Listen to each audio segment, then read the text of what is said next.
Hello everybody, welcome. Forgive the shorter intro there, keen to get started here. So a couple of stories. Alright, first of all, welcome to everyone who made it. Some of you guys have been in the chat for like ages. Yeah, we're on day 2, or rather I should say part 2 of the Visions of Eternity Let's Play. And basically in the last part, we did a bit of a recap on the previous story, kind of, talked about general patch stuff.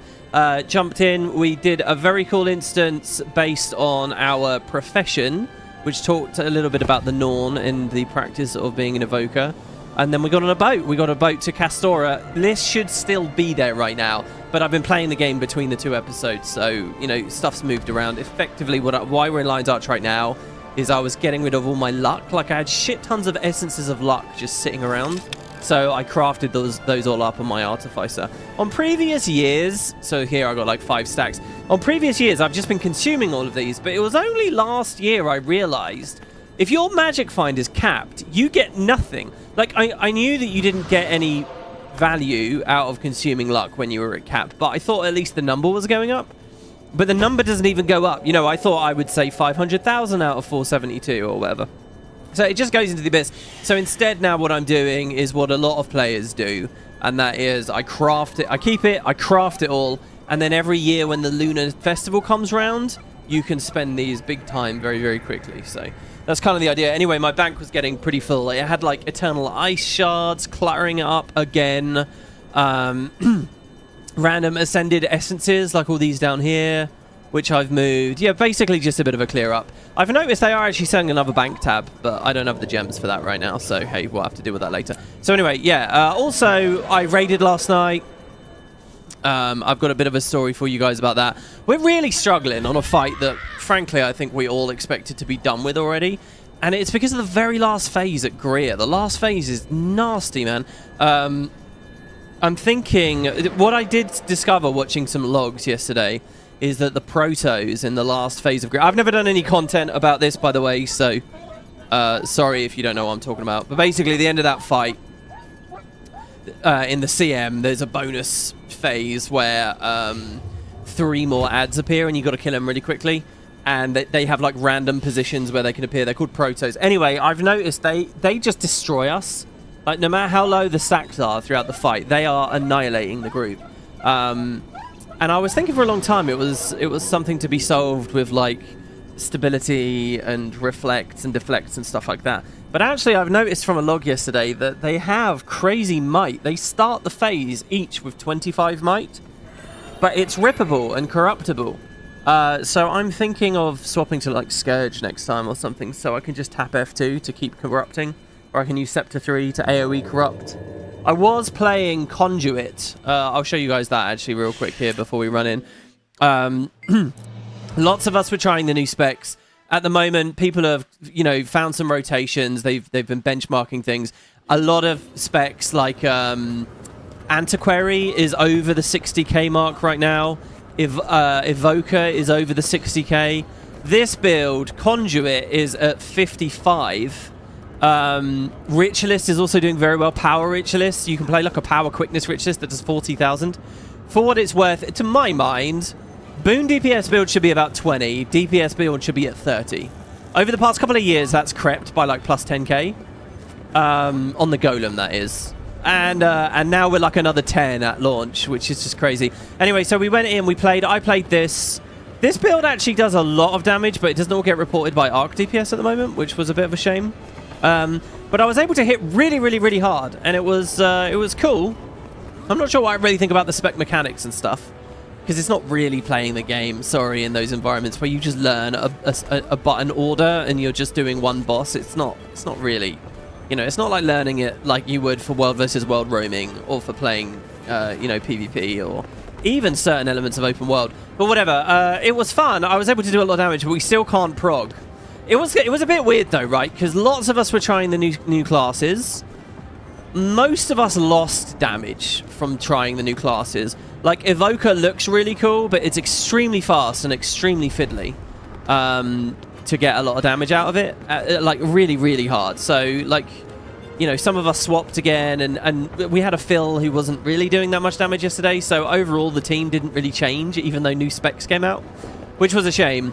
But yeah, so basically just doing a lot of raiding and stuff. My bank's been clogged, all that stuff. So yeah, let's go back onto this and let's learn some more interesting versions of Evoker. The kind of big damage builds that people are finding right now are all using specialized elements, which of course we're not using.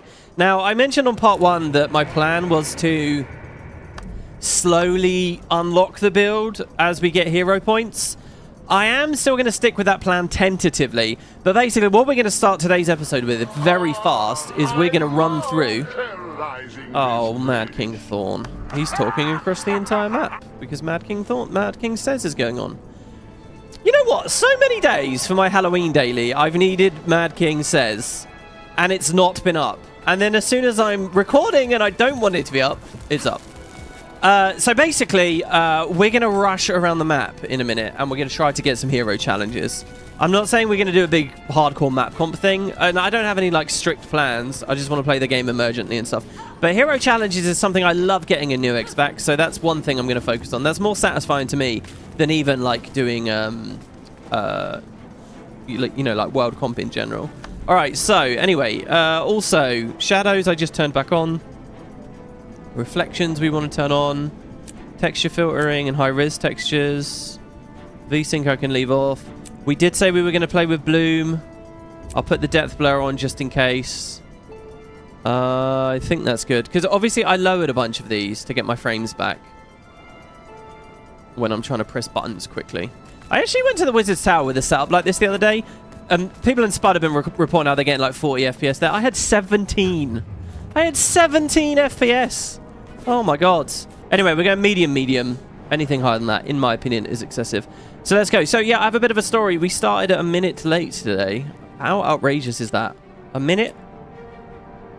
No excuse. Actually, I do have an excuse, sort of. So yesterday, I was dog sitting. I couldn't really record because I was looking after a puppy. A very cute, very sweet little puppy. A Dachshund puppy. One of the... I've only ever had bigger dogs, right? This was a tiny dog. And he's very cute and all that, but has absolutely no discipline, no training. And it loves to chew things. I don't know whether it's teething or what, right? But it loves to chew things. So anyway, I made the mistake, in hindsight, of looking after the dog, like, up by my desk, up by the PC. And he kept going under the desk where I can't see him because he's so little. And I was like a bit nervous about that because there's a lot of wires down there, obviously. And it's an active running PC. But I also have a rug. And what I noticed was this dog kept chewing the rug, the corner of the rug, my rug. An expensive rug I bought like 6 years ago, by the way. And it's still in really good nick. And so I didn't want him chewing the corner of my rug. So I'd push him away. And then I'd push him away, and I'd push him away. But I'll tell you what, this dog, I don't know whether you guys have trained a new puppy or you've had a little puppy or whatever. They are persistent, right? They've got nothing else going on in their lives. Nothing except the desire to do whatever it is they want to do. Do they want to chew this thing? Do they want to play with another dog? Do they want to go out? Do they want to come in? They will just keep trying and trying and trying and trying and trying. And you just have to be more persistent than them. But I was like busy doing stuff, like clearly distracted, right? But as far as I can make out, he wasn't interested in the wires or anything. He was only interested in the corner of the rug. ... Ominous. All right, I'm setting the stage here. So I can't remember what I was doing. I was doing something on the PC, and I had like a disconnect. I had like an internet error, and I thought, oh, for fuck's sake, because you know that happens sometimes. You have disconnects. So I go down and I look for the dog. The dog's not even in the room. I can't even see the dog. So I'm like, oh, okay, well, I'll just wait a few minutes. I'll find the dog. I'll entertain the dog, and the internet will come back up. So I play with the dog for a minute. Have another look. Oh, the internet isn't back. That's weird. Okay, let's run a quick Windows diagnostic. Usually that takes ages and like hangs, and you get told the DNS server isn't responding or something. Some bullshit's going on with your ISP, right? No, this thing came back with an instant report for me. A cable is unplugged. Dun dun dun. And I knew for the instant. Like the dog wasn't even interested in being under the desk anymore. I hadn't even seen him, but I was like, I know what this is. I get up, I get my torch, I get on my hands and knees right under the desk, I scan right along the Ethernet cable with the fucking torch, and boom, like magic, out of nowhere, the Ethernet cable is cleaved in twain. He fucking chewed through the Ethernet cable. Didn't chew anything else. Just got in there, sniped the cable, and wandered off. Wandered off so quick he wasn't even there by the time I'd seen the report. I can't believe it was an expensive cable too, and it's like wired through the whole house. So I had to buy a new Ethernet cable. I'm gonna have to wire it through the house again. Cut me out of internet. So I'm very I didn't stream yesterday because I was dog sitting, right? And I am very glad that I made that choice, because it would have cut us out right in the middle of the day. It seriously would have.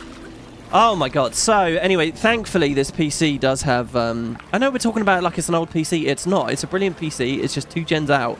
Anyway, it has like wireless like not a wireless USB dongle, but like an actual wireless thing on the motherboard. Really excellent. This is the first PC I've ever owned with that.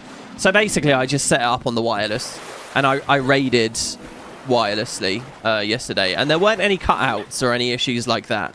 So, yeah, it was a bit of a moment where, like, I feel like a lot of people would have been really furious and, like, possibly even taken out on the dog or whatever. But at the end of the day, that's one of those things, you know, like, you can't do anything about it. The dog doesn't know any better. It is what it is. Que sera, sera, to a certain extent with something like that. You just have to get over it. It sucks. Why the universe? I mean, he could have tried to chew. The thing is, I think he chewed on the Ethernet cable because it's really thin. It's like one of those thin, flat ones that I bought. Because then when you, like, tack it to the walls and you actually run it through the house, it can actually look, you know, flush and seamed against it.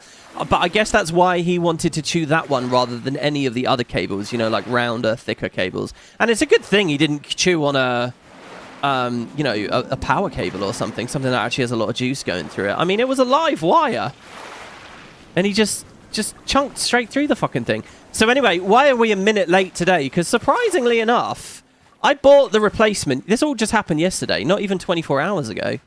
I bought the replacement on Amazon, and it actually arrived. It just arrived. So I was thinking I'll stream wireless as well and hope it's okay.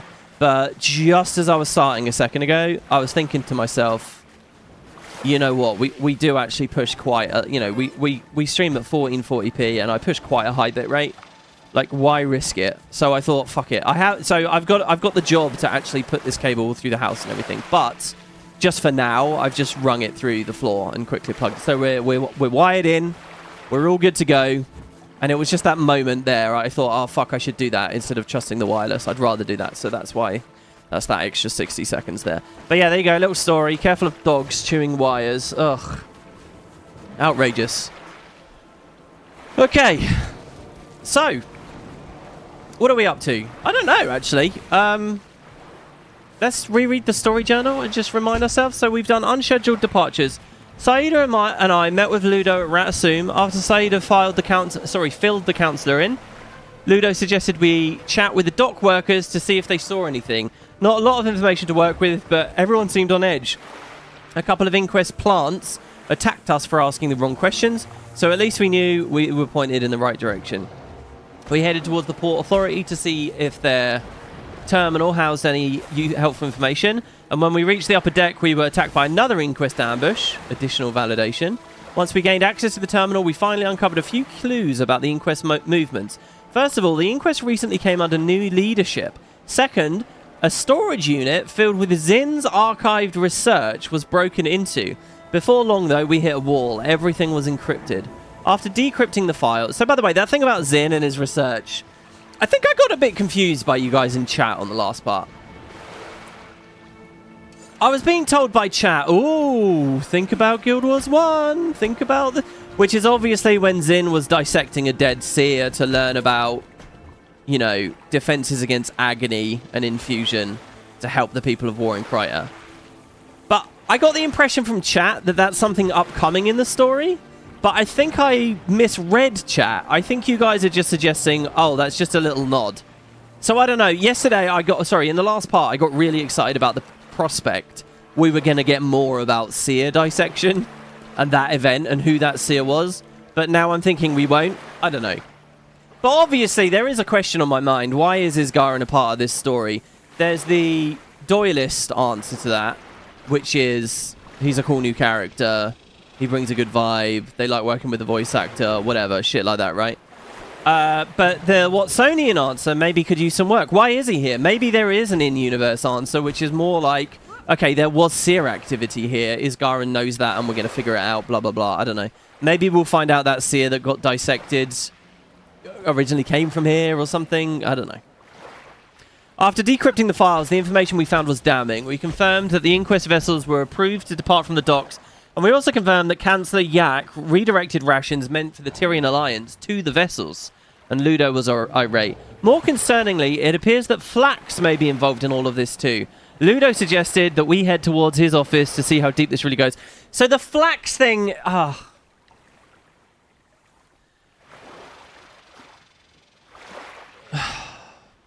So I've already seen people talking about this. I want to defend Flax for now. Okay. Because there's this thing going on with Guild Wars, which is that every... Look, I don't... How do I phrase this?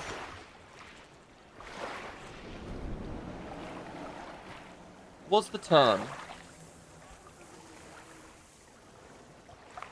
I don't want to get into, like, bullshit culture wars again. Alright? Which is what... It's always bubbling in the background, it feels, whenever we're talking about Guild Wars storytelling now. Maybe that's a good thing, I don't know.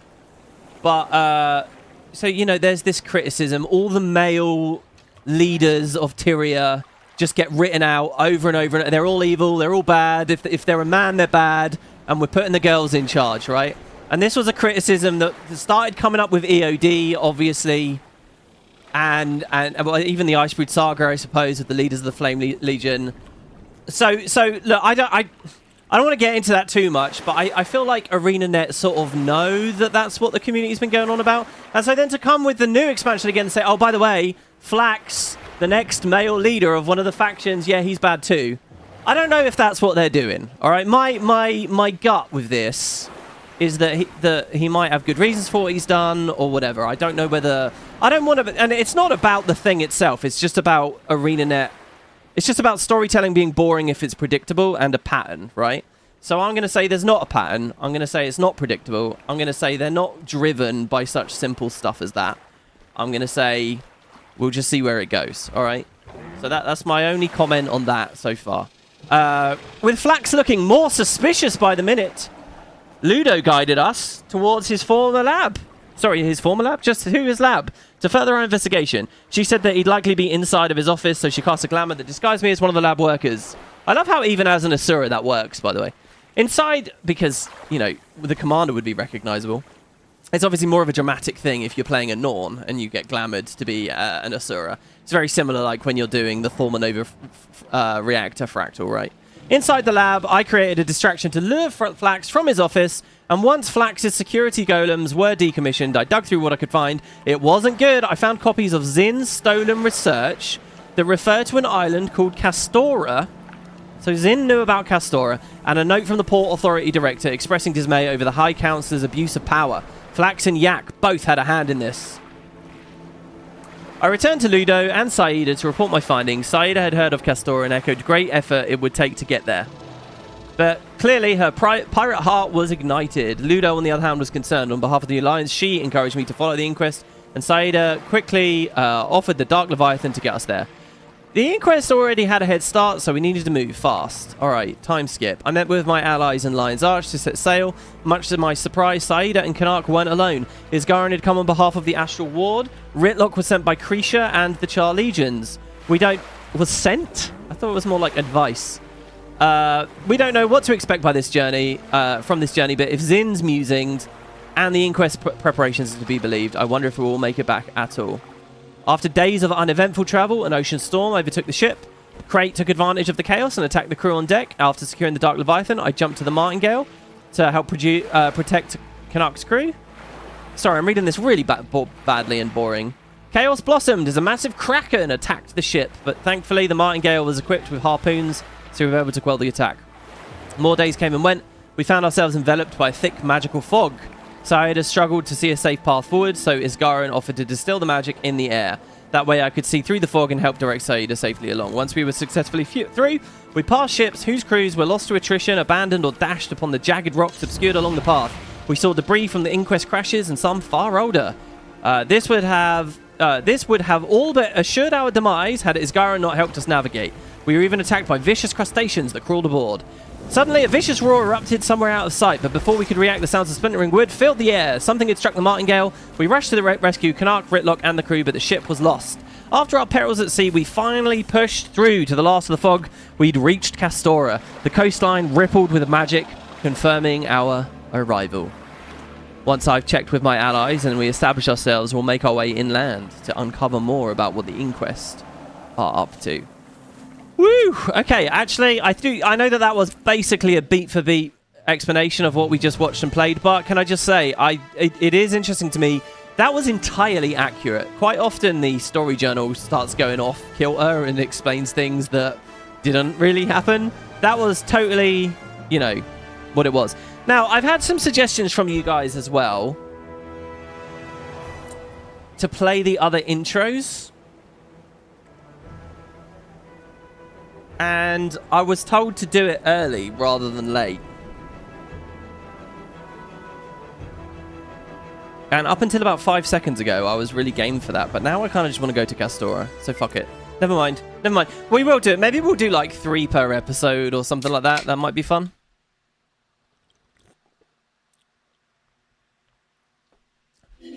Okay. So areas scouted. So I want to go to the scout specifically straight away. And I guess we have the story we can follow, or we can actually just go find the hero challenges. Wayfinder, getting the lay of the land? I'm working on it. You? Doing a bit of scouting, gathering some intel. Happy to fill you in on a few things I've learned so far. If you're interested, sure. Know anything about ordinary... Oh, what? We don't get the map! Ah, what about the map? This isn't a scout. I mean, it kind of is. It popped an event up for me. Calm the crabby crabs.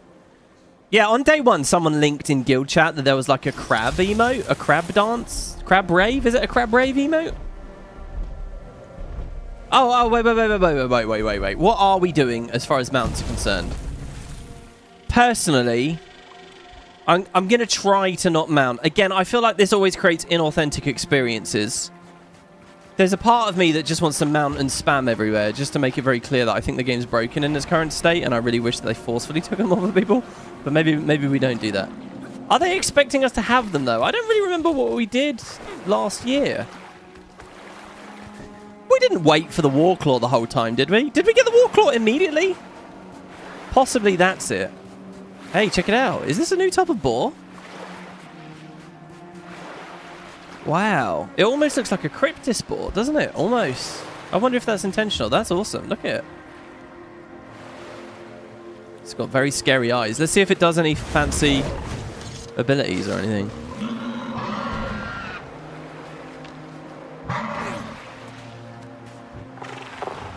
Oh, he's got like a little puff thing. Charges and buffs self. Well, I have to say,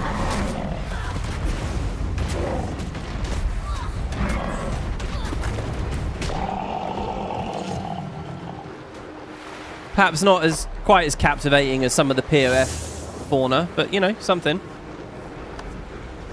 I feel like effects volume is so high right now. The thing is, it should be high for you guys.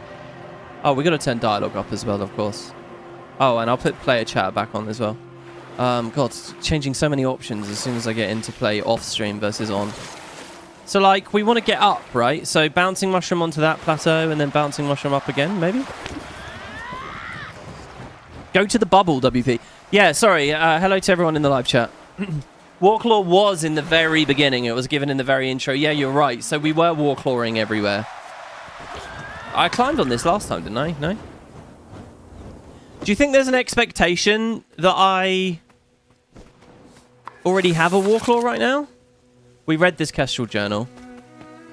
It's funny. Some of my mum. Signal? Not very good. Yours? Abysmal. I'll blame that fog. It's gonna take a while to get waypoints operational. Oh, by the way, I did again do my daily and the one yesterday, so we have 190 points now. So I could save for these. But I think what's more likely to happen is when reset hits on Monday, I'll get a big batch at that point. So I'm going to keep going with the pearl shell for now. I don't know. There's something about these that I like getting the weapons done quick because... Oh, I know of a good use for this. I don't know. It's just that sort of sense. This is not going to be a fun description, but it's like dealing with a chore almost or something. It's like, yeah, get the less fun ones done. And save the good stuff for last. You know, it's like when you've got like a lovely meal, you've got a good dinner, and you know, it's like having a roast dinner, all right?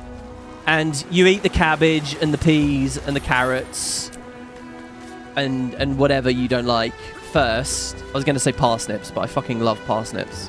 Swede I'm not too hot on. And you know, you save your Yorkshire puddings for last, right? You save your maybe a bit of lamb or whatever your chosen protein is. You save that. The roast potatoes, at least a couple, you save to the end. Nice crispy roast potatoes. That's what I'm doing with the link shell weapons or whatever they're called. Sorry, pearl shell. Observation location. Magic here is unlike anything I've seen, yet almost familiar somehow. I wonder if there's something deeper about it being familiar. Like, I'm trying to think about other magical environments we've been in. They were saying Amnitas kind of felt like that. You've got some of the, like, really deep areas, you know, like this place. I'm thinking at the bottom of the Fortune's Veil.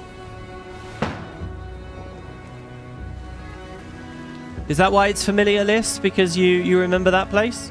So what event have we got here? Help Astral Ward researcher Corliss investigate the magic plants in the area. Okay. Should we speak to Corliss first? Is there fishing to be done here? I actually, for the first time, guys, have all my fishing done. Oh, wait, do I? Am I lying? I can't remember if I finished it in the end. Did I decide to wait for the expansion? I might have decided to wait. Oh, no, I did do it. I did do it. Yeah. This gets... Cod swimming amongst mere minnows gets easier with every mini-X pack because they add stuff to it. So like Mistburn Baron's Fisher, Janthir Fisher, Avid Janthir Fisher, Horn of Maguma Fisher, Avid Horn... These are all pretty quick collections, and they weren't there before, which means that, you know, getting cod swimming is all right. I was able to skip some of these nasty ones that had, you know, horrible Dawn Duskfish or whatever. It looks like this is the first time they haven't done fishing in an X-Pack. Is that right? Like... Where did fishing appear last year? No, maybe I'm wrong. Maybe it's all in End of Dragons still. Hold on. Avid. Oh, no, there you go. There is some. There is some. Castora Fisher. Collect 14 different fish from the waterways around Castora. See, and it's just 2. And I bet there's not any nasty Dawn Dusks. Oh, look, they're doing it just like Janthir Wilds, where they're actually all eligible all times a day. It just adjusts the rates. What is it? An elusive jelly crab is the legendary here. A secret squid. Ooh. Okay. So there is fishing, just not in this pool, it seems. Oh shit, this event's gonna end. Wayfinder, the vegetation here emits a strange glow. Jostle them, will you? Report back to me with your findings. Right. So this over here, you want me to just throw you the unstable, unusual magic? Oh, do I just collect it by walking into it and then walking into this is a deposit, is it? You seem quite fine. Collect more magic, will you? I have 3. I don't know whether I've actually contributed at all to this. I don't think I have. Oh shit, I'm huge! Oh my god, Gigasliss. Oh! Very useful. Now the real work begins. Interpreting data. Rest assured, you make a fine guinea pig, Wayfinder. Wow, you just straight up calling me a guinea pig. Ah, we missed it. That stings, because I bet that they've still got all the achievements structured in such a way that, you know, you've got to do one of each event, and then it finishes, and then it repeats, and you do one of each event. So missing that, if this never comes again, you know, I might end up missing it. Ley lines for the layman. An examination of world magic. Jesus Christ, we've already read 3 of these. Why do I only remember doing 1? A new looking book, a folded page of parchment marks the reader's place. Unfolded, you notice it is covered in notes. Grateful to have my boots on solid ground after 2 weeks on the seas. Fathoms deep in recent studies on ley and magic. A study of ley charged jade and its promising applications by Timey and Yu June.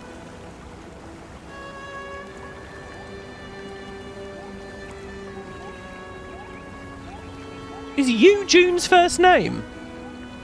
I don't remember, but there's like that cultural thing, right, where you don't see people don't refer to their like private name or whatever. You only get their formal names.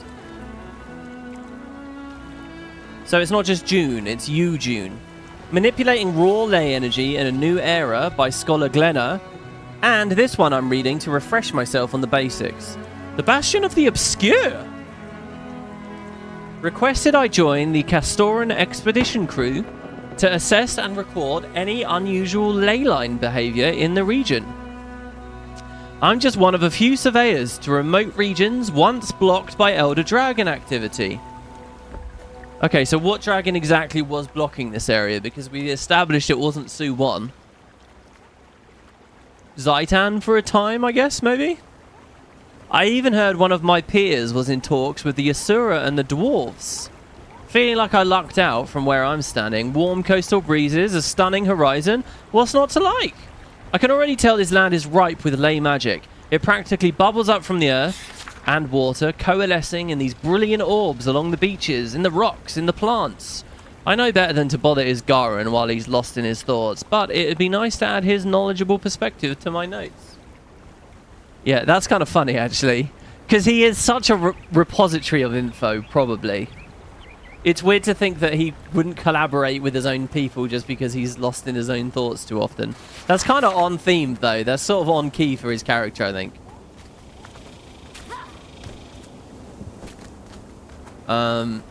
Okay, so there's some clams that I could gather down there, but hey, who really cares about those? Let me just get a grip here. So we're at a place called the Shipwreck Strand. This is very weird, right? As a Guild Wars 1 player, just look at this, guys. As a Guild Wars 1 player, does this ring any bells for you?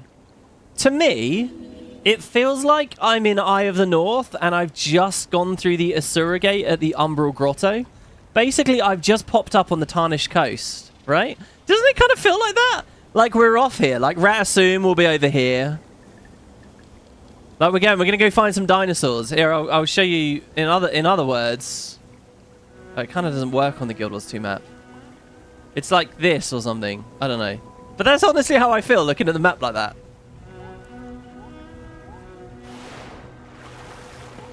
It looks like north of LA to you? What, on the map? North LA here. Oh, you mean like the sandy area with all the mergoyles and stuff? Yeah, in terms of the biome, I think you're totally right, yeah. Strand means beach in Norway. Yeah, I think that we've been to a few strands in Guild Wars. Anyway, the reason I was doing that is because I wanted to get a sense of where the corner of the map was, and I was going to do those objectives first. So I guess it's these up here, right? Because the whole map itself is probably something like this. And then this is the Starlit Weld. I really don't think we should be able to mouse over these before we go there. Sort of kills the mystery immediately, right? When I know there's no other ATs anywhere. Anyway, alright, so yeah, the northern ones first, I think. I'm going to try to not mount, okay? There you go, I'm putting my foot down. I'm making the decision. Here, there's something new here. Crocodilian Razor Tooth. Is this new?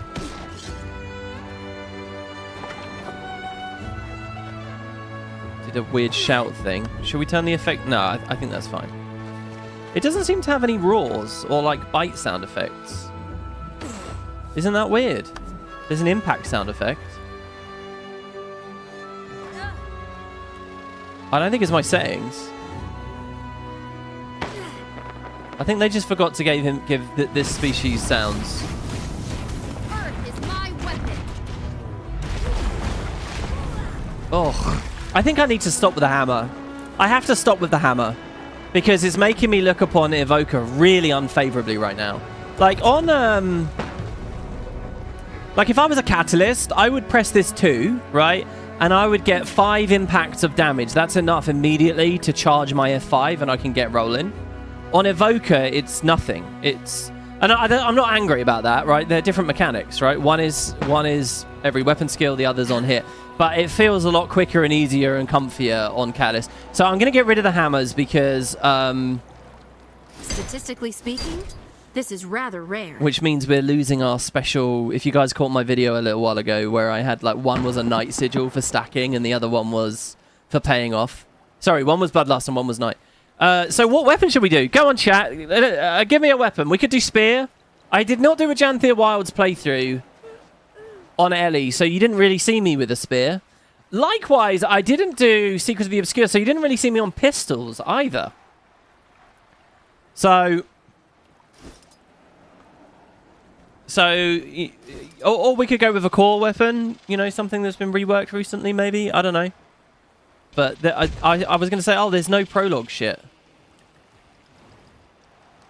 But there was, actually. There was. And I skipped it. You're totally right. There it is.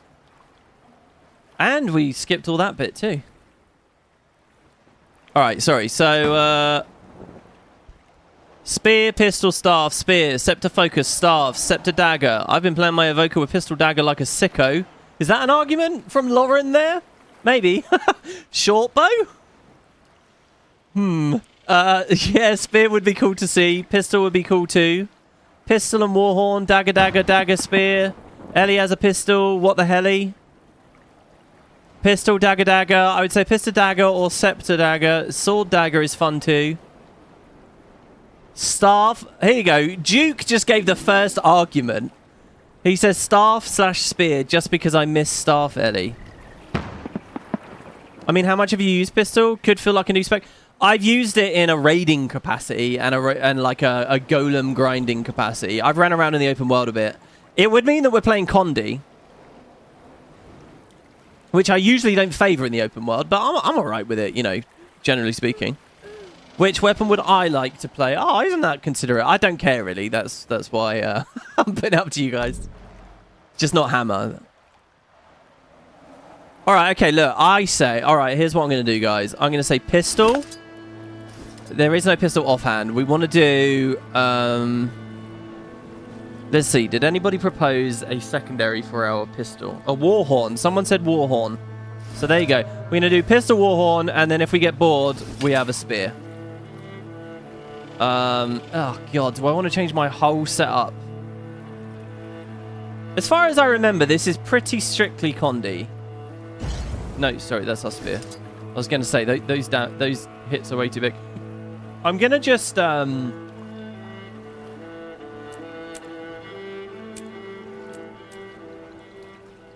these for now.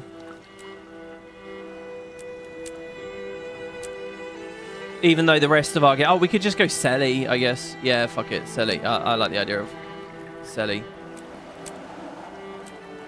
And what's it called? I'm going to do Trapper Runes.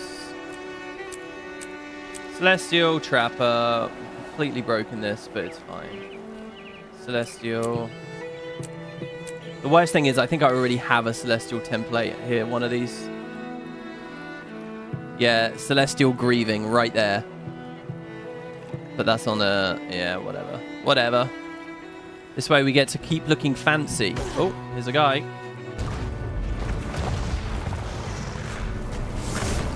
See, now hopefully in this way...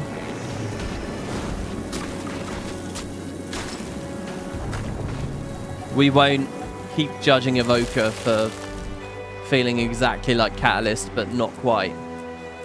Bursting. Let's put Torment on. Bursting. And Torment. Whoopsie. Oh, do you know what, actually? I like Corruption Sigils. I really do. When you're in the open worlds, I find them fun.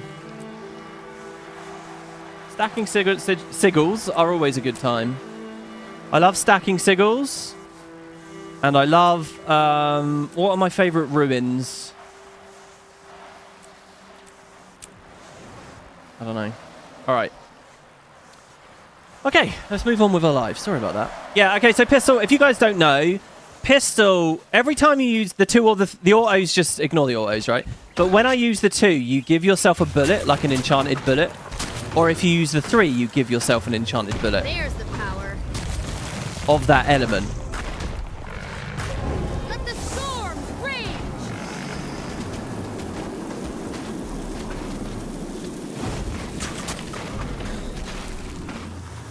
Somehow I don't think air is going to be too satisfying to go into.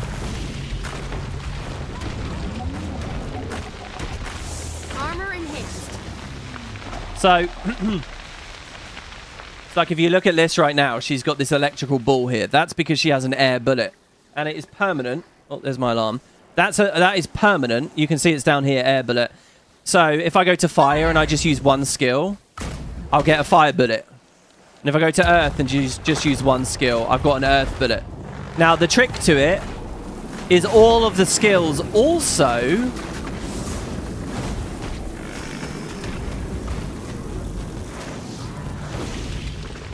have a special consumption effect too. So the 2 here, if I have a fire bullet, it will consume it and I'll get 5% more condition damage for the next 10 seconds. See, the bullet went away and I have a buff now. All right. Or alternatively, I could have pressed the 3 first and the 3 would have consumed that fire bullet to give me a fire aura. So the order you press them in, do you go 2 first or 3 first or 3 first or 2 first? Will change. One of them is usually a damage buff for you or extra condi or whatever, and the other is some kind of quality of life, right? So a fire aura. See, if I go 2 then 3, I'll have a fire aura. If I did 3 and then 2, I would have had a damage buff. In earth, one of them gives you barrier for yourself, the other gives you condis. In water, one of them heals you and the other does condis. I summon the wind. What annoys me about this is they weren't consistent about like what slot is what. Like I would have always have just had the defensive thing on the 3s and the offensive thing on the 2s, but they didn't really do that. So I'm not like an expert at this. I barely remember them, and it's further compounded by the fact that usually when I'm playing this, I'm on a Weaver, which also then changes the 3s, and I can't remember what the bullet interactions are there. But hey, oh my god, there's so many of these things. Also, we're doing like no damage. Hey, pain inverter does a bit more now. That's cool, right? Still love that pain inverter. Statistically oh my god, speaking, you see how fucking strong this rare. effect is when you have bloom? Ah, I don't know, guys. I don't know about the bloom. There's a chance they've done fancy stuff with it, but I don't know whether I trust. Oh, so much debris. How many ships have crashed here over the years? Ah, crates from the Martingale, still intact. I'll bring these back to Canuck. Yeah, air is not very good. Yeah, I suck at air as well because my instinct is always to hit the 3 and it's a dash. And I'm never expecting it. And on Weaver, it's a dash back, right, when you're using the mix. If you've just come out of Earth, I think. No, maybe not after having come out of Earth. Out of one of the achievements. So anyway, that always throws me off. Always, always. Yeah, air's just not going to feel very good. There's the power. I must say. Also, I really can't feel our toad. I've got to be honest. I know so when we throw the toad out, okay, he does a little daze. And he gives me barrier. Also, passively, we're just constantly getting prot whenever we disable. Because remember, those were the traits before, but now they're baseline. That's pretty cool. So we throw out a little daze. So I don't know. The toad feels very low impact right now. That's why I really want to...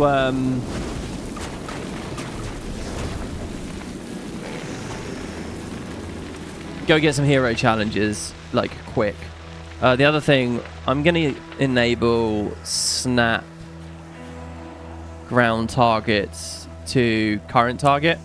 And the reason I'm doing that is because I don't want to think about casting Searing Salvo. This is actually technically ground targeted, but by enabling that option, it will just go directly on the things. Like you saw it miss just a second ago.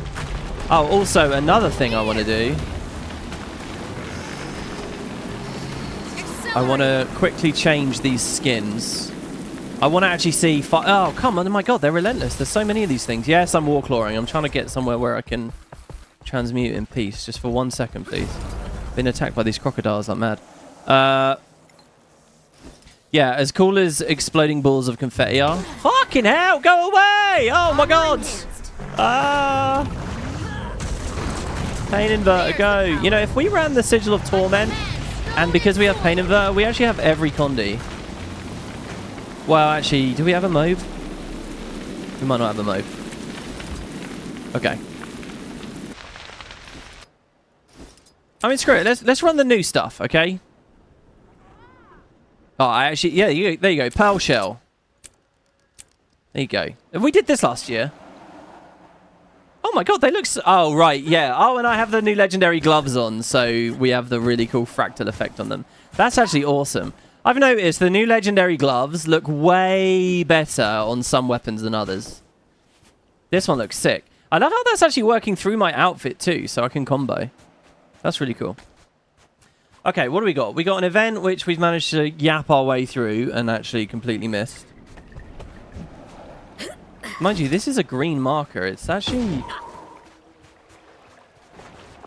It's like a personal story thing. It's effectively saying personal story. Oh my God, we're in combat with them again! Buff self and leaps. I'm not really seeing them substantively buff themselves. Or leap much. Okay, come on, Liz. Come on, we'll get a good build yet. Cot in chat there says I predict 16 episodes in this series. 16. I think it'll be way less than that, honestly, guys. I think it'll be way less. And the reason I say that is Janthir Wilds was 7 to actually beat the game. It was 7 episodes. That was all. We actually doubled it, I think, to 14. Is that right? I think it's a 14-episode playlist, the original release stuff. Oh, wow. That's quite a striking view. That's very cool. Oh, shit. We have a fox underwater, it appears. We need to change that. I mean, a fox would be kind of nice for the old Condi vibe we got going on right now.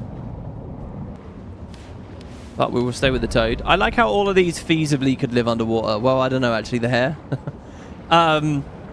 Yeah, it was 7 to get to the end of the game. We did more than that, but most of it was Q&A and like... Well,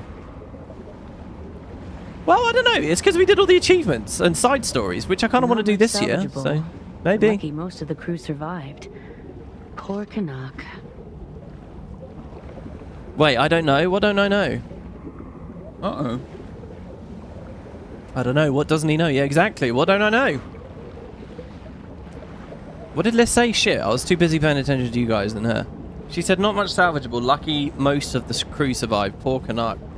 Yeah. Is this a ghost from the ship just a second ago? Ah. Lost, need peace. Return me. Guide me. I'll try. Oh, shit. Well, okay. They're clearly expecting me to be on a skimmer then. Activate Etherealocation. Use your skimmer's Etherealocation ability to detect threats and discover underwater treasures.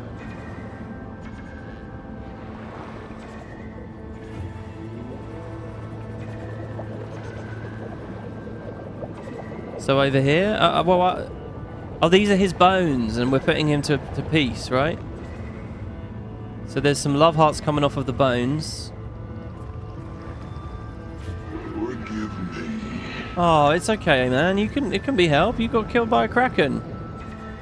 Okay, that was cool. Should we try again? Oh, it's locked off now. Oh no, it's just permanently on. I see. It's like a toggle.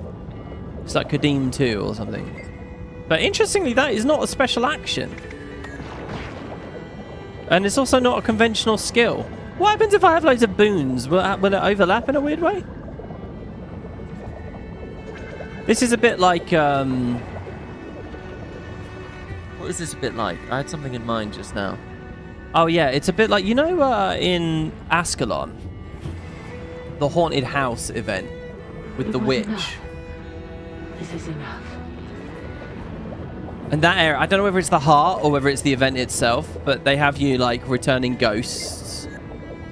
And then usually like a shade will attack you out in the trees. Okay, we're definitely just doing an event here right now. But we got 5 minutes. This will be the first event we can actually do. This is enough. It's okay. Just trying to help this guy out. I swear we already did you, sir, but no, that's okay. These bones over here. You love my skimmer? I do too. It is easily one of the best. I'm a sucker for any mount skin that is just kind of like a different animal. Like, I love all the... I know they've done a lot of them now, alright, so it might have got a bit boring at this point for some people. But I love all of the springers that end up looking like birds, for example. I think the bumblebee is epic as well. But there's something about the orca and the colours and stuff. If you dye it. I mean, I like to think I've dyed this in a pretty good way. Hummingbird, exactly. Like, the hummingbird is really good too. Looks a bit silly underwater. You got to remember the hummingbird actually predates underwater skimmering. God, they want us to do a lot of ghosts, don't they? Is there a chance this was upscaled because it's quite near the start of the map? So therefore a lot of players pass through here. Forgive me. I'm a little disappointed, to be honest, that there's no players around. Like, why am I alone here? It's an expansion launch. This is a bit like when EOD came out, you know, and they had like... I don't know whether it was intentional or what. I don't know if they ever said. My feeling with EOD's launch was they had the mega server player counts really low. Because stuff's less likely to bug if there's less players around. You know, internally, they can't do massive play tests over and over and over and over again. So shit, you know, most Guild Wars 2 releases, like, you'll get little stalling bugs and things. Because they just weren't apparent they existed until you get lots of people. And my feeling with EOD is that they cut the mega server player count down a lot to help mitigate that in a way. And well, just spinning up new maps regularly, you know, closing them down and spinning up new instances also is a way of fixing those stalls. But it made EOD feel dead. It really... Did you guys remember that? There was a lot of commentary about that. That's how I feel right now. Like, come on, we're at the very start. This is like the beginning. This is the very opening of a new map. 2 days after expansion launch. Where is everyone? Dedicated diver. Completed an underwater event. Alright. See, this is what I assume will be repeatable, ultimately. Oh, hey, cool. We're getting the renown tokens. Oh, I did notice, by the way, I had this from... At the end of the last episode, I had this in my inventory. A chromatic resin box. So the chromatic resin skin set, which came in with this this map, I guess? I don't know. A lot of the recent patches, I would say all of the mini X packs so far, I think Arenanet have made all these way too easy to get. Usually you just log in and you just buy the things and that's it, it's done. In fact, I wouldn't be surprised if this is on the TP and they all cost like a gold or something. Let's see, chromatic resin. Yeah, look at that. Look, what did I just fucking say? Chromatic resin box, it's only 89 silver, so we can just buy the whole set immediately. You know, it's not exciting in that way. I don't know, some people will say it's nice to have accessible rewards, I guess. Chromatic bubble wand. An exceedingly rare item acquired by completing all of the Guild Wars 2 Visions of Eternity meta events and world boss events. Double click to select an account-bound chromatic bubbles infusion. The phrasing there makes it sound like if you beat all the metas, you get it guaranteed. But that's not what it means, right? It means it's a chance to drop from any of the metas or world boss events. That's how I would have phrased that. So this is the new infusion. Is that an infusion? I mean, it's called a wand. I'm guessing that's an infusion. I love the icon. One guy is selling for 10k. My god. Oh, Jesus Christ. We just disconnected. And now we've reconnected. I have no idea what that would do to the VOD. Okay, thankfully it wasn't a dog chewing through the cable. Are we all good, everybody? Can I actually say, I've been streaming for about 10 years. I can count the number of times I have a disconnect and then a successful reconnect in the middle of it on like one hand. That's unbelievable that we're back. Hello. The stream went for a bit. Yeah, it looked like it went for 2 seconds. I don't know what I was talking about before. Oh my god. Hopefully the VOD is intact. That's the main thing I'm worried about. I don't want the Let's Play getting broken up into a million tiny little videos. Sorry about that, everybody. Sorry. Yeah, what the hell? That was on my end. Jesus Christ. Skimming the seas. Castora collected. Collect 20 Skimmer Dredge treasures in maps within the Castora region. Okay, and I got some sap from that. Can be spent at vendors in the Strand or consumed. To add Aether-rich sap to my wallet. So we got coins, and we have Aether-rich sap. Right. Okay. Is there anything else here? Look, this looks like a new enemy. What is this? It's just a new type of jellyfish? This is a Medusoid stinger. Let's see, does it do anything? Oh, it's actually throwing weird tar stuff at me, I think. Medusoid. Oh, look, this big ring. This is the big toad attack. I command stone and soil. See, what I would like to do is unlock some more conduit stuff quicker, like the heal maybe, so that I can spam more familiar attacks quicker. At the very least, that would be handy. The Aether location thing was a mastery. Some events and adventures will give you the necessary mastery skill to complete them. Well, so far we don't have any masteries. Wild Castoran magic, maybe, is what it is. Oh, here you go. Look, there's fishing. Saltwater tropical fish. Let's, Oh, did I tell you guys about my fish? That I've actually finally got some. I haven't just been cycling the tank. That happened ages ago now. Did I tell you guys that? Oh, this doesn't have any food on. So apparently this is a really tough fish, but it feels really easy for some reason. Yeah, basically, guys, I have a bunch of ember tetras now. I went with some specifically really small fish so that they would school and they would fit, because I don't have a very big tank. They're doing very well. I'm thinking of getting some more because they hide quite a lot. And, you know, they're social fish, and really they come out more when there's more of them. I read someone had a post, so I have about 12. I read a post. A guy said when he only had 6, he barely ever saw them. They were terrified. When he had about 12, they were fairly active, but okay. And that's what I have. And he said, and when he upped it to around 20, he described it as an ember nado. Now that sounds cool. And I still have the space in the tank for it. Like I'm still well clear. I can have many more inches of fish. So yeah. I'll have to actually do a video now that the tank's properly coming together. Also, I'm so happy with my parameters after having cycled it and dosed it with ammonia. This is the first time I've actually been doing ammonia dosing. And I was a bit concerned because like now that I'm actually feeding the fish and they're pooing and they're peeing and you're putting fish food in very regularly, it's like, okay, did I do enough to get the bacteria colonies going to handle this bio load? Did I do enough? And I fucking did. I nailed it. Every week, I test that water. I give it its top up. And the nitrates and nitrites are just 0. They're just like, you can't even see them on the stick. Not a hint of pink or purple. So on the testing strips. I'm so happy with that. I've never had that before. So, yeah, and I've got loads of cool plants. I've got monsteras up there with the lucky bamboo. It's been a fun little project.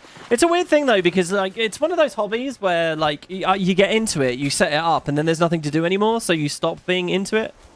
And that's kind of where I am with it now, you know. It's like, okay, I've got a good setup.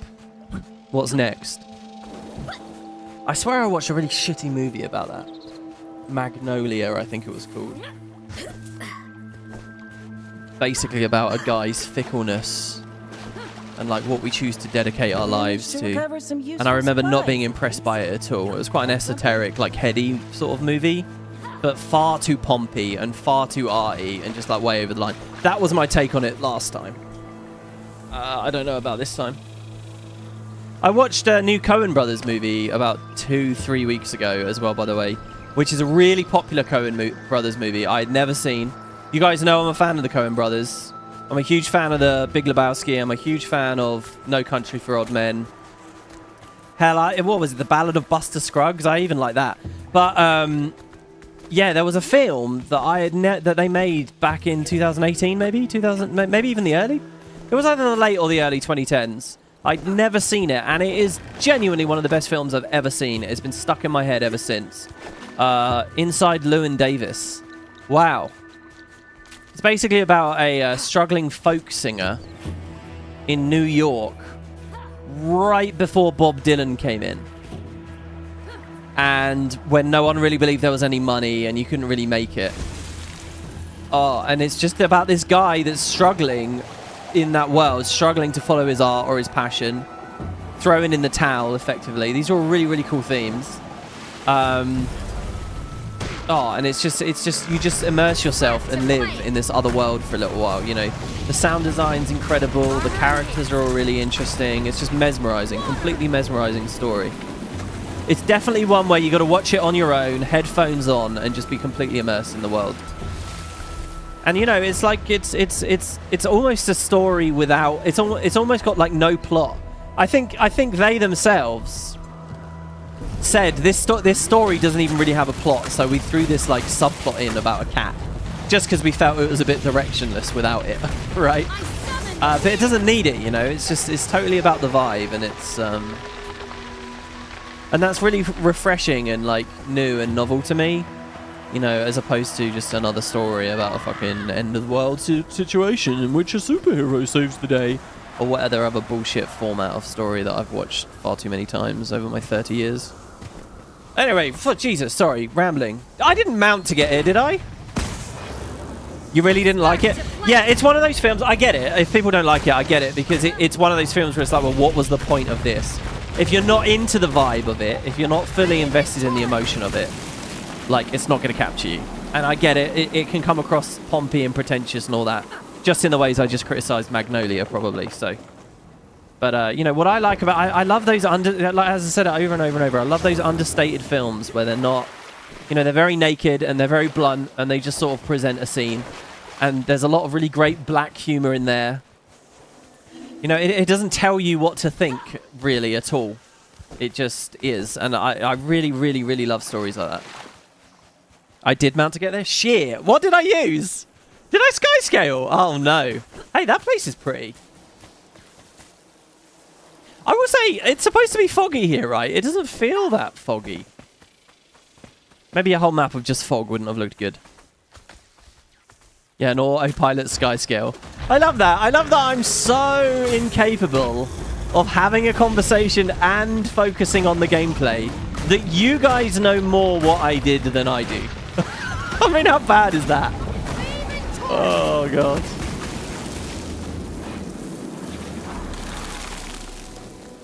All right, let's observe more of the Strand. Look at this. This does feel a bit like, what is it, North Crater Province? I can't remember what the map was actually called, but the area of the Murgoyles. Murgoyles would have been sick! Oh, if they'd added Murgoyles to this area. I see something out there. People? More fun camera work. Hey, people living here? Let Canuck know about the supplies we found. Yeah, you know what? I'm so brain off. I didn't even really think about the fact that, yeah, whose supplies are these? I assume they were from our shipwreck. Armor enhanced. As I say, it's like Halo 1, you know? The wreck of the Pillar of Autumn. You just accept that everything came from the autumn. Apparently in the new remake, they've totally overhauled the way that the autumn looks. Like, it's completely destroyed now. And there are, like, purist nerds that are, like, angry about that because they're saying... The whole point of the story is that the Flood are repairing the Pillar of Autumn, and that's the jeopardy, because the Flood might escape Installation 04. But it's like, well, they could still repair it if it's destroyed. All right, let's not nitpick everything. That's rich coming from me, isn't it? Hello, Canuck. Salvage some food and medical supplies, at least? Don't suppose you found anything else of value? I'm afraid that was everything, my friend.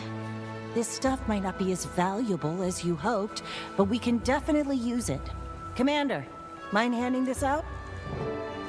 I could always unbind it. Yeah, actually, that's a good point, and that is what I had historically done. However, I am a little nervous about that prospect right now because I have a very specific setup that my fingers know, but my brain doesn't know. Does that make sense? Like I couldn't just rotely tell you Warclaw is Shift D or Beetle is Shift S and Griffin is Shift A. It's just like it's muscle memory now. So when it comes to reassigning them, I'm scared I'd mess it up. And it's not that I could never figure out again. It's just going to be an annoying thing to fiddle with down the road. So I'll just try and hold on to it for now. And let's help more of the crew. I need medicine, please. Yeah, hang on. I can help you out. I like these moments where we heal. You know, you could say, oh, we've been doing this since POS. Accelerating. It's a fun little format, a part of the game.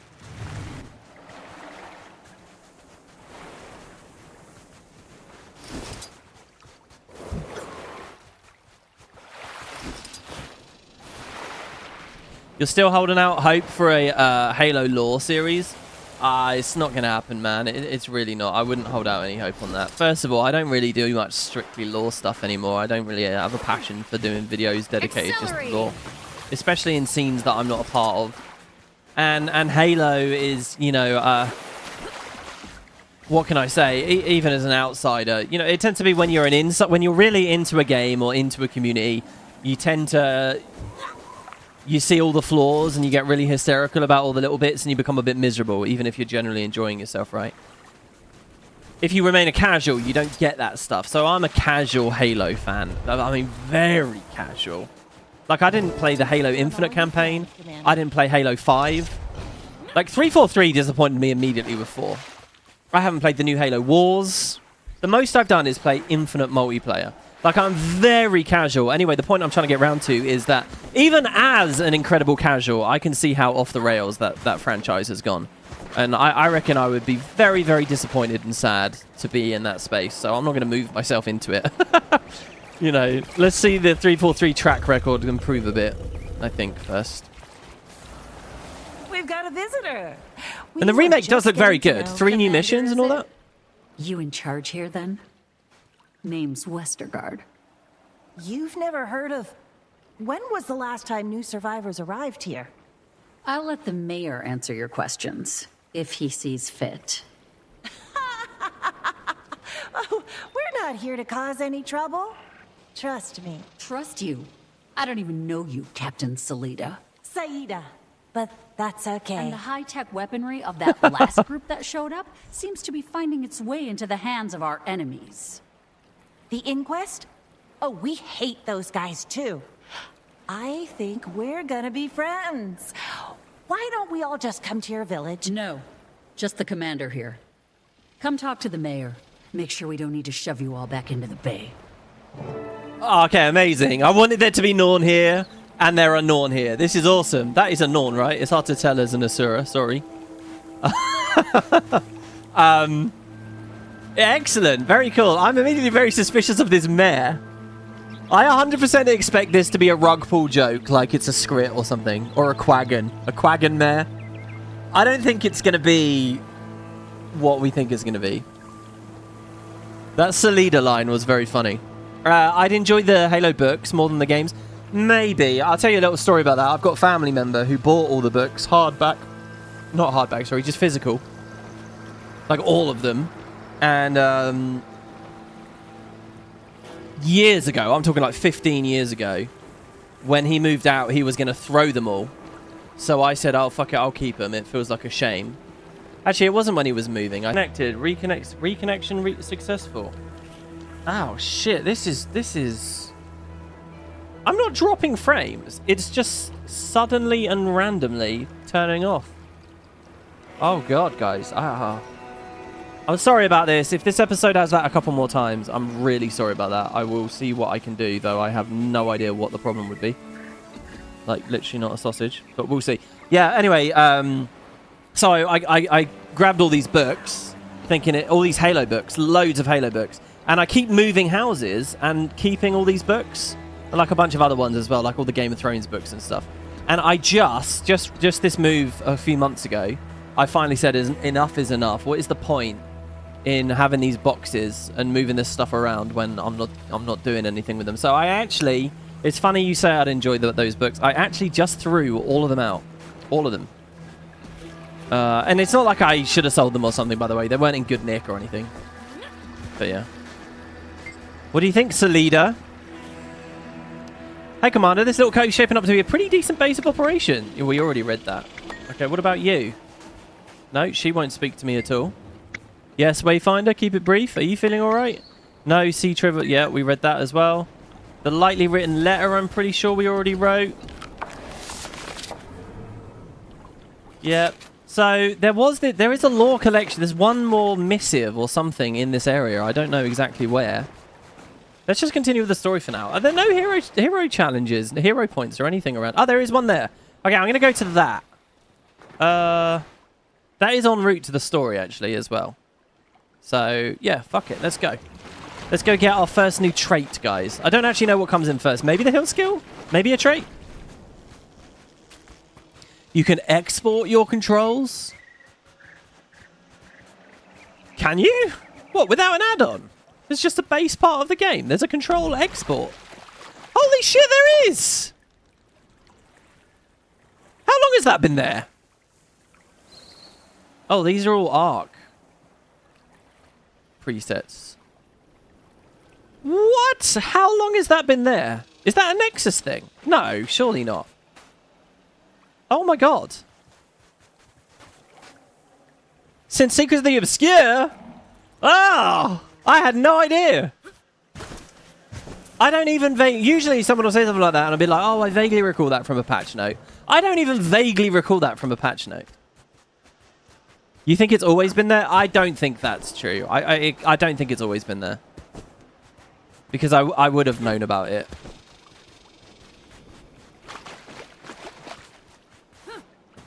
That's quite interesting. All right, anyway. We got to get up, right? Let's see if they provide... Oh! Mysterious sand. And I just teleported? Oh, isn't that pretty?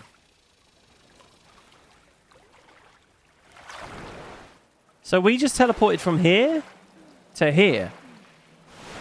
From this mysterious sand.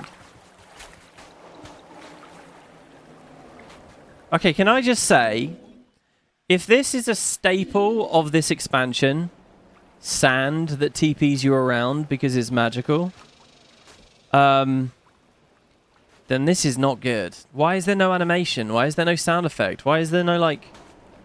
You know, we've done New Hawk Wallows and the volcanic thing and all that kind of... Like, what? This is just a server TP when I press F. That's not good. But on the other hand, if it's just if this is the only instance of it, it's just a weird little Easter egg thing, then fine. I don't mind it being a bit like it's not tied to a mastery. That's pretty interesting. All right, so my goal is to get up. Let's see if there's a bouncing mushroom. I'll check it out. A wave hawk. We're going to be riding on one of these soon. Yeah, not even a script dive. Oh, wow, that's cool. Oh, shit, look! Castaway Maya has a rope and is supporting Castaway Cheyenne up there. That is awesome. Alright, guys, listen. I'm turning Steam off just in case it's Steam. I don't think it is. Listen, everyone, I really hate to do this. I'm really sorry. If it happens once more, I'm calling it. Because it's just going to be... the disconnects are one thing, but stopping and chatting about it over and over, it's going to be horrible. So I'm going to cut my losses, because I'm thinking about the people in the playlist in the future. I just want a nice playlist for people to sit. So, if it happens once more, that's it. We're out, I'm afraid. That's going to be the end of the stream. I don't know what could be causing this. Is it the last minute swap from Wi-Fi to Ethernet? I mean, surely not. What's really weird, right, is if I hadn't swapped to the cable, I would be blaming it on the fact that I'm Wi-Fi streaming right now. When, in fact, we don't live in that timeline. We live in the timeline where I know that I am on a cabled connection right now. Very weird.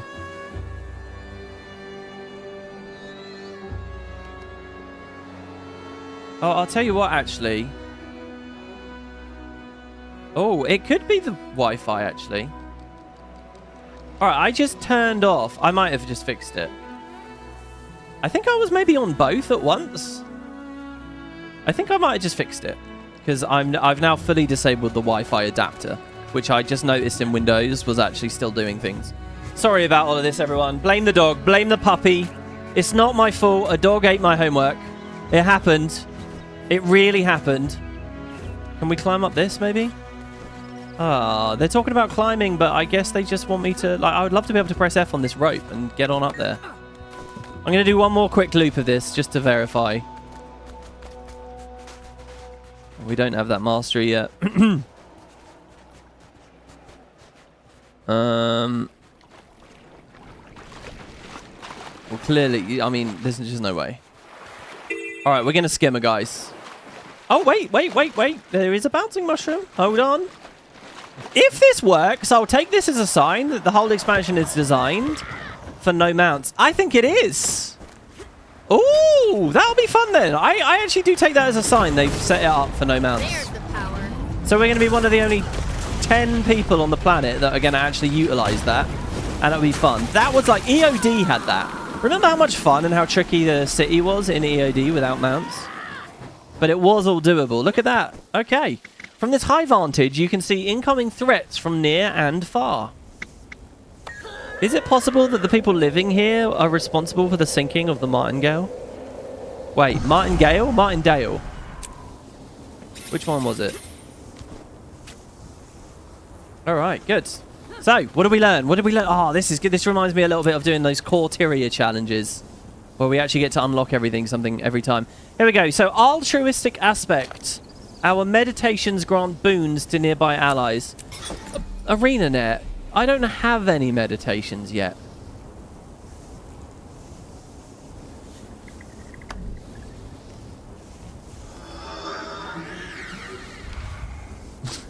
And I'm not scheduled to get one. Alright, I'm skipping ahead. That doesn't count. Alright, here we go. Improve a boon based on your familiar.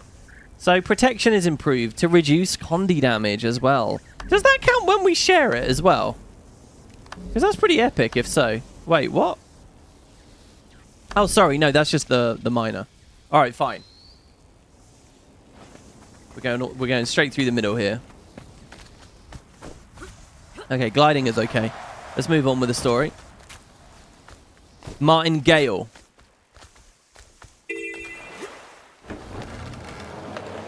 Yeah, I had previously said that apparently Dachshunds are really easy pets, really good dogs. You know, they get scared even to go on walks, so they're like low effort or whatever. But actually, since then, I've been reading more and more that they're really challenging dogs, that they love to burrow and, you know, just generally, they will cause mayhem. So I don't know.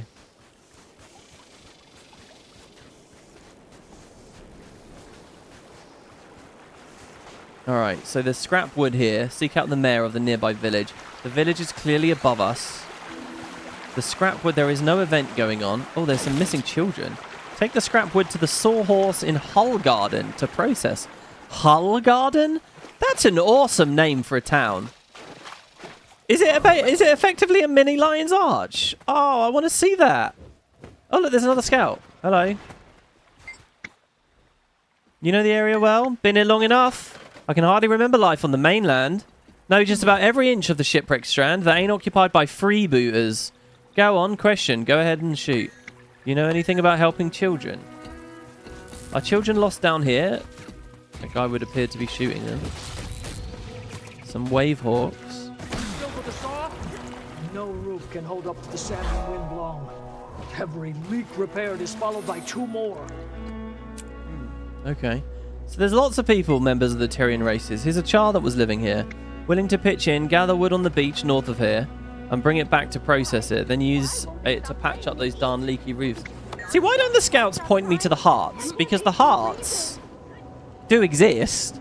On that note, I was warned in Discord not to finish a heart until after... Oh, it's one of the children, and it's a baby little quaggon. Come here. No, fair. You're too fast. Way faster than Casey, that's for sure. Yeah, get home now before she loses her mind. Go on. Oh, I feel like a bit of a killjoy, but that little quaggon was going to run into that ravenous bug swarm, which might not have been good. Oh, dude, I love these crabs, but I know they're end of dragons, but still. So awesome. That's pretty cool seeing that player on that sky sked over there as well. I forgot what I was saying. That guy's got the paper bag. It is good. It is good playing without the culling on. When the culling's on and you don't really get to see everyone's visuals, it's never quite as entertaining, is it? You just see the generic purple models. I still think they need to update that so that back pieces get culled when you're on lowest culling.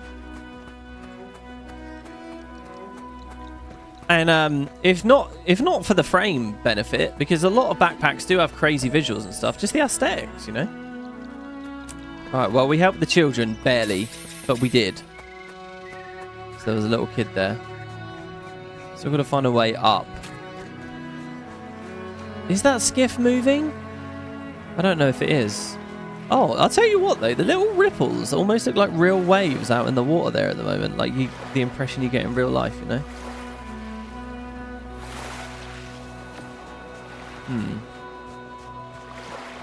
I assume this mini bit of the town that's low down, and then we want to get on the mushrooms, or just something will allow us to climb up.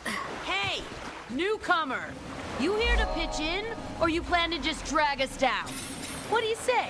You a sail, or you an anchor? I'm an anchor, sorry.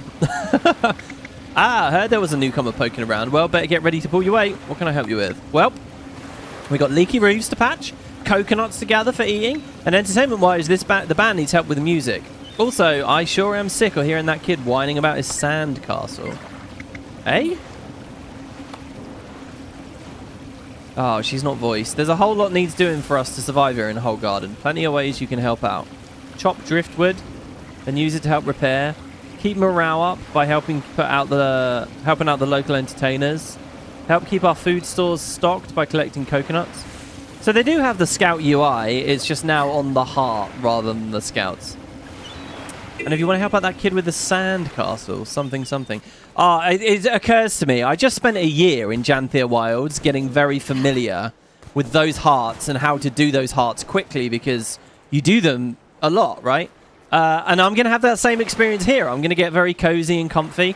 Last year with Janthia Wilds, I have to say, do you remember on the original Let's Play, a lot of people were talking about how the dialogue would update and stuff as we progressed with the Renown Heart, that the map was going to change and people would like us more.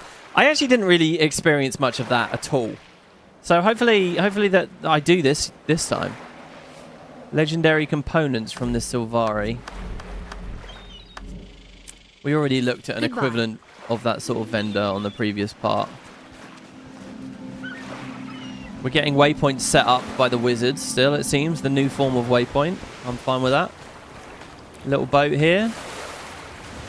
Some castaways. Oh, nice. The sound of the waves. The water's looking good. Someone in Discord reported an old bug. A bug with the new expansion that, like, where the water met the shore, it was just like a hard cut. Oh, maybe it's this. Maybe that's what they were talking about, actually. I was going to say, that's an old Guild Wars 1 bug, and I'm happy to not be seeing it, but... Was it this? Was this what they meant? Oh, that should obviously be a bit faded or whatever. I've just been carrying this driftwood around the whole time. I'm tempted to fish there, but no, let's get the story going at least. I mean, I'm tempted to walk along all of those. Maybe there's a way up. But would there be a mushroom out? Oh, a seashell. Hobbies of the Hole Gardeners. Try out the hobbies of the locals. Sorry, try out the hobbies the locals entertain themselves with. We can fly a kite. We can make a paper boat and set sail. We can pick flowers for a local couple. And we can help collect shells and give them to Sheldon. Sheldon. Where on earth is Sheldon? Are you Sheldon? You have a lot of shells around you. I'm starving. I just caught these. Think I'm going to cook them up. Oh, yeah. I guess they're not shells, are they? They're full-blown crabs. There's a fisherman there. Oh, they're really good with the small details here, aren't they? Speaking of shells, I was watching some clips of QI earlier this morning. UK panel show, blah, blah, blah. And they said that there's... Did you guys know that tongue twister? She sells seashells by the seashore. Do you guys know that that's actually, like, really long?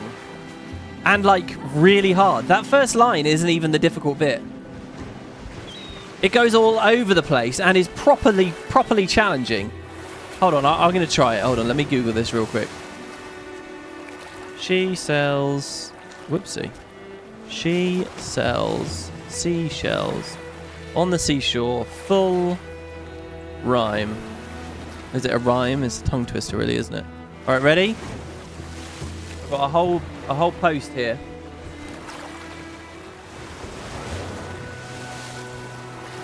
She sells seashells. I got 2 words in. She sells seashells by the seashore. The shells she sells are seashells, I'm sure. So if she sells seashells on the seashore, then I'm sure she sells seashore shells. Alright, I did okay there, maybe. A bit slow. Alternative version. Various modern versions exist that are based on the song. Often she is replaced by Sally. Sally sells seashells by the seashore. She sells seashells on the seashell shore. Seashells she sells are seashore shells.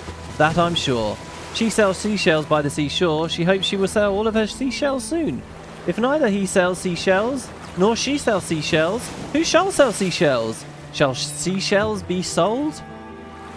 Okay, that last one I don't reckon either. I think that one's quite so good. But there you go. Look, I'm giving you guys all the appropriate trivia to go along with the beach vibes here. Anyway, that doesn't really help us get to Sheldon, does it? Now that you heard it, it sounds familiar. I really only knew, like, the first 2 lines. Beachcomber Sparktail. Do you mind? I'm trying to concentrate here. Trying to figure out this latest doodad. Oh, he's stolen some inquest stuff. Look at that. Ah, sneaky. Just like that, I've gone mad at sea. Indeed I have, indeed. Oh, there's someone called... No, that's Samantha. Oh, here you go. Mayor Osborne. Rat infestation. Rustbane. This rat infestation is out of hand. Do not let those critters get into the food supply, and don't hesitate to exterminate them if they come into Whole Garden. They're obviously infected with some kind of plague. That's the last thing we need. And if it wasn't hard enough to gather food and survive around here, do your best and I'll see if I can rustle up some help for you. Somebody needs to help figure out where these damn things are coming from. Didn't you say you had some thoughts about that? Osborne. So the guy's name is Osborne. Maybe it's not a script. But the barkeep just says, I don't want to talk right now. Someone was chatting nearby. Was it you? Babysitter Casey? That's the kid event again, isn't it? Osborne has a journal over there. There's a peculiar arrival book here. Tropical Tomes. 13 documents. Read all of the Whole Gardener and freebooter documents scattered throughout the Shipwreck Strand. So I guess Whole Gardeners are like civvies, right? They're like normal people. They're good guys, so to speak. And freebooters, I assume, is sort of the name for the faction of pirates that are going to be a bit more antagonistic. Would be my guess. Peculiar arrival. The newcomers. Now, does that refer to us or Inquest? The newcomers are an unexpected lot. Call themselves Quaggan. Oh, neither. Some sort of fish, I think.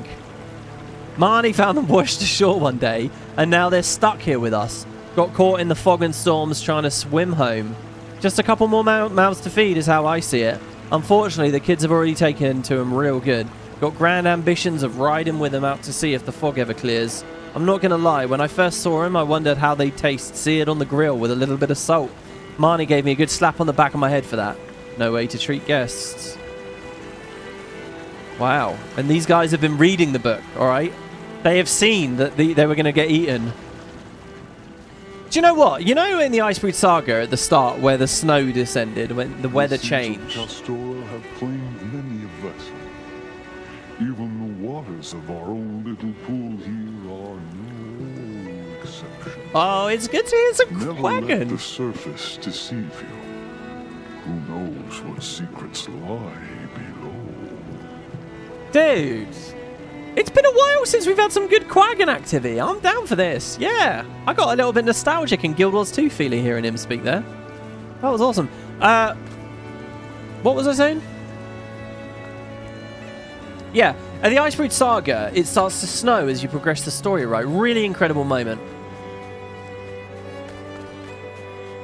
Wouldn't it be cool if by the end of this story we lift the fog? and it changes the visuals, maybe? The thing is, I don't know whether I really consider this to look that foggy right now. I feel like they maybe missed a trick there, maybe the skybox or something. But who knows? Maybe by the end the fog will lift and it'll be quite dramatic, and I'll be in my words. That would be cool. It's a bit Eterna-y, isn't it, actually? It's a bit New World. You know, I read, guys, fill me in on chat on this, actually. I would love to hear, because one of you is bound to know. And if you don't, in the YouTube comments, I'd also love to hear your thoughts. I heard that they're shutting it down. I heard they're shutting it down, which is really sad. I know I say this kind of shit all the time, and it is video saying, hey, New World, here's a new thing, and talking about a tournament and all that kind of shit. I feel like I just made that video. But of course, I know it was ages ago now. But apparently it's like they remade it. They did an expansion that was really good. They released it on console. And like very, very recently, they just did all those things. Very recently, they rebuilt it. Very recently, they released an expansion. And now apparently that's it. It's end of life. It's coming to an end. That was genuinely one of the things on the list that I wanted to try out. It really was. It's weird as well, right? Like years ago, I got tweeted by some member of their development team saying, hey, do you want to come out and play it and see it based on that first video I did? And I unfortunately had to say no to them. I said, no, I have to turn you down because I was busy at that time. I said, when you do another thing with other creators and stuff, can I please come out for that? And they said, yeah, definitely. And then I never heard from them again. And again, that all seems really recent. But now it's like end of an era, right? Is it over? Am I wrong? 14k layoff. What? Okay, I knew Amazon had a lot of people working in games. 14,000 employees. That cannot be right. Is it because they're closing down all their gaming attempts? The thing is, I saw people discussing it on Reddit, right? And they put up some quote from some ex-manager or producer or bigwig, right, within their games department. And the quote was all about how, like, we thought we could just get into the market. We didn't realize that gamers already were satisfied, blah, blah, blah, blah, blah. And I read that, and everyone was talking about it in the context of New World, as though it was new. But, like, that quote is, like, 6 years old. And I was like, these people don't know what they're talking about. Like, this is an old quote. And they're just sort of dumping it back up as though it's related to the closure of New World when it's not. It was actually about their, like, Twitch streaming launcher competition thing for Steam. Jesus, by the way, I know this looks like aimless meandering and wandering around. It's not. I'm trying to find a mushroom or something. You here to pitch in, or you plan to Yeah, I'd like to pitch in. What do you say? How do we get up to the whole garden?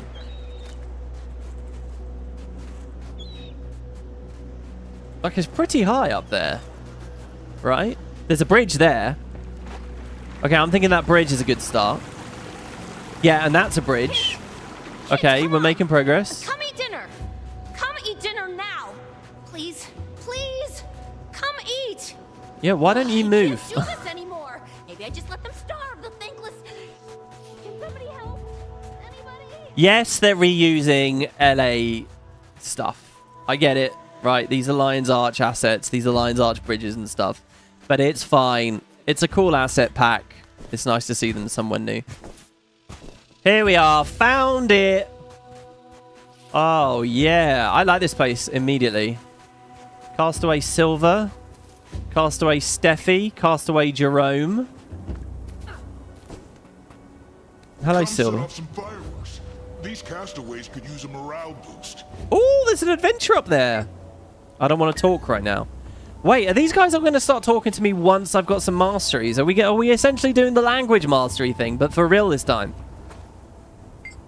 Wayfinder, thought these castaways could use something cheerful. Let them think about something other than just survival, you know. Interested? I'll send you up nice and high if so. Let me know. Tell me more. I'll send you to the high point up there above the village. Hop off, glide, and set off fireworks. Collect more as you fall to restock your supply. Rotate colors to get more approval. Can I use my flying mounts? Nah, these are pretty explosive, and it's just for fun. If you want to take the risk, that's your choice, but let's leave the mounts out of it. This sounds like a totally new format of adventure. Whoa. Holy fuck. Okay. Set off fireworks. Flying fireworks. Perform a fireworks show for the whole gardeners. Using different colours, back to back, increases the enjoyment of the show and gives more approval points. Let's see if Boots is on here already. He's not. We have various spuds, though. We've got to beat Tulip. Tulip's at 282. Mr. Modius is also at 282. They both got 63 points. All right, here we go. Am I on a time limit is the first question. No. Set off as many fireworks as you can before you land on the ground to get approval. The special action says I have red fireworks equipped. You can only set off fireworks while in the air. Okay. So I have red, so I want a new colour first. So there's a yellow one there. But I also don't want to lose too much height. I think I'll go for the yellow one. Well, the blue one's good, but I don't think I could glide to that. Wait, can I Jade Bot? I can Jade Bot. Oh, but these launch me up as well. Okay. So I'll refrain from that. Okay. Oh my god, 63. You guys were at it for a long time, eh? Can I just fall onto it? Okay, and then we launch up. We go to the yellow one. Switching fireworks colour gains the favour of the crowd. Right, yellow. Let's go to red. So we got to figure out how many like red ones there are. Let's go to blue. Nice touch using the music at the from the Labyrinthine Cliffs. This is kind of like Labyrinthine Cliffs, the map right now, isn't it? Oh shit! There's a yellow one up there. All right, I think we're okay actually. I think we, especially if I use this. We have yellow. There's blue. All right, I'm using it. Is that a cheat? Maybe. Oh, look at that one. Oh, God. Oh, my God. There's so many so high up. Wait. What? Okay, but I can go to blue and then collect all of these. So we've already got silver as our reward. Oh. Yeah. Wait, is there? There's two over there as what? The f Okay, we've already got red. Okay, so then back to reds. And we do blue, then red, then yellow possibly. That's pretty low though. I think I'm going to stay high and get that yellow one over there.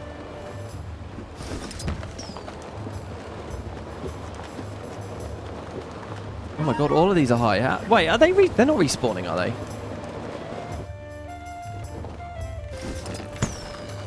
Okay.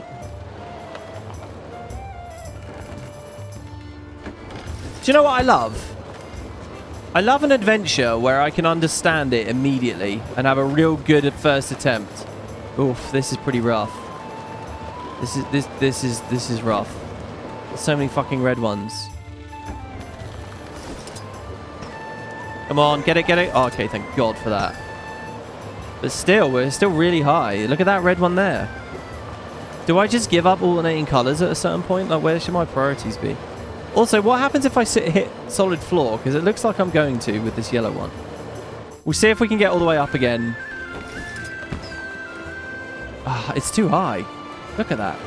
Shit. Alright. Well, hold on. We'll do reds. Oh my god, you guys got 60? We're only at 39. We'll go to blue. That's another blue there, though. That's not good. See, this would look great with a ton of people around as well. Where is everyone? Oh, no. We're going to miss it. Oh, shit. I actually have the...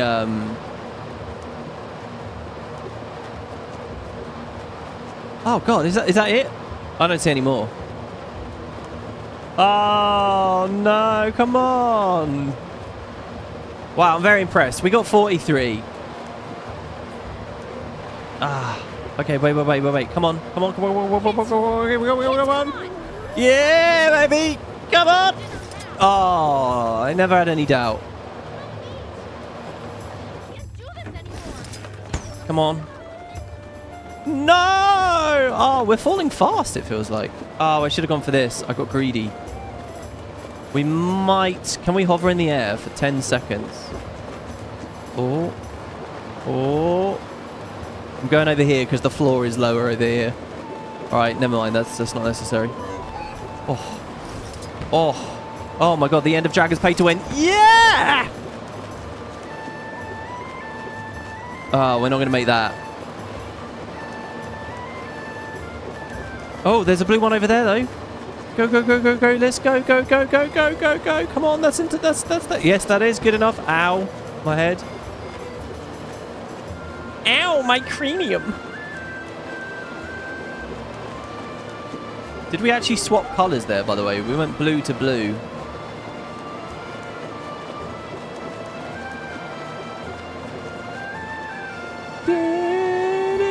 Adventures add so much to the new expansion experience. Alright, that is it.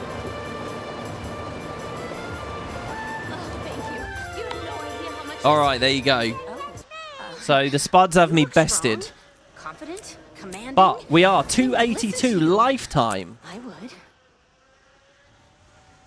You know what we were talking about the other day? That guy was like 100,000 people playing Guild Wars 2 or whatever. You really think in a new expansion launch, the first adventure of the expansion, days after release, in a one-shot, you'd be in the top 300 players if there were hundreds of thousands of people playing it? It just wouldn't be a thing. All right, we tried. I think that was pretty good. How do I get down now to where we were? Because we're pretty up there. Oh. Guess we just drop. I can't help but wonder who's in charge of that inquest group. Don't know his name, but I overheard a couple of freebooters at the bar saying he's quite the charmer. I doubt they've met him, let alone that he's charming. Sinister, maybe. Immoral, probably. Self-interested, definitely. Wait, what's the gossip? Who are we talking about? Were they talking about the inquest presents? A captain's journal. Tropical tomes, 2 of 13. As I linger on these shores, I wonder, how many of my kind will see their dreams to fruition? How many fledglings are doomed to wilt before their dreams are realized? Standing here now, I pity those that will never fulfill their own. How I once thought I would never see mine complete, or even understand what it meant. Sorry, are we talking about Sylvari? And quite literally, like their wild hunts or whatever? Because there's that word wilt, right? But then fledglings sounds more like it's a Tengu talking or something. In my dream, I was walking barefoot across an empty, ethereal beach. The air made me feel alive in a way that I would soon yearn for after waking. As I moved my hands across the foliage and through the sands, my fingers tingled with power. I can hardly explain the feeling and still sound sensible. I felt greeted by an unknowable force. Eventually, strange murmurs beckoned me inland, and I walked until I was beneath a thick forest canopy. In this forest, magic clung to the air. It was everywhere, and it was somehow more primal than anything I would come to know in the Grove or Caledon. Obviously, we are dealing with a Sylvari. While my own existence had only just begun, or was beginning, I somehow knew that I was young, and that this place was very old. I followed the old magic and the whispers, and I walked, and walked, and walked for felt like days, until finally I reached that place. A sacred ground, where all the magic on this strange island culminated. And then I opened my eyes for the first time, and everything around me was duller in comparison. I was born hungry, but disappointed. I looked across the ocean and knew that the land I stood on was not the place that I witnessed in my dream. It was like there was a string tied to that beach, and that string spooled across the ocean and connected to my chest. I could always feel it, but its pull was very faint. I knew it was real and that it breathed, but I also knew that it was very far away. With every tug I felt, yearning burned brighter at my core. It wasn't until long that I found others who'd experienced the same dream of dreams. We all felt that ache pulling us towards the ocean, under the canopy and to that place, unfulfilled by home in the Grove, with Mother's blessing, we decided to venture to Lion's Arch to see if we could find a ship. Unfortunately, our kin were so fresh to the world that most feared allowing us aboard. The ship's captain cited bad luck or worries that Zaitan's corrosive blight, which is ironic since they were actually not susceptible to it at all. Morgemorth is a different story, and as the Zephyrites learned, yeah, maybe there was a bit of a risk there. So I became a captain myself. Captain Bedelia. Years of bartering for a vessel, learning to sail and building out our crew. We found a few more daring souls that weren't afraid of the Elder Dragon's hold over the seas, and we set sail at last. The pull my brothers and sisters and I all felt grew louder and stronger as we pushed against the tides. Our excitement blossomed. The impossible felt possible at last. That is, until the storms. And then we reached the fog. And then we struck that damned rock. And so many dreams were suddenly unfulfilled. What few of us survived clung to the scraps of our ship, with no perception that we'd survive the hour.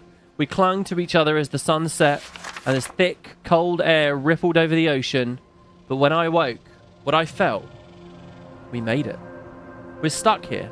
Stuck, but nonetheless, here. Interesting. First of all, can I applaud? Can I applaud the length? It's nice to have a meaty book for once. That's really good. God, I ignore that. I didn't mean to say for once, right? I don't mean to be backhanded. That's cool. I really got into that. Few thoughts. Very early Sylvari story here. Is it possible that Bedelia is one of the as yet unnamed firstborn? There's no mention that they're a firstborn, of course, but it would be really exciting to hear that one of those 12 that is so far, you know, completely unaccounted for, it hasn't been spoken about. It would be cool to hear that they came here, and that's where they've been off to, and that's what they've been doing. Another question is, so why did the Dream of Dreams push some Sylvari to this? Is there something more maybe about other trees?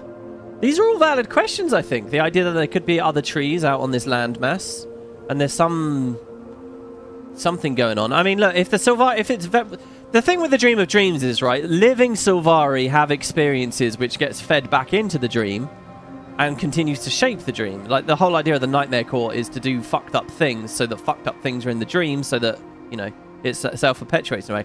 When we talk about the dream around the time of the firstborn, or maybe even the secondborn, there's very few experiences. So what seeds those early ideas is very primitive, like primal elements of what the tree is, right?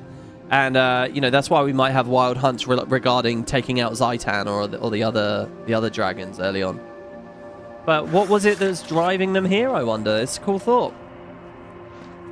Arenanet could just leave that there, or they could go further with it. It could actually become a big...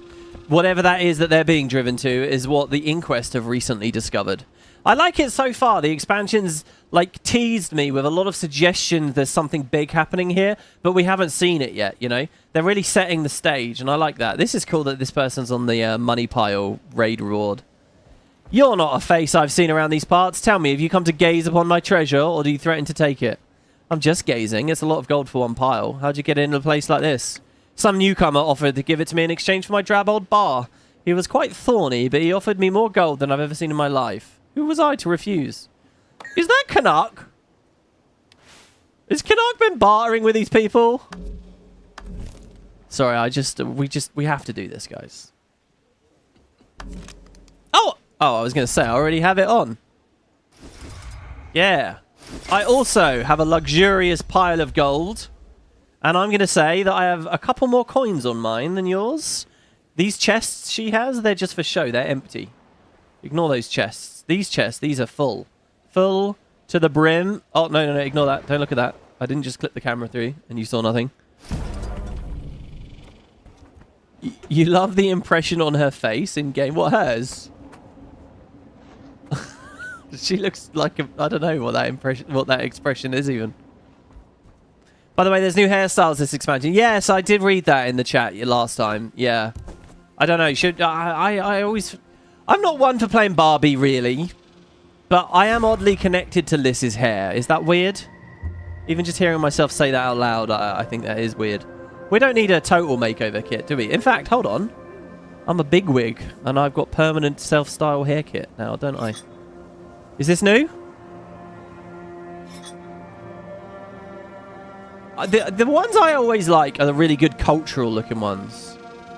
That's a great evil inquest look, isn't it? That's some evil hair right there. Is this one new? The new ones are core, not exclusive. Oh, really? So we got bald. I think I recognize that. Are they going to be all the way on the right? Oh, that looks new. I don't think I've ever seen that. That's also a fairly good evil hairdo, isn't it? I like that. That's really good at the back. Is this one also... How many new? That almost looks like a Sylvari hair. That looks like it came in with End of Dragons. So does that. So does that. I'm going to say it's these two. That's the hairstyle of one of Kudu's girlfriends. I don't remember Kudu having a girlfriend. It's 2 per race, so it's these, I guess. I feel like I've been watching you for years say I'm not into fashion wars, then come up with new outfits each track. Okay, hold on. This is literally an outfit. This is one button press. I mean, yeah, look, I have phases, okay? Sometimes I'm into it. To be fair, more recently I've got more into it. And I'm probably not being totally honest when I say I'm not into it. But there have been periods of time where I've not been into it. And, you know, I've had questionable taste, let's be honest. Also, a lot of the good outfits I had for like a 2 to 3 year stint was because someone in Spud made a bunch. Someone in Spud said, like, created copies of my characters on their account. Like the body types and all of that. And the faces. And made outfits and then said, okay, do this skin, this skin, this skin, this dye, this dye, this dye, this dye. Like, to ludicrous level of detail. It was really incredible, and I honoured that, and I wore those outfits. Some of them you'll still see on some of my other characters. Alright, let's do this then. There we go. Yeah! Actually, not bad. Quite like it. Not to mention my weird Chengu. My Char Tengu, is that what that is? Chengu. I like that a lot. So where's this Vista? I came here in search of the Vista, and I haven't managed to get it in the end, really. Oh, look, there's another playing child here. Oh, you found me! Yeah, go home.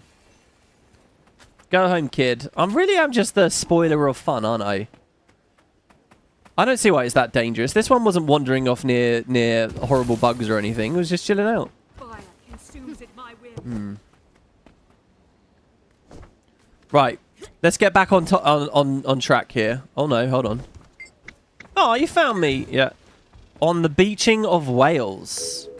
Okay, this immediately makes me think of the Karka. The predecessor to the Karka stuff right after launch had whales getting beached at Lion's Arch.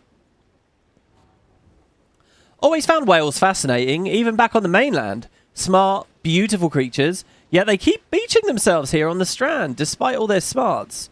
Those of us who care about them, and there's quite a few, turns out lots of people love whales, have figured out a way to get them back in the water, sometimes anyhow.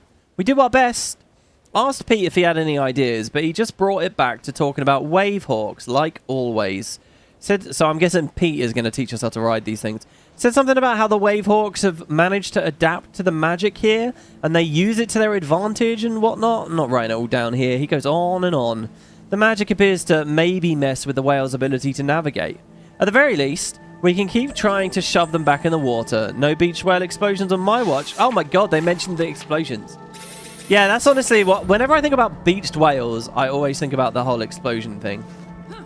You know, that they get bloated and bigger, and then they eventually pop. I swear there was a... You know that show on Netflix, Love, Death, Robots? They recently did a video game version. I can't remember what it was called now. But anyway, I swear one of their shorts was all about a beached whale. And possibly popping. You think it could be Kraken minions beaching them? Maybe. Or just Karka. There's an event about it, is there now? That makes sense.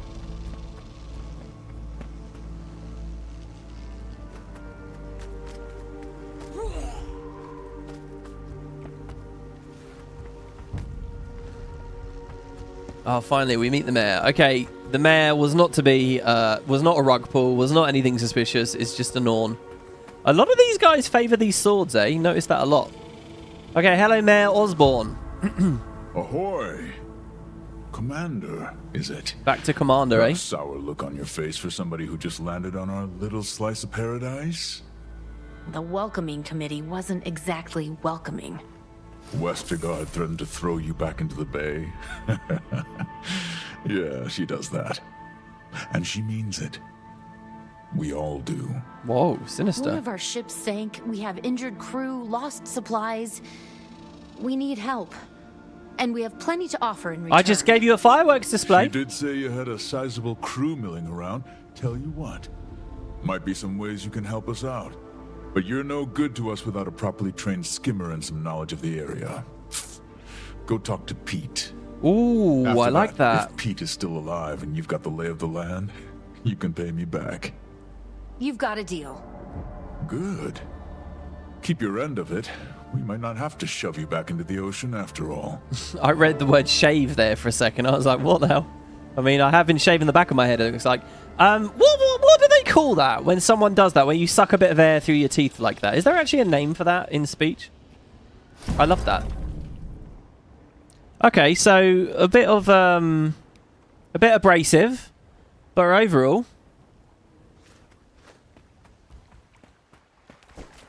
So here's the Westergaard's journal. This is the Little Wing Pond. Oh, there's little ones. Oh, little wild wave hawks. Oh, are we going to grow one from a little baby? Oh, nice little stream here as well, becoming the waterfall. Very nice. Hey, and a pink Silvari, castaway mint. She's got her, like, minty eyes. Do you know what I always wonder about with Guild Wars? How long or how much time must go into designing the physical look of every NPC? Surely they have some tools to just get some in quickly, or some randomization, you know? And I wonder whether that's fun or gets really tedious really quick. Because, I mean, there are literally thousands and thousands of citizens that they have to create looks for, you know? Like, someone in the past year set up how Castaway Jared would look, right? And not, you know, not like his face, his hair, his outfit, the weapons he walks around holding. Westergaard's journal. I found an old hidden journal under a pile of rocks the other day. Started falling apart the second I picked it up, but I caught a couple of passages before it disintegrated. Shook me to my bones. Named a bunch of folks I'd never seen nor heard of before. Real old looking names at that. The writer was from an Orion village, so I reckon they were here a long, long time ago. Probably died here too. The Silvari captain says it might have even washed up after Zaitan rose, but I doubt a journal would have made it across the ocean in one piece. Whole thing makes me wonder how many people have been in our boots. Oh, that's cool. Oh. Do you guys think that this is, I mean, what could this be?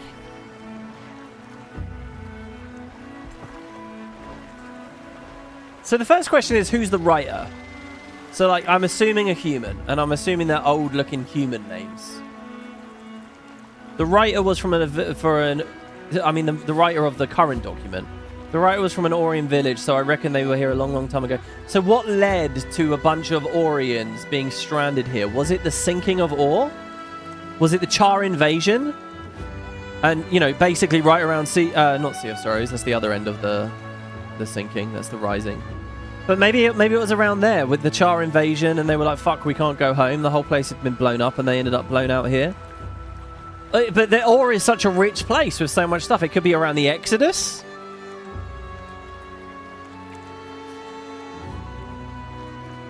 Are we going to learn more about these guys?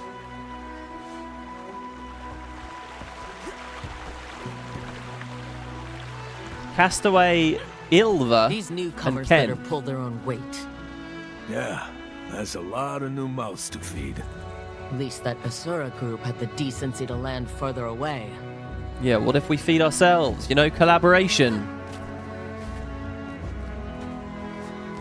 Wait, what did she say about a new Assura? fuck? It doesn't print their dialogue in chat. I appreciate, though, that they're still doing that thing, the proximity thing. You walk close and then they speak. What is going on with that over there? That looks pretty major. And that's back north. Places we've already been. So we're going to go speak to Pete now. And he's going to talk our ears off about Wavehawks. Now, can I just say, a member of the cast, I am surprised, is not here.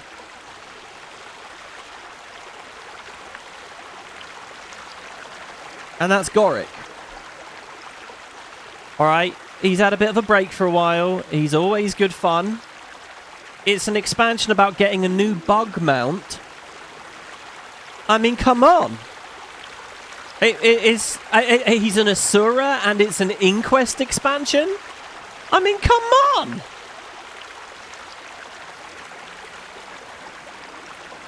So I'm just going to say, this guy... And by the way, didn't he name his first beetle PT?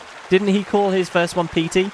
If Wavehawk Pete turns out to be Goric, who got here last year, and we just didn't know, and he's calling himself Pete now, because I assume this is going to be another bug enthusiast, right? He's going to be really enthusiastic, and it's like Goric should be in this scene, or this should be Goric. So let's see.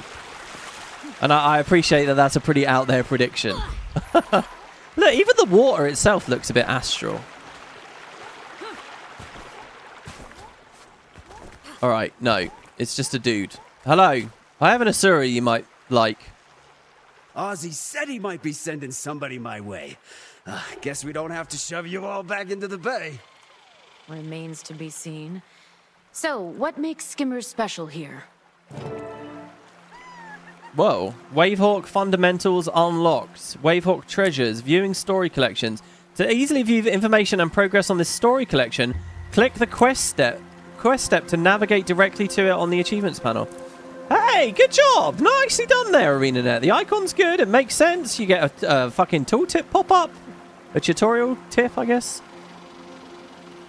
Very good. And they can utilize that now as a part of the status quo, as part of the formula for storytelling in the game. That's a good little initiative. Okay, so we do this to progress our story. Learn about Castoran skimmers by helping Wavehawk Pete tend to Hull Garden's juvenile ones. And we get a new skimmer skin, which is effectively the you know, we had this with the Warclaw last year, and we had it with the Sky Scale the year before that, I guess. I can't actually remember. I mean, what was the new type of Sky Scale? The Cryptis one was from the end of... That's the fucking crazy one from the side achievement, which I loved, by the way, and was sad that there wasn't a Warclaw equivalent.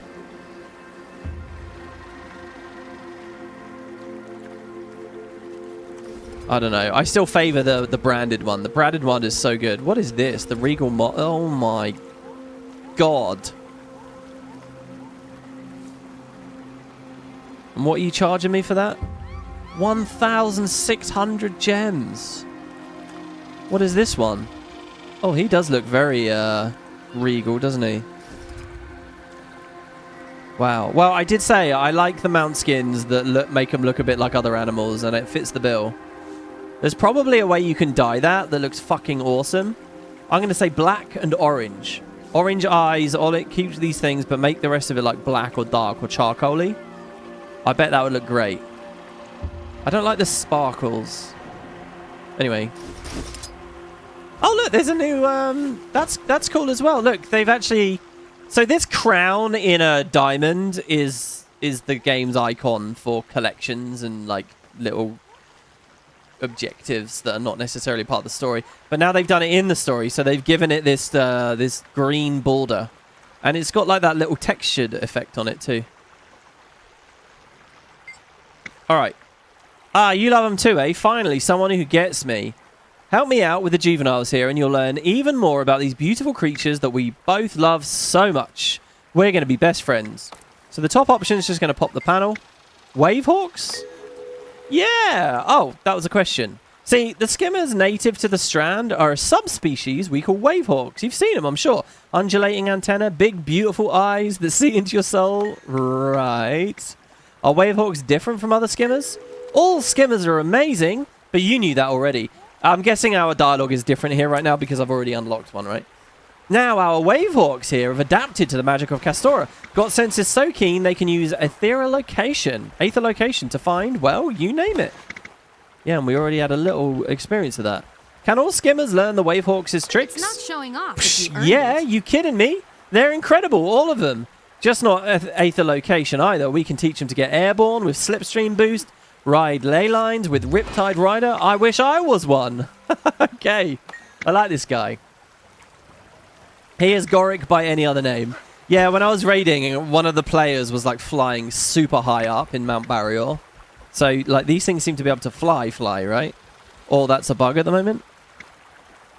Okay, so we were dinging things there. I don't know what. Wavehawks are my passion. Oh, just to ask him about different things? Okay. So what does he need? A predator's tooth. This tooth helps familiarize young skimmers with the predators that hunt them. Help familiarize the juveniles with their predators by tracking down the predator's tooth. These dangerous creatures typically roam soaring sands to the west of the great bewilderseed tree. We want treats. Skimmers respond to positive reinforcement, and there are a few things they value more than a nutritious... Sorry, there are a few things they value more than a nutritious, tasty treat. Fresh fish are a staple even for juvenile skimmers, and they can help encourage behaviors when training. Find a basket of the freshest fish south of Morning Rise Prow in Jetson Point. A lost package. Skimmers are smart and versatile. They can be trained to hunt, track, participate in combat, carry a rider, and even make deliveries. Skimmers value loyalty. Find and return a package hauled by a Wavehawk. The Hole Gardeners say one was left near a rock between the sands and the arches. A fishing net. They expend a great deal of energy flying and swimming. Hole Garden fishing nets keep the juvenile Wavehawks happy and healthy. Find a fishing net that needs repairs. There's a toy. Toys not only help skimmers blow off steam, they also provide mental stimulation and enhance skimmers' ability to learn. How many times have we've done this configuration, right, with a lot of things? We did it with Aurene in Season 3. We've done it with our Sky Scales. We've done it with the Beetle. We've done it with Warclaws. We're doing it with these guys now. A token of affection. Given to you by a lost Wavehawk, this token demonstrates the attachment and emotional bond skimmers form. Now, I'm guessing I have markers on my map for all of these. I'm guessing they don't just ask me to actually read and navigate their Morrowind style, but actually maybe I'm wrong because I don't see shit. So maybe they do ask me to do that. Still want that Vista. Let's see if we can grab that real quick before we go off on our quest.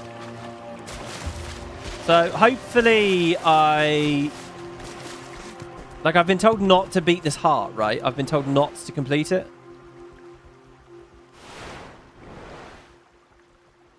Even though we're getting quite close to completing it. So hopefully it doesn't, you know. When you get closer, they pop up. Oh, I love it when they do that. That's really good. I don't know how they're surviving. That's excellent. I've always liked it when they do that. Trying to do. Research, treasure hunting, whatever it is, must have a lot of firepower to do it without being torn apart. That or somebody thinks they're real expendable. Okay, it's just on top of that pipe. We already read that captain's journal, didn't we? Surveillance notes? Did we read those? Ash Legion surveillance notes. We definitely didn't read these. Oh, this is cultural exchange. Back to the original thing. So we're just missing a hunter's journal now. Field report day 19. After 2 weeks at sea, we finally made landfall in Castora. Nearly lost my damn life on the Martingale with the Blood Tribune. Oh, so this is one of our passengers. Anyone's guess as to why I thought I was safer with a first-time captain instead of with the practice corsairs. But now my paws are firmly planted on solid ground. Grateful for that. So far, my surveillance of the outer and inner shores has been enlightening. There's not much I've seen so far that would be of much use to the legions. Though, with the various castaway groups here, I've no short of small societal intrigue. Folks who want to leave, folks who want to stay, freebooters harassing hole gardeners, some weird cult, and the inquest. Wait, okay. He's not describing the hole gardeners as a weird cult here, right? He's listing it as a separate thing. I'll tuck this someplace dry for now and go skulking. Maybe grab one of those fruity beverages from the bar. Before I left, Malice joked it had been a while since I'd taken some downtime when she assigned me to this expedition. Guess I should have taken the hint. I don't like this. Not everyone should be best friends with the fucking tribunes. Almost said Imperator there. It makes the world feel small. But okay, maybe this is a high-ranking guy. Let's give it benefit of the doubt. Alright. I love that there's so many different people with so many agendas. Now, technically, guys,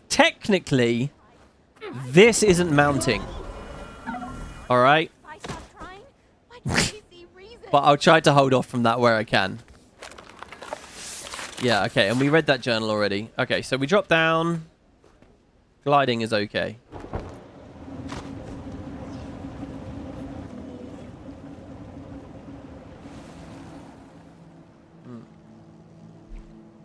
It would have been nice if it had referenced Torga or Mac. Just any other Ash Legion person, you know? Just anyone. Even a random grunt or whatever.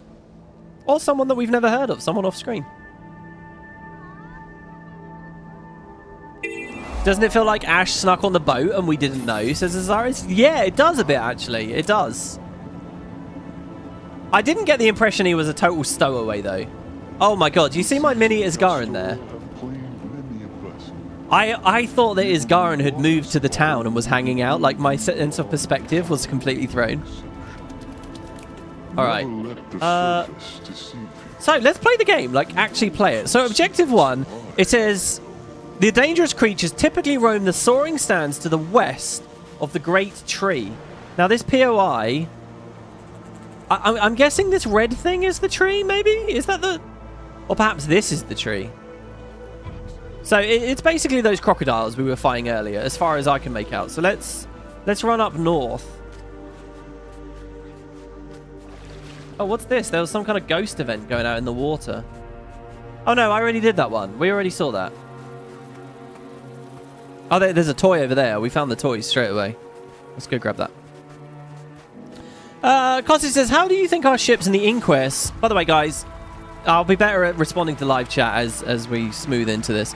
How do you think our ships in the Inquest got through the Risen blockade that should prevent access to the unending ocean as per EOD? I don't actually remember EOD talking about the fact there is still a Risen blockade. I know that there's Unchained around, and I know that Raisu Palace is vomiting out undead. But was it specified that that's still a blockade of some description? I wasn't under the impression that that was the state of the world at the moment. I'm not saying you're wrong. Maybe I just forgot that. Well, there you go. We got the toy.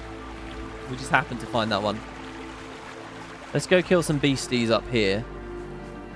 Oh, I love the way that the crabs wobble as they walk around.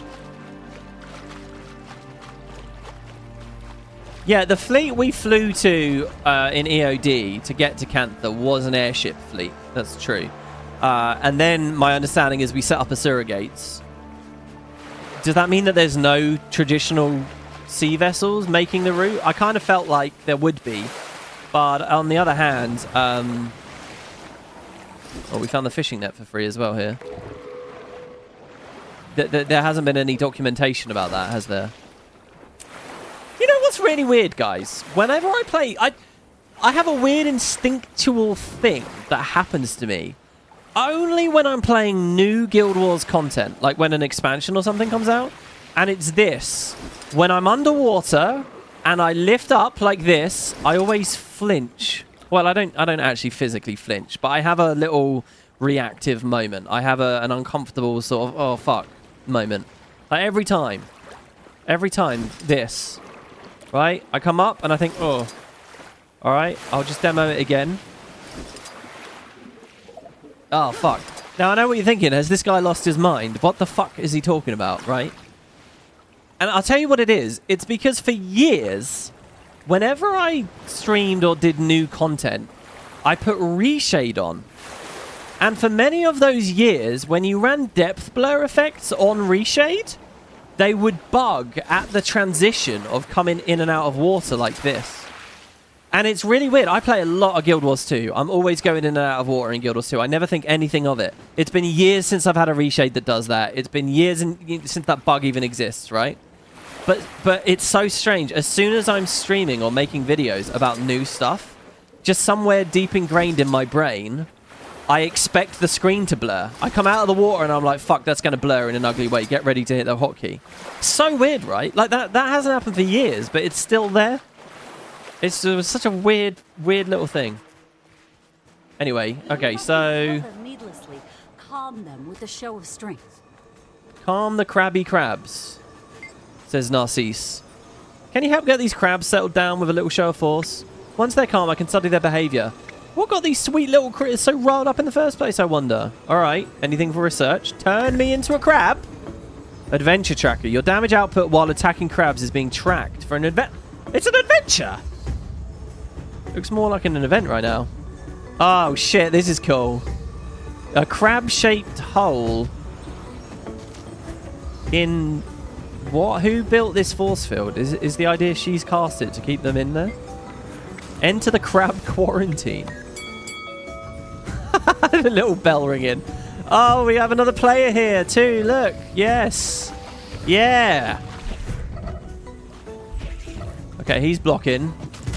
Use my shell for protection. Blocks 3 attacks and grants regeneration. If not all blocks are used. Nice. Crabs take over in 6 minutes. Yeah, pinch him. Pinch him. Oh, I think I got one. I managed to take a crab out. I think I got a crab crit. Run away! Ah, I need to get a snack. No, don't attack me. Okay, good. All right, block. Oh no, they interrupted me. Ah! Oh, I can dodge. Oh my god, that's a big crab there. Oh, I got so many of them on me. Ah! Oh, that's an evade. Oh, this is awesome. Yes! Have it. I will learn the way of the crab. I'm looking forward to Boots' video in which I... Oh, that's a big hit. I got another crab crit with my pincer snap. Good, claw him. Okay, good. Oh, look, look, look. The players, when you see they start sidestepping, you start sidestepping. All right, let's kill the big one. Come on. Come on. Yeah. Oh, silver? Of calm crabs. Now I can examine them. What has these poor babies all worked up?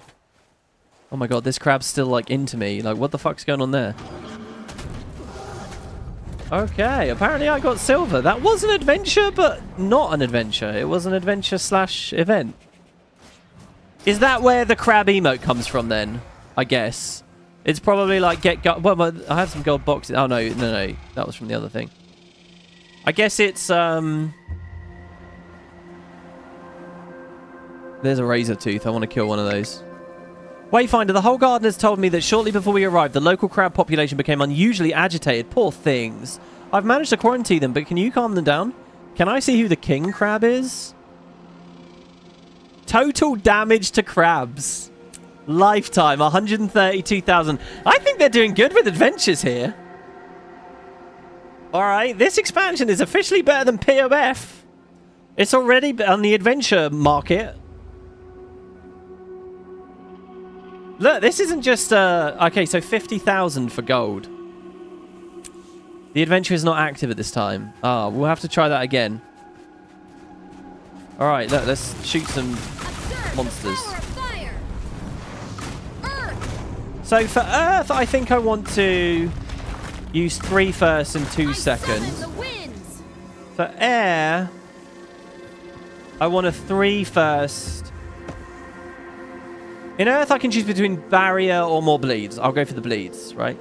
In Air, I think we want to dash first, thus collecting an air bullet, which will then consume for dazing discharge, which reduces the cooldown of our next pistol skill, which might mean that we can basically like double cast fire. Speaking of fire, I want to do the 2 second. There's the power. There we go. Look, actually learning this. Could have done this 2 years ago. 3 years ago. I might have been wrong about where we get one of these teeth, by the way. Unless it's like RNG on when and how they drop. Oh yeah, I heard that there's a jumping puzzle in here as well. Alright, what did we just learn? Because I'm not utilizing it at all. Dude, fucking Pain Inverter has such an interesting sound effect. False Dragon Spitter. Hey, another new enemy. Let's have a look. It's a type of drake, it looks like. A new type of drake.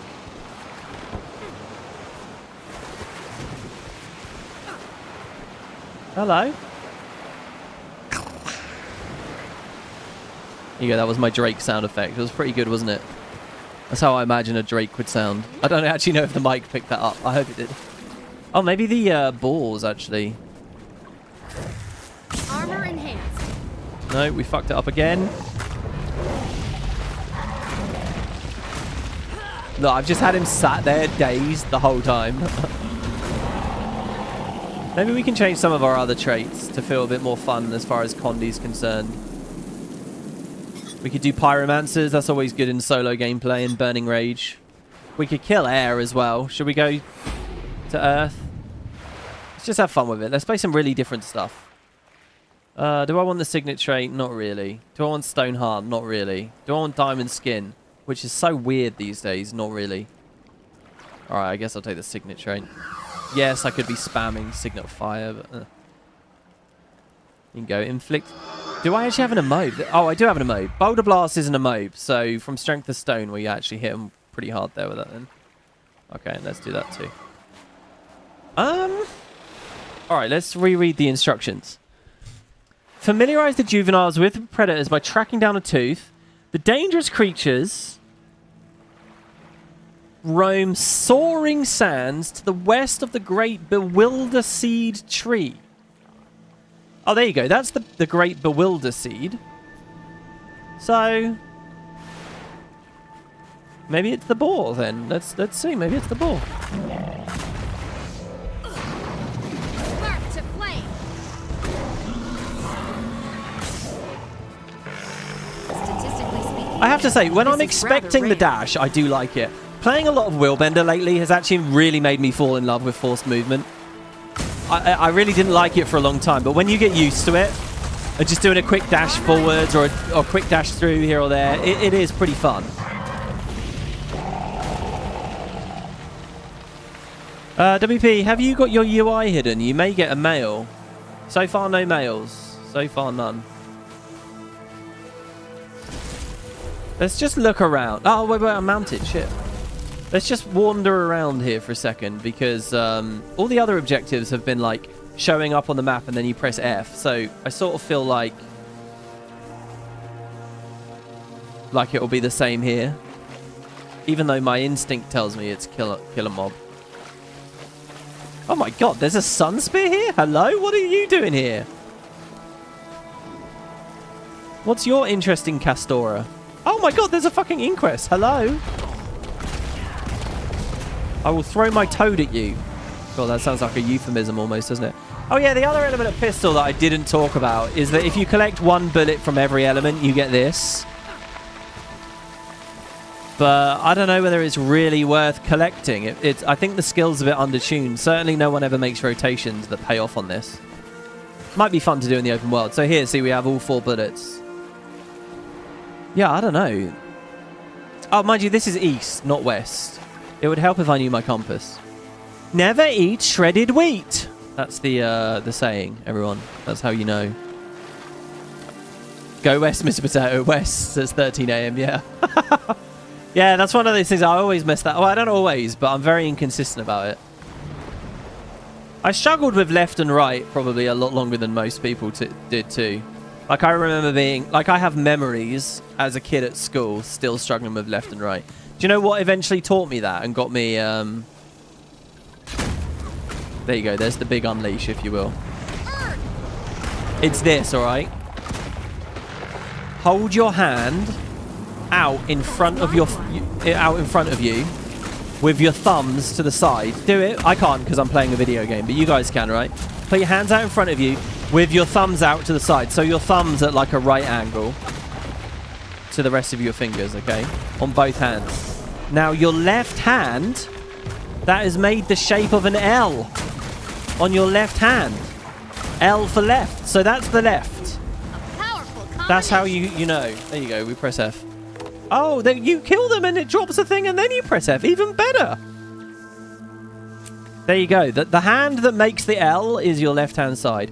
And after learning that as a kid, it's natural and instinctive to me now. But I remember I actually did have to learn that. I did actually have to, like, have a method for that. Otherwise, I was always getting it confused. Okay, fresh fish are a staple, even for juveniles. They can help. So find a basket of the freshest fish south of Morning Rise Prow in Jetsam Point.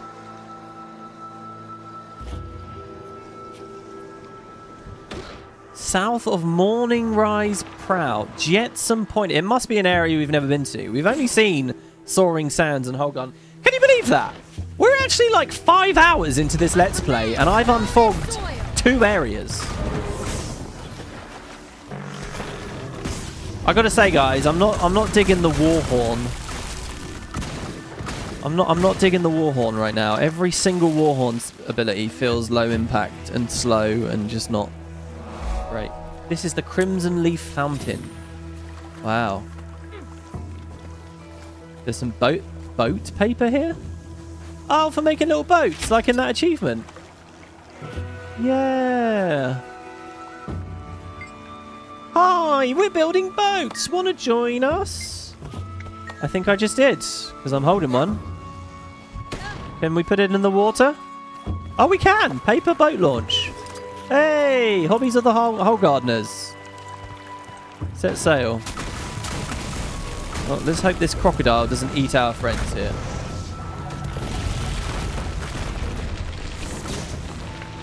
Use the spear. Yeah, look, we got a whole LP. Don't worry. We'll do spear on the next episode, and we'll swap from Toad to another build, and, you know, God, I've still only got 1 hero challenge as well. That's a moment, isn't it? Wait. Let me get that POI that we're right next to. I could turn on the content guide for this, but there's something about the content guide I've always hated. It really kind of kills the exploration, like real emergent exploration in a way. I mean, it's not real and emergent that I've just turned around to walk to this, is it, I guess, but I don't know. We gotta get up high. Oh, shit. Never mind then. There's a reason I don't have that POI. It's because it's really, really up there. Looks like a full-blown jumping puzzle. And fancy too. Maybe Angela can help us get up there? Oh my god, look at all the crocodiles.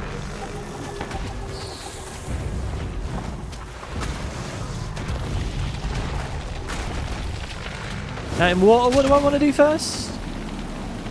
I want to do the 2 first. Wayfinder, scout's job is never done. Hold on, I've seen you before in Janthea. Oh yeah, I was there. Now I'm here. Much better weather here, wouldn't you say? I heard tell of an interesting group of Choya worshippers. Might have to investigate. Oh, that weird tribe of Choya worshippers? Huh. Okay. What is that? Is that weird sand again? Yeah, mysterious sand. Oh, we've actually found our way to one of the objectives. Oh, yes. We're at the Glimmering Arches. Oh, do you know another thing I could do? I could turn on Blish. I wonder whether Regions of Tyria immediately works, or he has to manually set it all up. Let's see. Okay, here's a Wavehawk package then. So that one had the Lost package. Skimmers are smart and versatile. They can be trained to hunt, blah, blah, blah. Okay. So this is the Glimmering Arches. There's a mastery point up there as well. I'm guessing that's all... Oh, hello. Observation reveals that they follow those who offer them bait. These turtles require safe passage to deeper waters. Are you guys hearing the NPC volumes well enough? Because on my end, I actually can't hear them very well, but I'm hoping after the compression it's all good. I'm hoping you can hear Liss's footsteps and all that, which again I can't hear very well.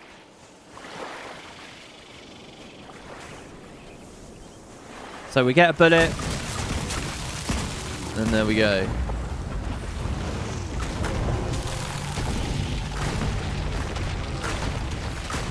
Oh, it does work. Look.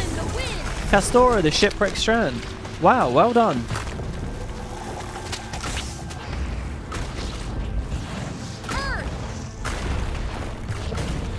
Dude, our day spam is kind of ridiculous with the turtle helping out.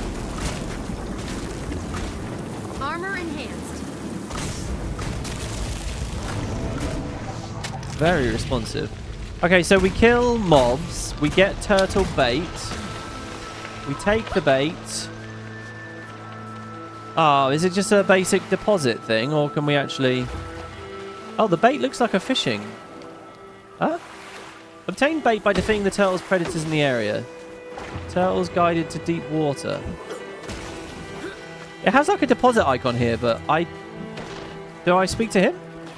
No? Do I go in the water? No?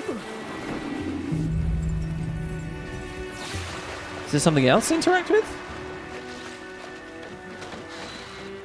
I mean, it stands to reason that I would like... Wait, are turtles just going to follow me? Where are the turtles? Maybe I guide them here. I need to walk near a turtle and then they will... It's quite a big event area. This is called the beach tree. Oh, there's a ship in it. Very Orion. Nice. Oh my god. Maybe that concept... Today's thumbnail is that concept art that looks like an Orion archway. Now that we've heard Orions did actually live here for a while, I wonder if it really is an Orion archway. Okay, we left event range and dropped our bait. Oh, there's the turtles. Oh, what the fuck? Okay. Right, let's get more bait. I think I get the bait, I walk near the turtles follow me, and then we bring them to the water. That's how I think it works. But we will have to see. Go! 7 series golem.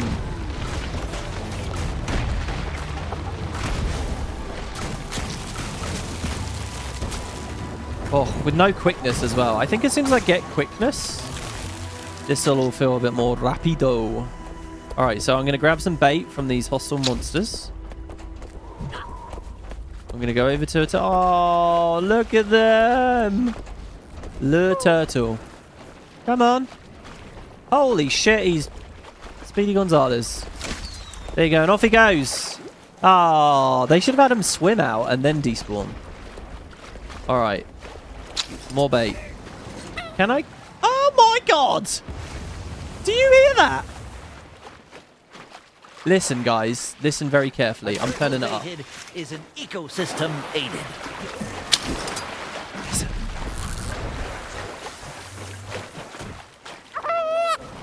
Oh!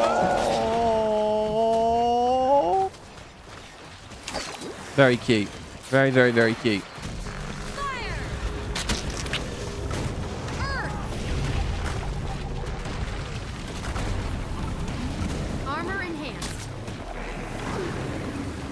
Happy turtle sounds? Actually, it didn't actually sound very happy to me. It sounded really sad and like lost and confused.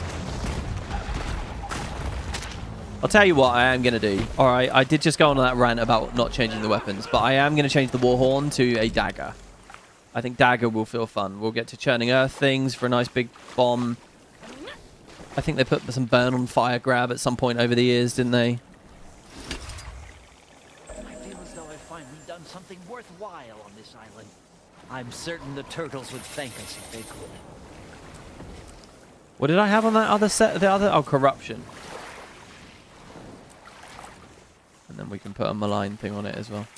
Okay. And then we'll put it to one of the new weapons. Pearl shell. Okay. Cool. So we've done that. I have to say, I really like the new achievements which ask you to do every event from a new game perspective, because it really feels like every event I do is worth it. It feels like it's built to something. Classically, on the first 4 major expansions for Guild Wars 2, that wasn't a thing, and it just kind of felt... Sorry, the first 3. And it kind of felt like, you know, like, is it worth your time, really? But I always feel like it is now. This is sort of a new interesting thing. A yellow fist icon. Freebooter. Oh! Uh-oh. She has Inquest tech. Now, did she steal that from them or collaborate? Incredible boob window going on that outfit as well, I'm noticing here. But let's not be pervs anymore. Okay. Skimmer treats. Fresh fish. Find a basket of the freshest fish south of Morning Rise Prow at Jetson Point. Well, this is not Jetson Point. This is another place. Oh, and it's another heart that apparently I'm halfway done with already. Jetson Point. Do you think it's to the south of the whole garden? I'm going to go to this, by the way. Let's get another trait. Let's get a trait. Hearthorn's Verdant Brink technically did? What? It had the event thing. It's a handy way of knowing what you've missed. Yeah, it is. And again, I always said that about Core Guild Wars 2 as well. You know, it was very honorable. That guy is sunburnt to hell. That's amazing. Please tell me that when I press F on him, he's sunburned. And also, please tell me that there's a hidden sunburned infusion in the game. That's fucking brilliant. You, I saw you in a vision. Oh. Oh, yeah, see, immediately. Yeah, I can just feel it now. Dagger feels way better. Multiple things that I want to press every time now. Oh, and we get Ride the Lightning for a bit of fun movement. You saw me in a vision? Are you sure? Yeah, you were there, and you elected me king of the island. And we ate little crab-shaped cupcakes at the banquet afterwards. Really? I'm dead serious. The only bad part of the whole vision was I had terrible sunburn. That part seems true, at least. That's great. Oh, is there a race? Wait, what? Guide crabs to the area near Sharpclaw to help him make an offering. Oh, something strange is happening in the Twisting Hollows. Gather in 10 seconds. Oh, this will be a big moment here. Do we get map-wide meta-event dialogue? Let's see. Let's see. Come on, Arenanet. Come on, I believe in you.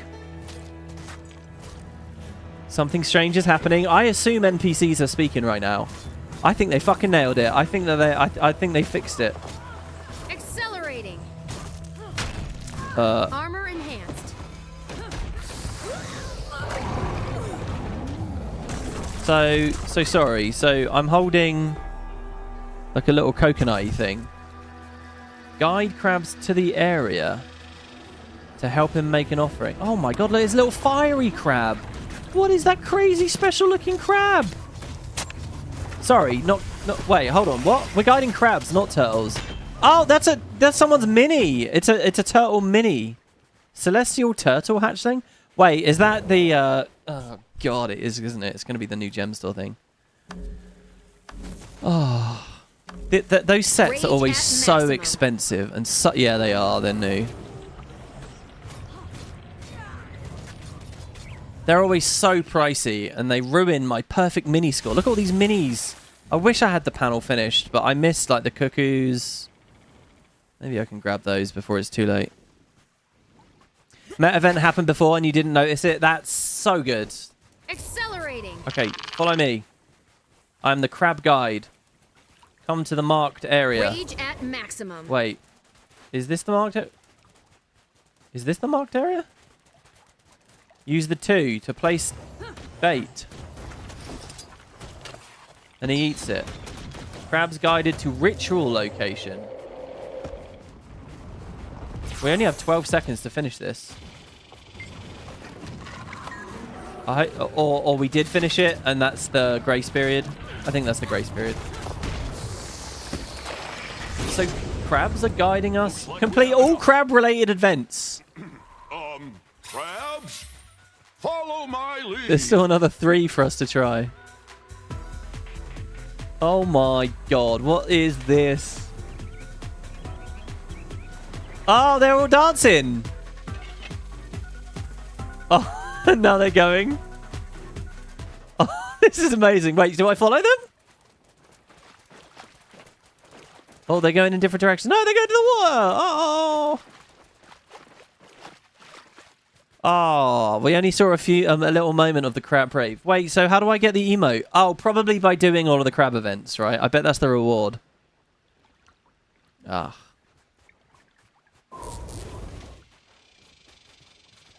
I like this. I always think my favorite RPGs, right, are where they have a lot of light-hearted stuff, but when as far as the main story is concerned, they're not scared to be serious and to be earnest and to be, you know, dark and to really pull your heartstrings.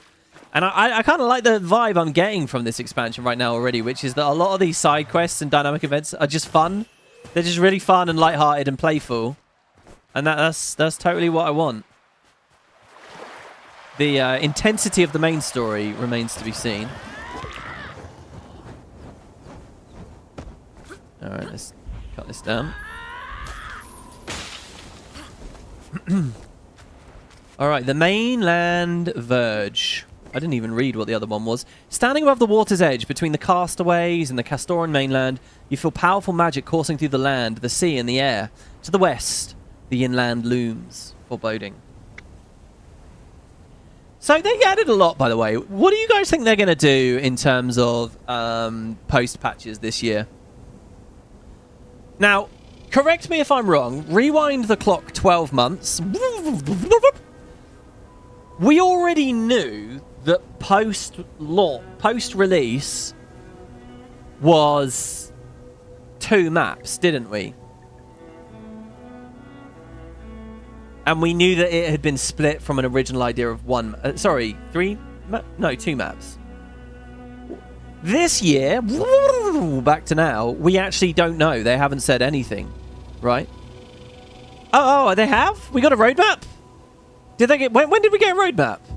On launch day.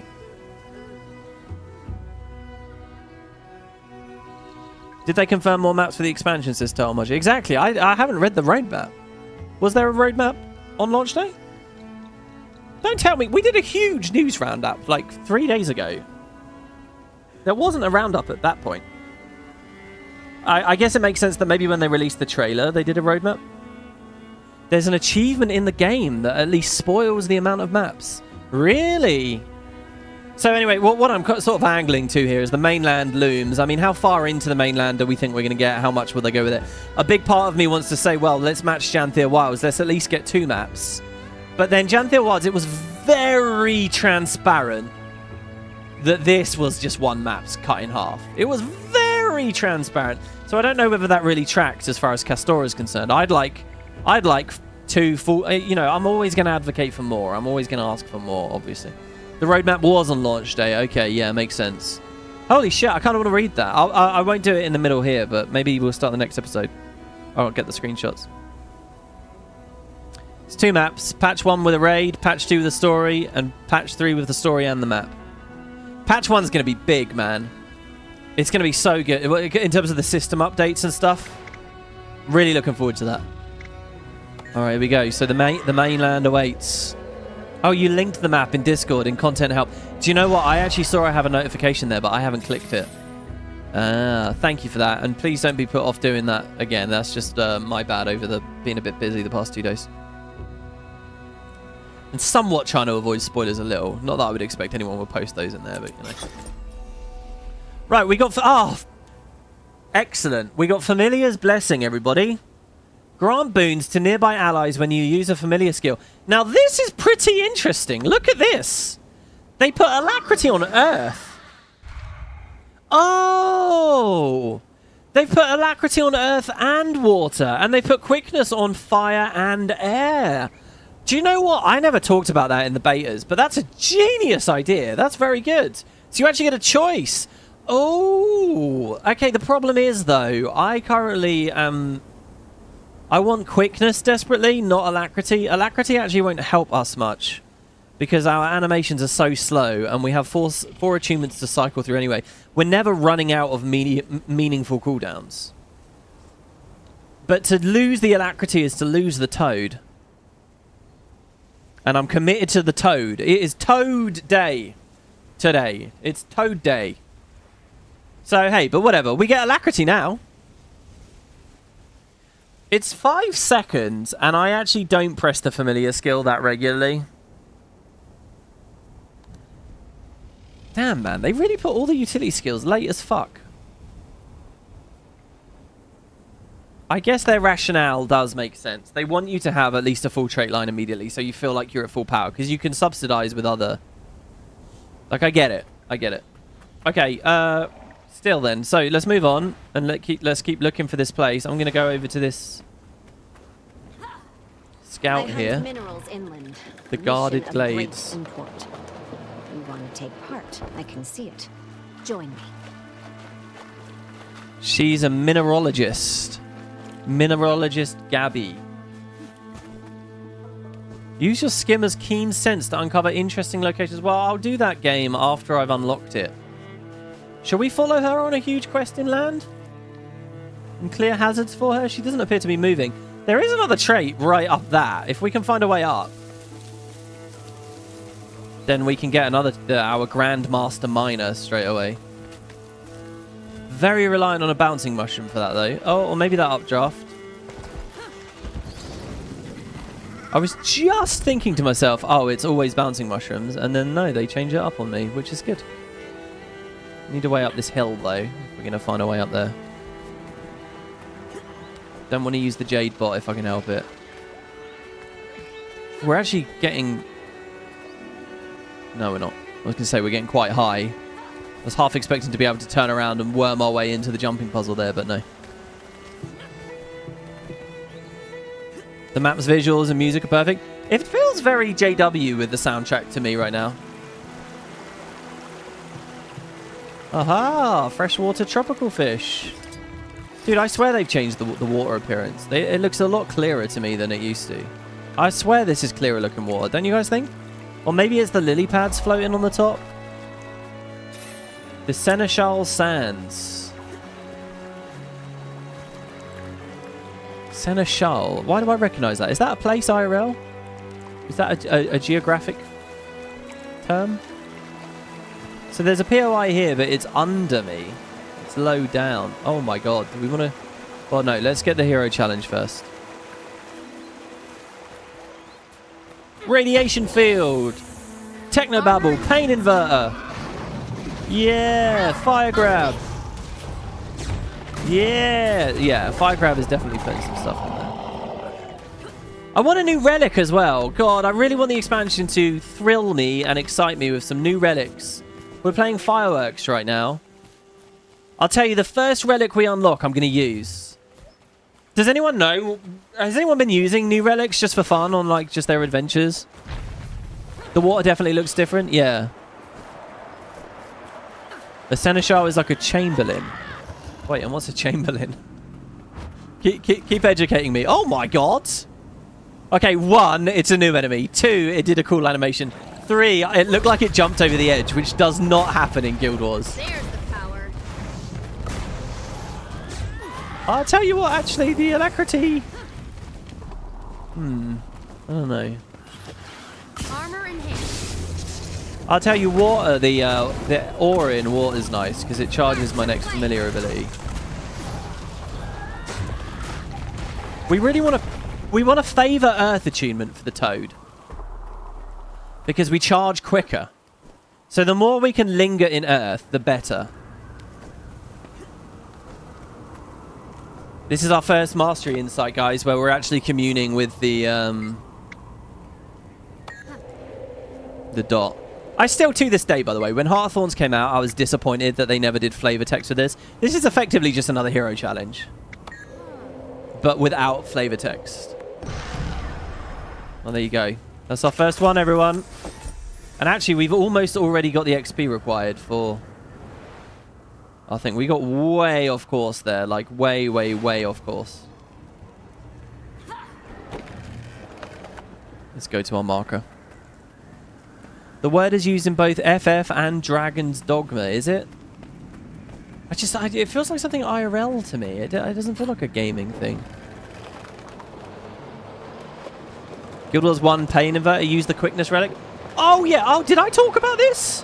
No, I talked about it in Spud. Guys, there is one new relic, okay, that I think Arenanet have done an amazing idea with.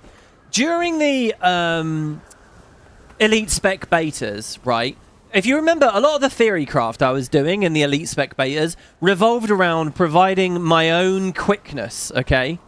And And what we discovered as we were playing with that was a lot of classes have a Grandmaster trait which says gain quickness on CC. And I observed, as we were doing that build craft, that's the way the modern game is, I observed that all of those classes are like feasting, and they get to like get alacrity from their elite spec, and they get to get the quickness from these traits, and therefore have both on these selfish builds, which are nice for open world and so on. And so, having observed that... The scanners are dead. Oh. Are you? No? Huh. Then I assume that's job done. Fido was right. I'll be damned. Oh, they do have a bit of map wide, but that was only the one, so that was okay then, actually. Right, so I observed, we talked about this on those streams, I said it would be really nice if there was a relic or a trait or a sigil, sorry, a relic, some piece of equipment, a relic, a sigil, a rune, that gave, runes are obviously not appropriate anymore, but that gave you this so that it was a baseline thing, because it felt weird that some classes had it and other classes didn't.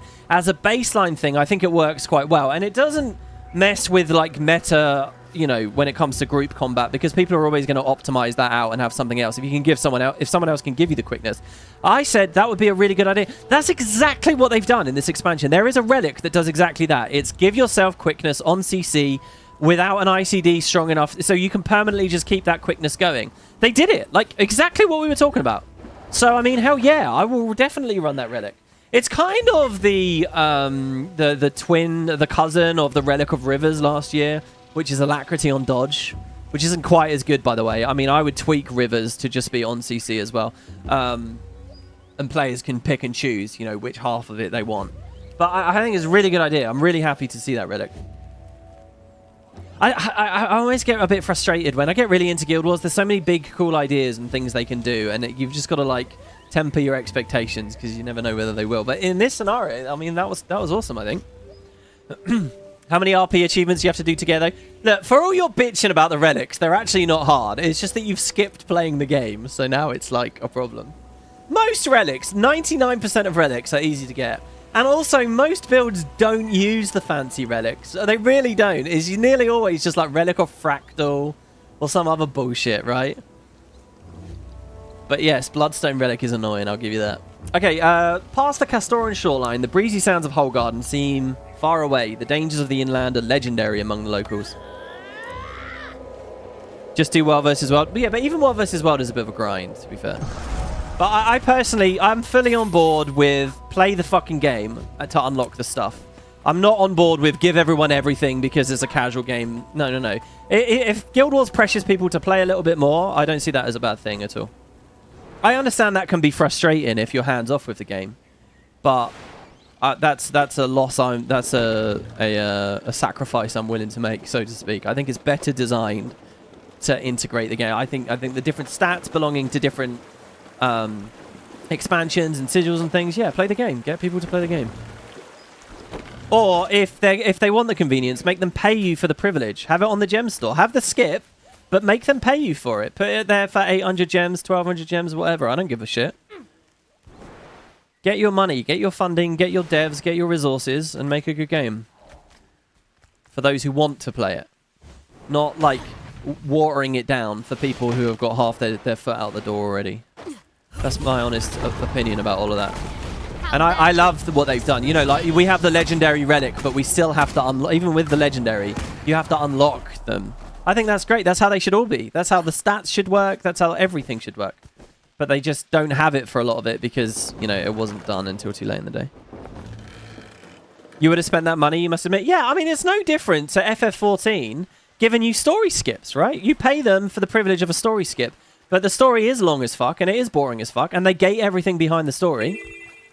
So if you want to pay, then let people pay. I really have no problem with that business model. And it's not like that would be a new thing for Arenanet either. They already have waypoint packages and stuff like that. This is fine, guys. This is ley line gliding. We earned this. It's not a mount. Help a young one in need. Join us.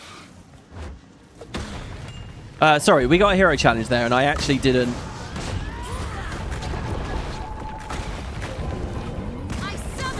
No! Okay, see? That was me not expecting the movement.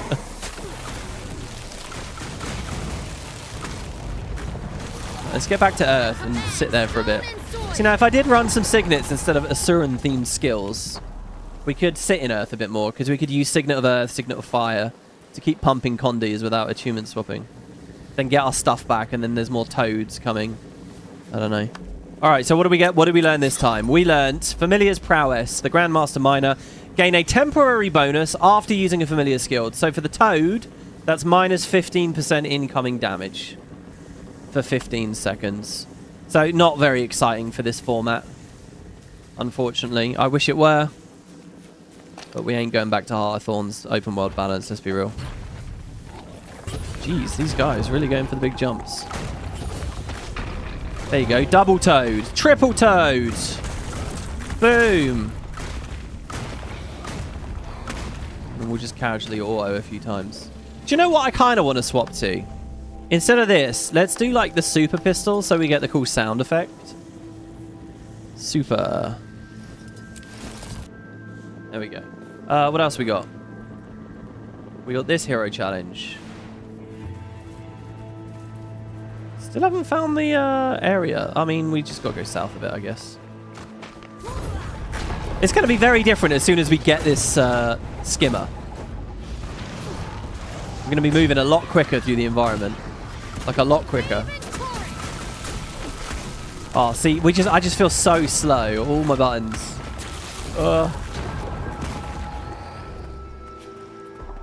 It's that thing again, though. Like the combat does have a bit of weight to it right now, and it is kind of legible and like it's correct at the moment.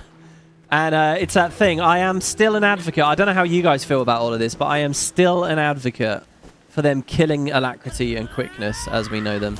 Go back to vanilla design where they can be in the game, but you only have like... See, if I don't press this button, how am I supposed to get there? How am I supposed to get to that if I don't have the glider? Maybe they expect me to have a skimmer already, and then I move across. Nestled between the safe shells of Whole Garden, Breezy Key, and Twisting Hollows, you can't help but notice this point offers a commanding view of surveillance. Oh, this is actually a really good view here. Look at that. And again, I'm telling you, that's new water. That is different water. Look at the waves. That's really well animated. Oh, there was another thing I wanted to talk about. Oh, yeah. I have another potentially hot take about raiding. It's not really related to any of this, but you guys might find it interesting. I am firmly a believer that they should rework a lot of stuff that's currently in raids where players can currently choose and make them random. And so, what do I mean by that? Okay, look at Wing 6, okay? I was talking about this in the previous episode. I can never get into pugs for Wing 6. Why?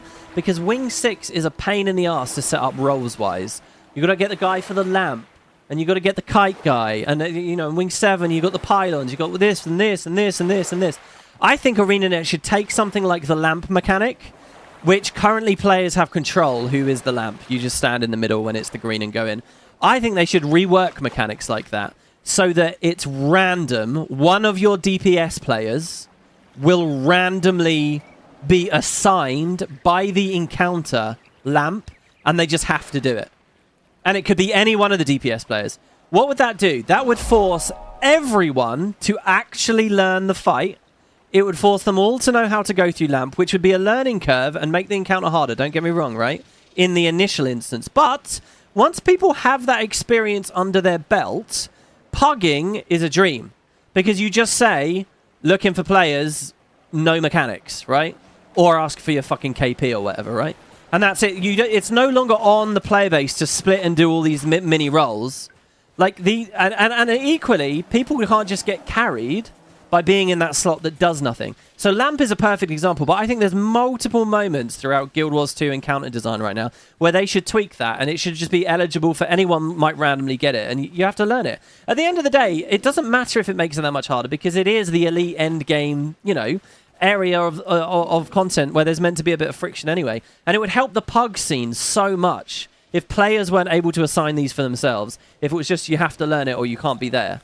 I think you would actually be able to get in pugs. You know, and so anyway, that was just a little thing. But I was thinking, that's something I'd like to see, but I wonder whether people would be pissed off about that, because look, we have the hard cut with the thing again.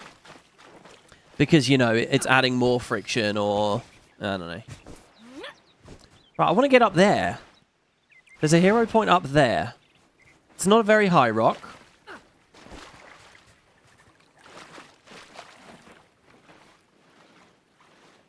Even if I had a skimmer, how would I climb onto this one? Even with a skimmer. Maybe I would fly from that with a skimmer? And I mean, skimmers ultimately can fly, right? Like, so, because they got the new stuff. So I guess we'll just see. I won't get that yet then. I'll get that one later. It feels like that's designed for me to get the mastery and come back when I have new capabilities. And so that's what we'll do. So here we go. We're at Breezy Key. That is not where Pete wants me. South of Morning Rise Prow. In Jetsam Point. I don't know either of those places. There's no search. Jetsam Point.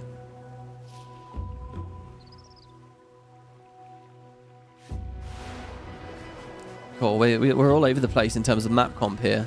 Got POIs we're missing, hero challenges. I heard those Inquest fellas pay loads for hired swords. Maybe we should throw our might behind the money, eh? I like the thought of more treasure, but I'm not so sure about those guys. They give me the creeps.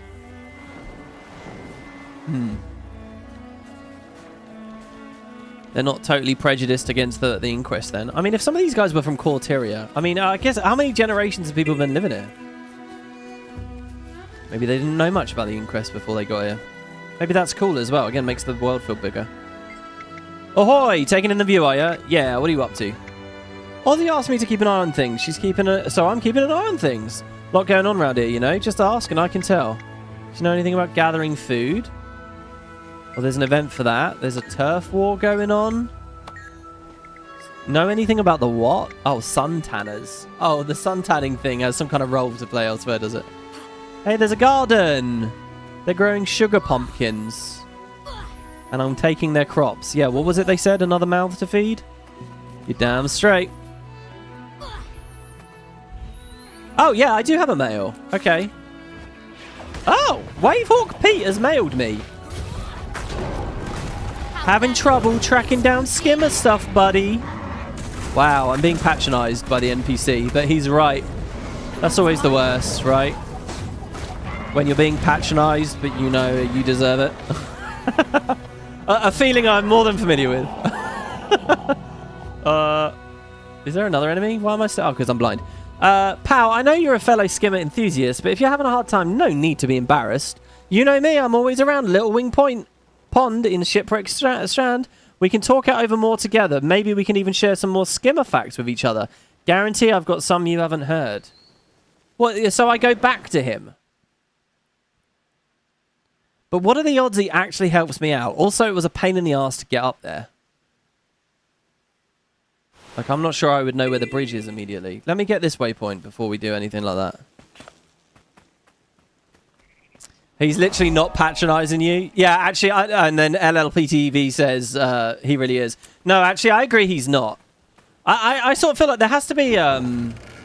This might not be right, but my impression, like, socially, is there has to be intent for it to be true patronization, right? Like, someone offering earnest help to someone who appears to need it. I don't think that's really patronizing. Someone might feel patronized, but it's not... I don't know. I feel like that's not quite the same thing to me. I don't know. And that guy's just super enthusiastic about skimmers and trying to be nice. I don't know. Maybe I'm wrong about that. Can you accidentally patronize? The thing is, if we say that you can accidentally patronize, it moves us into a very awkward place socially, where instead of just, you know, earnest, clean, you know, uncomplicated collaboration and information exchange, everyone's always second guessing what they should and shouldn't say to each other, you know? Fuck all that. Don't assume people know. Just offer to help. And if the help isn't needed, then fine, you know? Water under the bridge. It shouldn't be an insult, all right? If someone's got such an ego that it is an insult, You know, they should be honest about that. It's not sort of on the original guy. I don't know. So I don't like to think of it. But, you know, if I'm doing it to get under your skin, then yeah, I'm patronizing you. Maybe my whole understanding of the thing is wrong, though. Even as I'm saying it, I feel like I am. By the way, there's another hero challenge here, too. Oh, my God. The spawn rates. There, I made a mistake of not toading immediately. Big toad. Boom. Look at that knockdown. Hell yeah. You know what, guys? Specialized elements is a great transformative trait. But if I was going to do a big transformative trait for this spec, I would have had one of them allows you to change the familiar. I would have gone the other way. Where you have a mechanism to actually swap familiar in fight. Instead of, like, doubling down, I would have had familiar swapping enabled. And then done specialized elements, as I've said before, as its own spec. Kind of nice that they're building an escape hatch, but what do I have over there? Same as here. Nothing. And I've known nothing else anyhow. Hey, this is cool. A hero challenge that isn't just communing. Greetings! Are you here to test yourself with a heroic challenge? What heroic challenge? I call it the Burnout. One incredibly spicy raptor wing. The challenge, endure. Oh, I have an elementalist option. Why is that not the elementalist icon? Why is it a yellow triangle? A spicy raptor wing, you say? Coat my tongue with ice. Oh, that is cool. What is my most recent Halloween costume IRL? Good question. To be honest, I haven't dressed up for Halloween for a long time. I honestly couldn't tell you. That's sad, isn't it? Yeah, what's everyone going to Halloween for? Halloween parties should be happening right around now, right? End of the week, Halloween time. Alright, so I've coated my mouth with ice. With your tongue covered in ice, this will be easy. Eat the, air quotes, spicy wing. For 0% damage. Successfully participate in the Hammerheart Rumble World Boss without being hit. Oh, so I've got some stuff about a boss that might be going on somewhere. Right, here we go. Oh, this is great. Do you know why this is great as well? This is a lot like the mushroom. Do you remember there was a mastery point or a hero challenge where you needed mushroom mastery to be able to eat the mushrooms to keep your health from degenning in Heart of Thorns? It's kind of like a do-over of that. And I haven't seen them do a do-over of that, like, ever. But it's got this cool, like, extra bit. Does every class have a way of cheating their way through this? Wait, did that not count?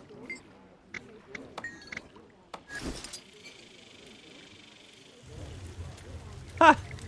It says the Vith will be easy. Do you see the tooltip there? That's so good.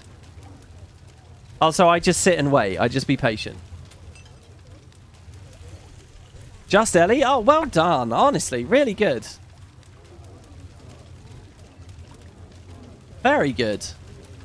What's this? Ethereal key charges used to open obscured chests. Earned by completing events and magic mirror challenges and defeating enemies that are veteran rank or higher. Aha, do you know that I swindled you? This is like we're Homer Simpson about to have our crazy chili trip. And then question whether Marge is truly our soulmate.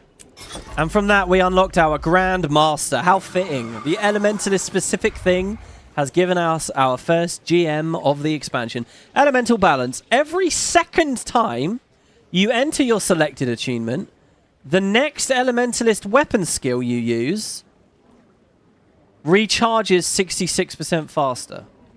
I don't remember that from the betas. Is that new? So every 2 times I go into Earth, I get a quicker Earth recharge? That seems extremely conservatively balanced. Couldn't it have just been when I go into Earth? I get that that's kind of fucked up for Weaver, but then put some Weaver caveats on there. Every 2 times I go into Earth, that's going to take ages to proc, even once. And then it's not even a full refund. But that tells me I should churning Earth when I move in. Because then we can maybe get a double churning Earth in a single achievement cycle. That feels more like an adept to me than a Grand Master. Well, no, actually, because this changes the way that you button press.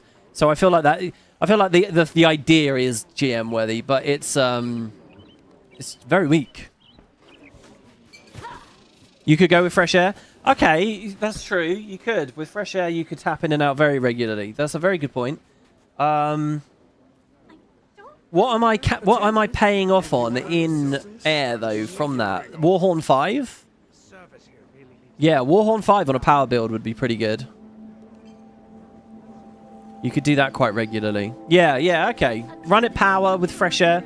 It feels like Arenanet don't usually do stuff like that though, where without fresh air, I don't really see much application. But so hey. Anyway, all right. Okay, that's this little town. Shall we go back to the guy then and see? Will he point me there directly? Hey, we're gonna find those. You here to pitch in, or you plan to just drag us down? What do you say? Wow. Sail, or you? They're very rude, and you know what? If by doing the daily hearts, this means that they'll stop being rude to me, I'm gonna love that. That's gonna be really cool. Where the hell was the bridge? It was somewhere like.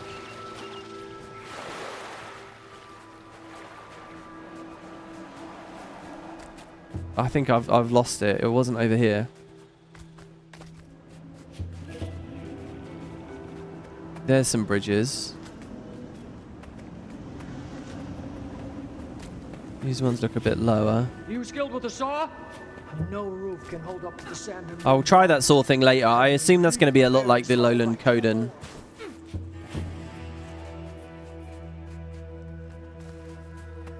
Oh, there we go. I think it's over here.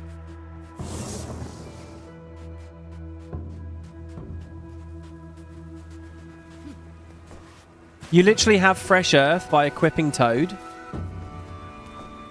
Come set off some fireworks. You're These right. Castaways could use a morale boost. I completely fucking forgot about that. By being Toad, we get in and out of Earth really quickly. I completely forgot about that. I'm deadly serious. Okay, yeah. Ignore that bullshit I was just talking about. It makes perfect sense. You're right. Ignore it. That's horribly cringy, but please please forgive me. I forgot that. I forgot that you get in and out really quick. So actually, yeah, you can pay off fast. Yeah, so that's an alright GM then, I think. Let's see if we can play with it. Let's play with it with Churning Earth. That's a very good point. Oh my god, I should have been thinking about that the whole time.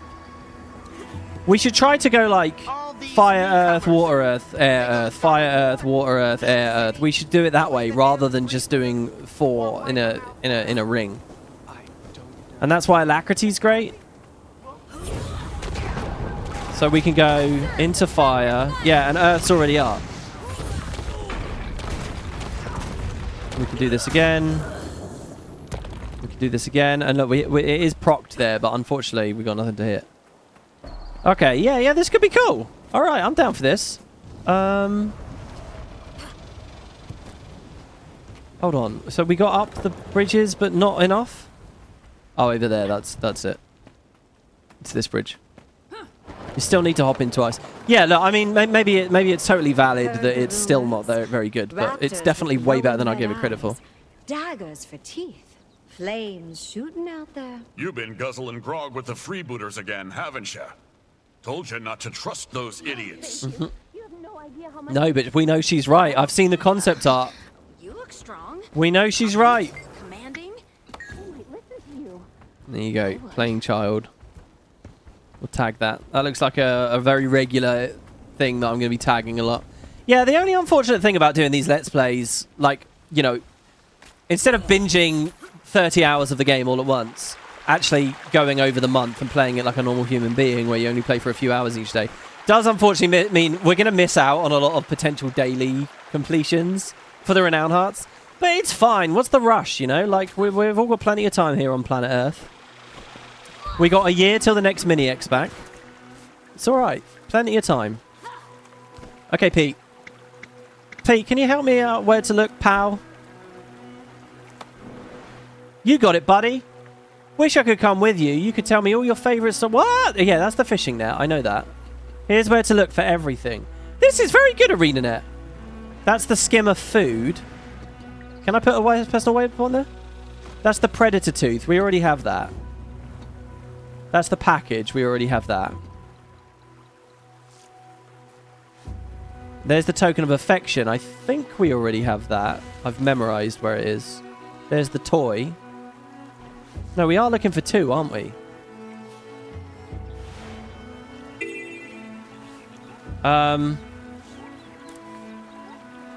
The food and the token. Shit.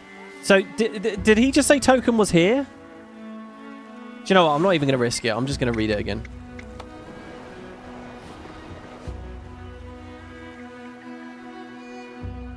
Yeah, XP isn't getting wasted. It's counting for the next mastery. Exactly. I will do it in a minute.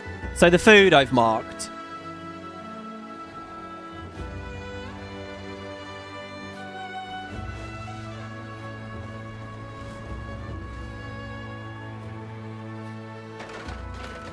So it's like, it's near Breezy Key. Okay. So we'll get the food first. Yeah, we had never actually been south enough for it. That's why we didn't find the area, because we still actually had further to explore. I think I'll do north to south, though. I'll grab this one first. Oh my god, there's a lot of people to talk to here. A lot to engage with. Commander, impeccable timing. Right, what have you done? I persuade you to help me get Pub Canuck off to a promising Pub Canuck. Now the cuisine couldn't be more fresh if it crawled into Dax's kitchen, which the crabs often do. What a pleasant surprise. And this Castoran flora gives Pax's drinks a pizzazz like nothing you've ever experienced. That's so good. But I need someone to serve these mouth-watering delights to our insatiable clientele. What do you say? All right, yeah. Being here together reminds me of the Red Duck. Perhaps you'll buy me a drink when this is all over. I don't remember the Red Duck. I'm assuming that was a moment in End of Dragons. I don't remember that, though. The Red Duck. Getting around the dragon wasn't easy, but we had our roots. Finding the path out was a heck of a lot harder than getting back. Zaitan, you mean? Okay. So, when you ended up here, what was different about that voyage? Like I said, getting back inland was rough. We couldn't find a safe route. Got hit by a storm, then another. Ended up here. And how long ago was that? Your best guess. Sense of time is real bad, but if I had to guess... 15 years? Around there? Around launch, Well, just that before must have launch. been around Zaitan's defeat. Conditions were likely escalated. Man, wait, launch wasn't actually 15 years though, right? Isn't the game's 13 years old? Is that right? 14? Cool. I want to be an Astro Ward.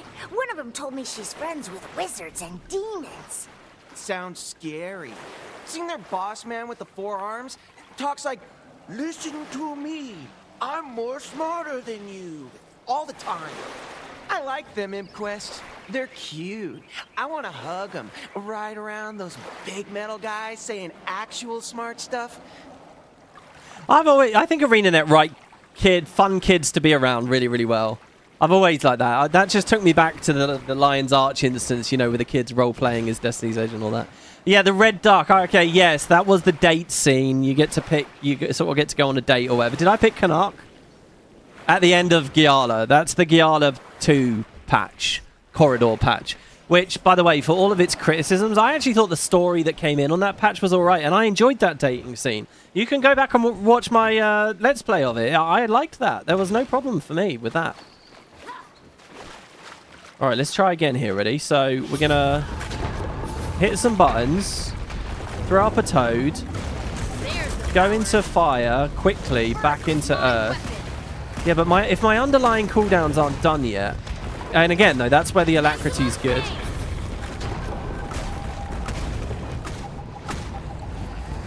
Oh, the weapons we pick are actually really important. Really, really, really important. I think dagger offhand is the right choice here. Okay, we want to... Well, it might be in the... Oh, yeah, it is low down. Oh, there's a boss. Boatswain Tennant. Tennant? This is where? James's Point, did that say? Lost Wavehawk. The Wavehawk appears to be panicking. It will never get home if it doesn't calm down. There. It's going to be okay. It's still visibly upset, but it's obviously listening to you. Good. Listen. Go due north of here and you'll make it home, okay? It glances to the north, but it still looks uncertain. Trust me, I'm a friend of Pete's. You know Pete? That's right. He's there. So what's that taught us? That they're smart enough to know north? They know their cardinal directions. I don't even know my cardinal directions, as we just learned a minute ago. Oh, God. This has bounty effects on it. Fuck. Well, mind you, it's only an elite. Armor enhanced. Okay, well, you have to stand still, but I've also got to close the gap. Oh, God, but now he's hitting me. Okay, let's just see what we got here. I don't really have a great method of resustaining. Well, the toad broke his bar nicely. Pain inverter. I have to say, we just put nearly 60 bleed on that bastard. He had 58 bleed for a second there. And the golem actually helped. We were eating damage and he retargeted to the golem. And the golem survived. That was actually kind of the dream there, guys. That was quite nice. Statistically speaking, there we go. We get a token. This is rather rare. Oh, please tell me I didn't finish the heart and trigger this bug. No? Okay, good. Right.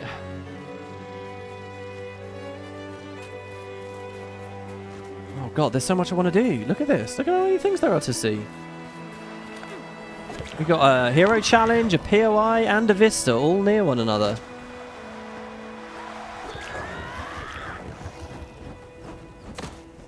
This is taking us pretty high up. Even higher? Whoa! Ooh, lovely. This is Morning Rise Prow. Oh, there you go. Dude, really nice. Obviously, we've been on these boats before, but all the foliage and leaves and stuff, that's very novel. That's different. So hold on, though. Was I supposed to glide to get to that vista? Because I didn't glide. With the Springer, no doubt, it would be easy to get from here. I think I was supposed to glide while we still had that big arc. I'm just going to do it this way. Let's watch. WP, how are you feeling about the expansion so far? I know you're early, so I'm enjoying it. So far, very good. I'm enjoying it more than Janthir Wilds. Janthir Wilds immediately let me down with the teleport to the new map and the environment we were in kind of just felt like Drizzlewood to me. It wasn't until later. Look, I want to be clear. I do really like that map, all right? I think it's the rapids and the fact you can actually follow it down and the fish swimming adventure and stuff. I do like the map. I think it is a good map, all right, really. And I think the tundra area is quite nice. But my first impression of the early stuff, that was kind of all lost on me. The big waterfalls and stuff and the rapids. I didn't really get to indulge in it. So this is at a much, much stronger opener as far as I'm concerned right now. I prefer the cast right now. The map's been a lot of fun. I'm actually unlocking an elite spec, which is a big plus for me. Also, their roadmap in terms of like the system changes that are coming for patch 1 is also very exciting to me. I'm feeling very positive about Guild Wars right now. You got to remember as well, this time last year, we were just sort of starting Janthir Wilds after the end of Secrets of the Obscure had been a real letdown. And look, I know the Foundry of Failed Creations thing a couple of months ago wasn't great, but mostly Janthir Wilds was pretty good. So I'm in a pretty positive place with the game right now, I think. This ancient ship must have been thrown high above the waves by an immense power. It's like the Black Rock, guys, from Lost. Yeah?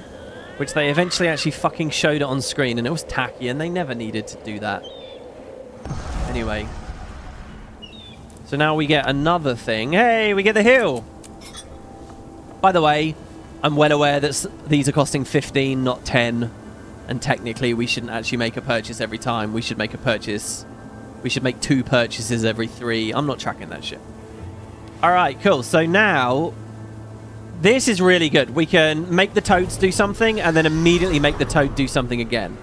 So we charge to the empowered one really quick. We get our alacrity rolling. Unless there's an ICD on that trait. I hope there's not.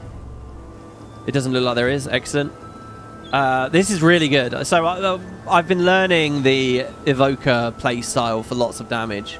And when you mess up, having the heal to get you back on track is fantastic. So I'm a big fan of that. Also, it looked like I saw something glowing in the hull. Was it this? I think it was. Dude, this is the kind of thing I want to experience when we go back to ore. That's right, not if. When. Come on, Arenanet.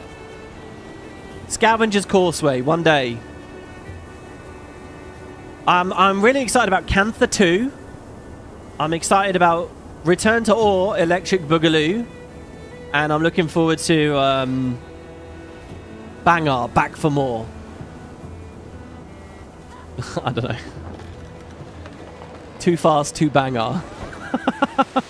Some shit. Alright. Oh, no. Get off. Okay, so... Wait. We don't actually have the token of affection. Shit, we fucked this up somehow. Armor enhanced. See here, I can toad. Oh, well, actually there I... Oh, no, wow, it actually remembers. That's excellent. I actually just, like, quad-toaded. Pentatoad. That's right. Let's go back and see. I might have messed up the dialogue. I might have had to have actually helped it follow me.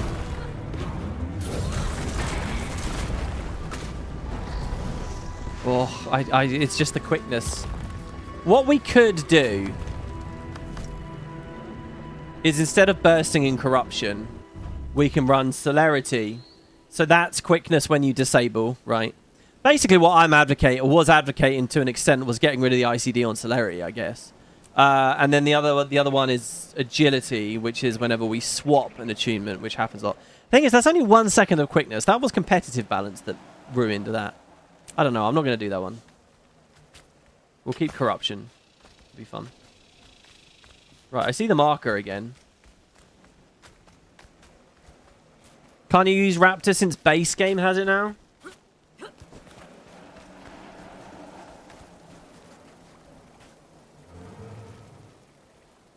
Wait, what? Have I forgotten that about Secrets of the Obscure? They just straight up made the Raptor the baseline available. That's ringing a very quiet little bell. I guess they might expect me to have a Raptor. Oh, the token was just on the floor. There you go. Alright, good. Christ. This has been pretty slow, hasn't it? Have we actually finished a single story step today? Not yet. Honestly, this expansion's really invigorated you on Guild Wars 2. Yeah, well, good. Some people on day one in Discord were saying, oh, you know, I don't know if I'm really captured by the game. What I will say for Spuds, what I'll say for myself and for all of us, hopefully, is we're all honest, right? I think we're fair, but, you know, we are honest if it's not hitting. On day one, a lot of people were saying, oh, I don't know whether I'm really into the story. But those same people have come back now and said, actually, I'm getting quite into the story now. And it's got some cool moments coming up. So hearing those comments from people has been very exciting to me. I don't know where the Raptor went, but it's dying, I'll tell you. Look at all those bleeds. Jesus Christ. Yeah, look, we're really getting a lot of alacrity in now. So that's very, very good to me, you know. And again, it's like, to me, these are not blockbuster stories. It's not a movie. I don't need you to fascinate me every second of the way, right? I really don't mind if it's a slow burn. I don't mind if it's 5 hours of smaller, slower simmer, as long as you're building to some good emotional beats, right? And then you've truly earned them when you get them, right? Like, so you will never hear me saying, oh, this is too slow, nothing's happening. All I do is come to an island, you know? Give me a good long adventure, a long story. There you go. Skimmer adaptation. The skimmers native to Castora are a staple of both the island's ecology and the castaways who eke out survival along the coastal waters. We got it, guys. So I also learned this stealth thing. Not sure what I think about that. That seems a bit shit. But we can train this now. Oh, maybe it was wasting XP, actually. It might have been. It doesn't look like it overflowed. Right, so Skimmer T1 is Advanced Hydrodynamics. Learn to dive underwater with the skimmer, except I can already do that. So it says if you can already do it, then this increases the base ground speed of the skimmer, and it grants you 3 seconds of stealth whenever you go in or out of water. That's exciting to me. I mentioned that in the pre-release stuff during press. I thought the stealth idea was cool. And just moving faster. All right, there we go. We've officially earned our skimmer, guys. Let's click the mount skin. Let's equip it. We'll say goodbye to the orca for now.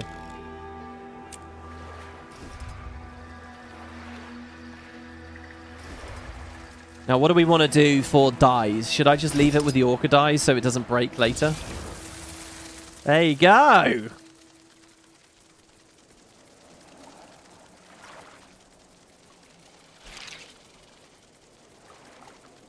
Really good. I like the idol there. Works out well. I'm somewhat desensitized to this moment because I've used the hummingbird before and all that. But putting that aside, it's really cool. I like it as well a lot. When they were first talking about this, I was thinking a bug's really that cool. But no, actually, I think I prefer the vibe of this to most other skimmers. The sound's really good too. This is where the Assura came in, yeah? Max says they flew some metal bird up over the trees and marched some shiny walking giants under the mountain. Max says the Booters got a pet shark. Says she's seen crabs dead. Says a talking rat tried to kill her. She's a loon. Okay, so far, we know that most of those things are true. So who's the talking rat? Is there a Skrit among the Inquest? Do you know what would be the most amazing twist for the leader of the Inquest? Is if it was like a Skrit super collective or something. If it was like, you know, some society of Skrit, some Skrit supermind that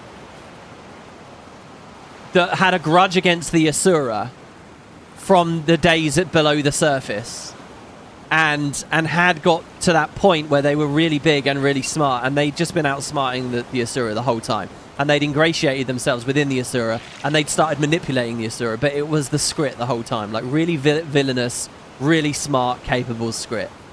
I know that sounds really stupid because a lot of people just take Skrit as comic relief and that's it, but actually I think they do have the capacity to do a good serious story with it, and I think that would be a really, really cool revelation. Oh, as with most things, it's just about how you deliver it.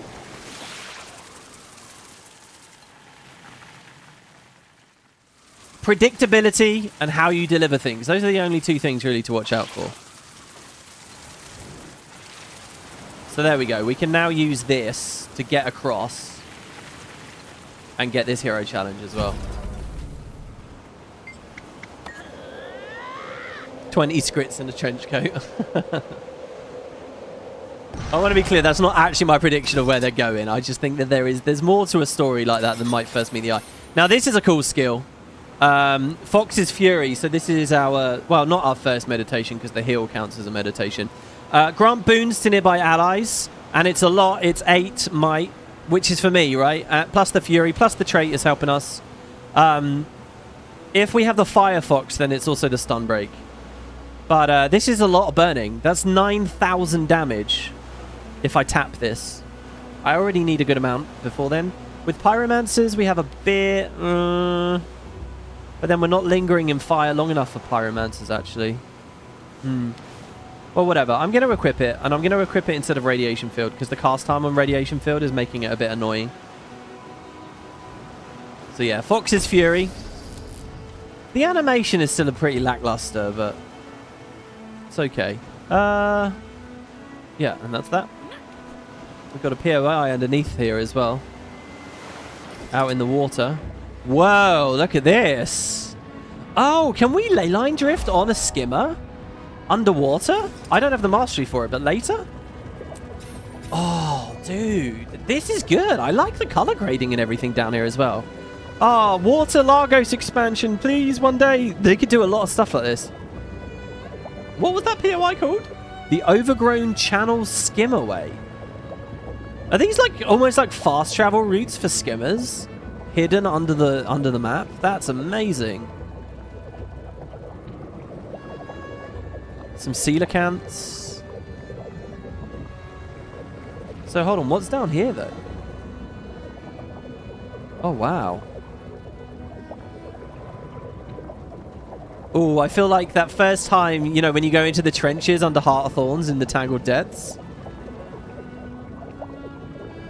It's so like that, isn't it? Are we going to rise and find an Inquest base? They've done very well to hide all... Look at this, look where we are. We're like under the ground. This kind of area is kind of pointless. I don't know. If it's interesting to go down for the first time, I don't mind too much. Like, we could call those Tangled Depths one pointless. A Grotto aficionado.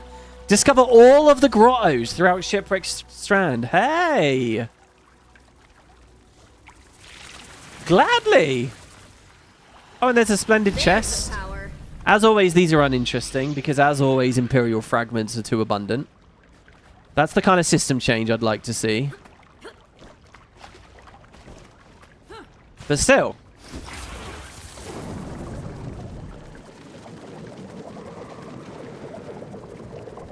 You've just made your way into the hidden hall of the map. Oh, we have to come back when we have ley lines. I hadn't even thought about the fact that you could get ley lines. By the way, this thing feels really maneuverable. Were Skimmers always this well handled? I really feel like it can turn. Good. What happened to my dies, by the way? I thought it was black. Oh, this is good. Okay, there's a POI there as well, I suppose, back towards the whole garden.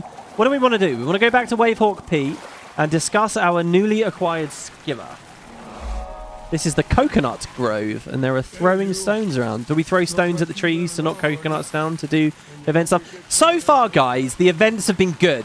All right, let's not forget. Last year, what was an underwhelming element of Janthir Wilds? It was that on map 2, it was just constant like fire elementals or gather herbs or gather meat. It was the same thing, right? Over and over and over and over again. They didn't do very well on map 2 last year. So far, and I know we're not on map 2 this year yet, but so far, I think they've really upped the ante with that, and they've done very well. Should I get back? A big part of me wants to start doing formal reviews for all these products, but I don't know. I just don't think they're worth the energy. But anyway, if we were to imagine such a review, a comment like that would be in it. Like, maybe one big video. Soto, whatever, versus JW versus VOE. The grand showdown. All right, Pete, what you got for me? Now, no guarantees now, but I've already put in a good word for you with old Oz, buddy. Any friend of the Skimmers is a friend of mine. For life. Don't be a stranger, pal. We should meet up at that new pub and talk about our favorite subspecies over a cold foamer. Hey, you got an extra one of those communicators I've seen you using? Give me one, and you can call me anytime. Oh, great. Didn't we learn our lessons about security of the communication and stuff with the communicators? All right, yeah, just give them to everyone around here. Why not? I didn't even notice he has these little ducks with him. Oh, they've done really good with the critters. I'm just in a weird critter happy mood at the moment. I should hate critters after a dachshund chewed through my Ethernet cable. I should be furious. Go on the warpath against all small animals. Dude, I love this. Technobabble now is a quickness generator for me. Look at that. Mayor Osborne. Oh, I really want that relic. That quickness relic is going to be like a staple. That one quickness relic is enough to make me think I could do a new series of open world builds. But it would basically be every build is going to run that. That's so good, right, guys? Perma quickness for you. More usage for CC skills, even when you're not versus break bars and things. And it opens up all elite specs, right? If you want to play a Tempest, you can have that with quickness now. If you want to play, you know, we saw that with Paragon. Anyone that would traditionally be Alacrity or nothing, boom. They're open for you. It's really good. The only downside is it's not a core relic. It's an expansion relic, which means that it's not in the place to be of best benefit to the entire community. So personally, I would advocate for making a core relic with that effect and put something more fringe in the expansion. But again, all the arguments I made earlier about encouraging people to play everything apply. It's just I'm more concerned with this specific scenario of people missing out, you know. That should be a relic you get. A relic like that should be, like, unlocked for beating the personal story, right? You beat Zaitan and that fucking thing unlocks. And it's like, okay, here, look, this is a core thing that you really probably want for a lot of your builds. Like, every new player, people should have that. That's where I would position such a tool, anyway. Mayor Osborne. Hold on now. Oh, let's get back on our chair. Happy, sure, but he's happy anytime somebody talks to him. Thing is, I did you a favor. Now, you make a few more Hull Gardeners happy, maybe we can talk. Fair enough. Well, about what? Well, just for a bit of info about the inquest, I might as well ask them, bro. I like this guy. I like that he's pushing me away and he doesn't like me too much. Okay, so it's finished the heart. Okay, this must be the bug that I was warned against. So don't beat the heart before this. Now I am free to beat the heart. I don't even know what I would do for that, to be honest. Check out that new pub, please, please. Oh, she wants to go to Pub Canuck. That's cool.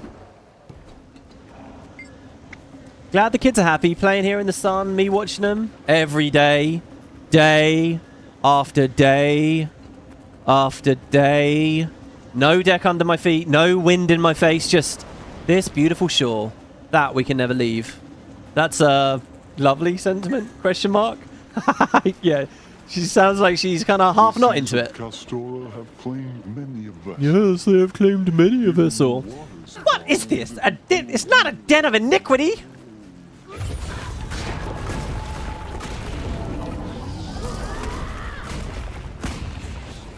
Oh, I don't appear to have been able to double toad there. That problem's never going away if we don't take care of the big one. Oh yeah, I'll help you. He talks. Don't laugh. Can you get him? What, a big rat talks? I'll help you with this. So, what do you say? You want to know where I found him? The king of these plague-ridden critters? Track it for me. Did that update my personal waypoint? Oh, I think it fucking did. Oh, so good. Yes! That's not going to help with the heart, though. Wait, maybe it didn't, actually. Show it on a map. Yeah, okay, it didn't. Oh, that guy's fighting it. That's not going to help with the heart. And I'm not going to get there in time. We could use the waypoint. I have technically been there. Go on, then. Go on. This isn't cheating. It's an authentic way to play the game. Oh, I can't see. Wait, why am I in combat? Hello? Combat with what?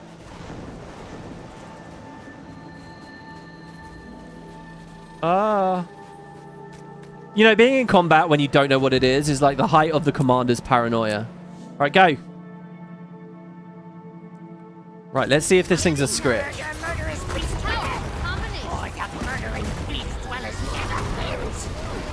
It is a script. The Rat King.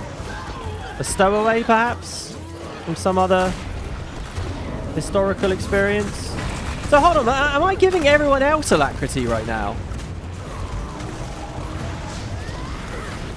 Ow. Like, I'm a lack DPS right now. Run from murderers! God, look how shiny all the Guild Wars 2 players are now. Look at this. Look at this shit. Look at this.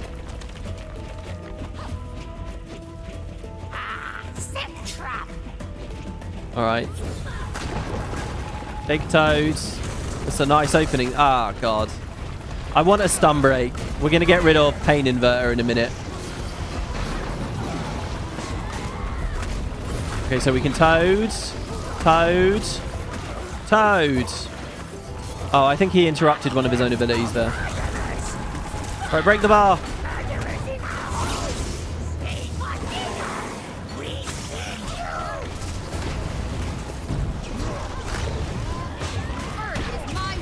Oof.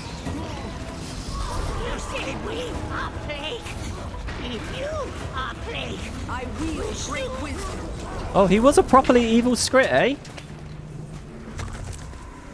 The lesser-known leaders of Shipwreck Strand. Meet and defeat the Rat King, a leader among rodents. We also calmed the crabby crabs. and became a king ourselves. Oh, what a pleasant surprise. All the text is like really fun. Yeah, I don't really know the story of why there's a script here, obviously. He's taken us to some kind of grotto with a mastery point, though. Visions of Eternity Mastery Insight. Oh, nice. It's just the pile. By reaching this... Yeah. Our POF map's lagging like crazy for some reason today. Oh, I don't know. There are a couple of things in the game that do lag. And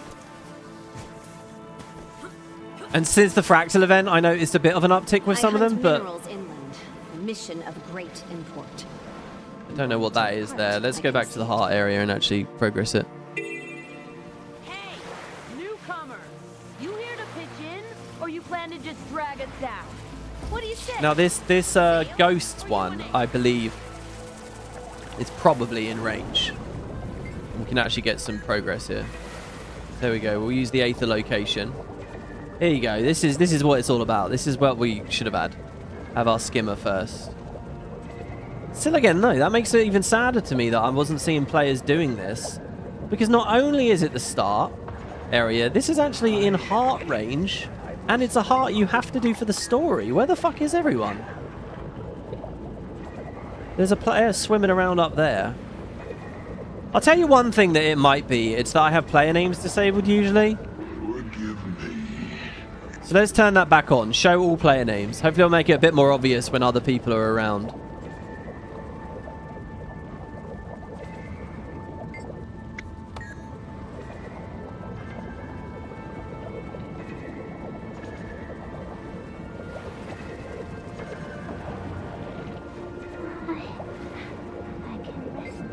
Oh man, this sucks. I don't want to stop, guys. I don't want to stop.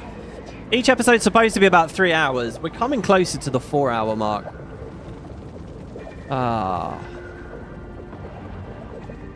You must return a ghost? Yeah, no, I know. I thought so. Yeah, that is what we did. God, I've got a lot of ghosts to do, actually. You know, I think this is upscaling because the players are in the area. How full is LFG? I'm sure the labyrinth is still popping off. The labyrinth is always popping off. Oh, by the way, I've been appearing offline this entire time. Sorry to anyone who's trying to whisper me. I'm not actually trying to hide from anyone. Why am I appearing offline? I can't remember. Something was going on. This way. Cut the stream and restart it for another 3 hours. Yeah, I mean, the truth is, right, if you're watching this in a long playlist and you're binging it, you don't really care where one video ends and the next begins. Not really. But the point is to try and encourage people to actually watch it in the first place. They might like some shorter timestamps. I don't know. It's not logical, but it is what it is. I've actually reshot the opening of the Daggerfall Let's Play multiple times. One with very, very long intros and two with very, very short intros. Like the first episode's like down to like just 15 minutes. Because I think that the early ones just look ridiculous, but hey, I mean, worrying about that stuff's probably stupid. Oh my god, so many ghosts to do, so many ghosts. Oh, this way. It's an X-Pack release. You would expect it to be long? Yeah, I mean, I'm not going to rush in game or anything. I mean, the length will be what the length will be. I'm going to play it as I would play it. And that usually means smelling the roses. Or the crusty old bones at the bottom of the water. Oh, there you are. What's quite nice about this, actually, by the way... Oh, wait, these treasures... Oh, okay, so that's where we get the unusual coins from. It's just like Warclaw Sniff, really. It's a slightly different Warclaw Sniff because it's a toggle rather than a spam. I actually think there's more gameplay involved in the Warclaw Sniff than this. But maybe that's why it's fun. This feels stronger in some way. I don't know. Yeah, what's nice about this, though, is even though the event still has a lot of work, we're actually... Look, the heart itself is progressing, just each thing that we press F on. So the heart's going to be done whether this event takes a while or not. I won't skip out, though. I'll finish it. It's XP, after all.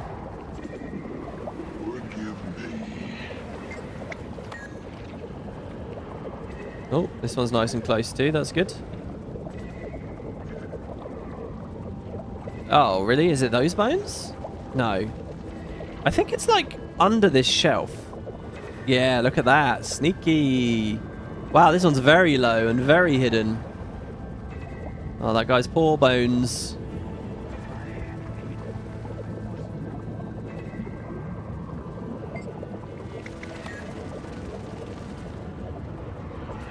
Alright, up this way. I'm really curious where the story ends, because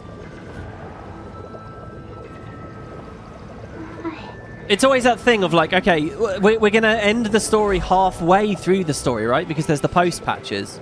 So are they going to end it with the big boss? Or is it just going to sort of peter out? We saw, obviously, with Secrets of the Obscure, they ended it with the big boss. And then actually, Ceres, to me, ended up much more interesting than Eparch himself. And with Janthir Wilds, sort of a similar situation as well. Let's see, where did base Janthir Wilds end? With the conflict between Decima and Greer. And that was pretty big and some nice spectacle with that. And then the end actually ended with just 3 White Mantle random ghosts almost feeling, which was not that exciting. And Ura herself was a big disappointment for me. Well, there you go. So look, we've now chipped in, we've helped with the heart. What I'd like to do before progressing is actually just speak to the heart vendor and see what they sell. I guess we could have just cashed in some of our tokens for this as well, by the way. Seem to be dead weight at least. I'll give you that. Yeah, I'm not. And you will grow to love me. My God, look at those thighs. Wow. Sorry. Getting a bit hot here. All right, can I buy supplies, please? Gift of the survivors. Mini Swiftwing. Hello. Oh my God, it's cool, and it might not be that mini. I mean, I think the preview is sometimes deceptive, but it's very long. Recovered recipe for a mist piercer, and I've actually already... I already know one. Oh, that's the mist rev set, isn't it? Yeah, okay. Motivations, a bronze javelin. This will be the skin we used on the opening instance. Very cheap, just some silver plus armor. I'm surprised that didn't instantly unlock. Is that on the TP? Whoa, it is. That's very odd, Arenanet. That you'd have a karma reward that is then available in the TP. In fact, that seems just wrong to me, but okay. Salvage it. That's the wrong kit, I know. Dark Steel, Mithril, the Water Dragon Impaler, a crate one. Oh, we can't buy these because we need sap. I see. So we're just kind of going through the generic skins. Basically, they took the opportunity to add a bunch of the missing spear skins. I like that. What a pleasant surprise. As we knew.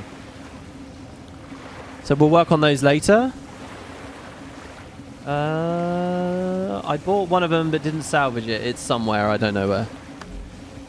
We could buy some sap and some enchanting stones. Okay. So really the mini is what I want. Getting a heart from a mini is an experience I've always loved. There looks like there's a karma. Oh no, it's not karma, it's legendary components. Okay. Let's get up the bridges. So we can't fly yet on this. We can still only hover, but later. Oh, we can interact with this now as well. So what does this do? So I'm stealthed. Okay, it's 15 seconds of stealth.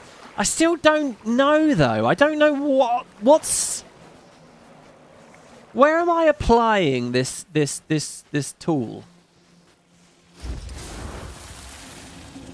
So far, we haven't seen any events or combat scenarios or anything like that where I've thought to myself, yeah, 15 seconds of stealth at the start would be really nice.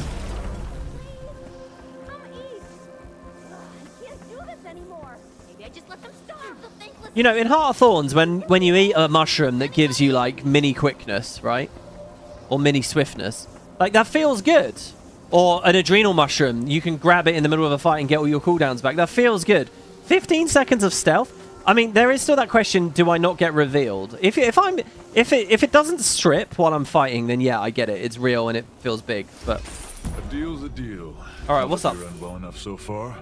Thank you. And I can see you got a question burning up your insides. So go ahead, out with it. I'm looking for my friend, the other about a Inquis. group of my people that landed on Kistora a few weeks ago? Well, sure you were gonna ask if anyone's ever gotten off this rock. Answer's no, by the way. Talk to Sparktail. Might know something about your Assura. I like how Liz is supremely unconcerned about escaping. We're trapped, right? But at no point is the commander really giving a shit about that. At no point is Garen and Ritlock and stuff giving a shit about that. Maybe it's because it hasn't sunk in for them yet. Canuck doesn't care. He's just set up a pub. But it's also, I think it's just because we sort of have protagonist syndrome in a way, and we know it, right? We're strong, we're powerful. We have characters like Isgaren with us. We assume we will get out. And I really like that. I quite like how confident we are with it and that they haven't shone a spotlight. If slowly we begin to freak out about it as the story goes along, I think that would be really fun too. Okay. Talk to Sparktail. And by the way, yeah, that was Assura-specific dialogue there, wasn't it? Anything about my people? I assume if I was a Norn, I would not have said that. I would have talked about some big-eared pricks. I don't know. Arrogant rats. Thunderlegs. Oh, yeah, indeed. It's because they are canonically working on establishing waypoints right now. We are not trapped. Wait, where did you get that dialogue? I didn't see anyone talk about that yet. But yeah, I mean, look. We're not the only... Waypoints are not that new, right? They're not 15 years old. Presumably, other Tyrians... And, I mean, there's Inquest and shit here, right? Know about waypoints, and someone's had the capability of building one. Or something like Isgaren. You know, they weave the astral ward portals. Presumably, that's already been tried, and it doesn't work because of the magical fog. Or that's what I would have expected. I wonder who's in charge of that Inquest group. Don't know his name, but I overheard a couple of freebooters at the bar saying he's quite the charmer. I think he's a woman, by the way. Let alone that he's charming. Sinister, maybe. Immoral, probably. Self-interested, definitely. Because this is Arenanet, right? And they can't help themselves. So we've all seen this story 100,000 times. You assume a character that you haven't met yet is male.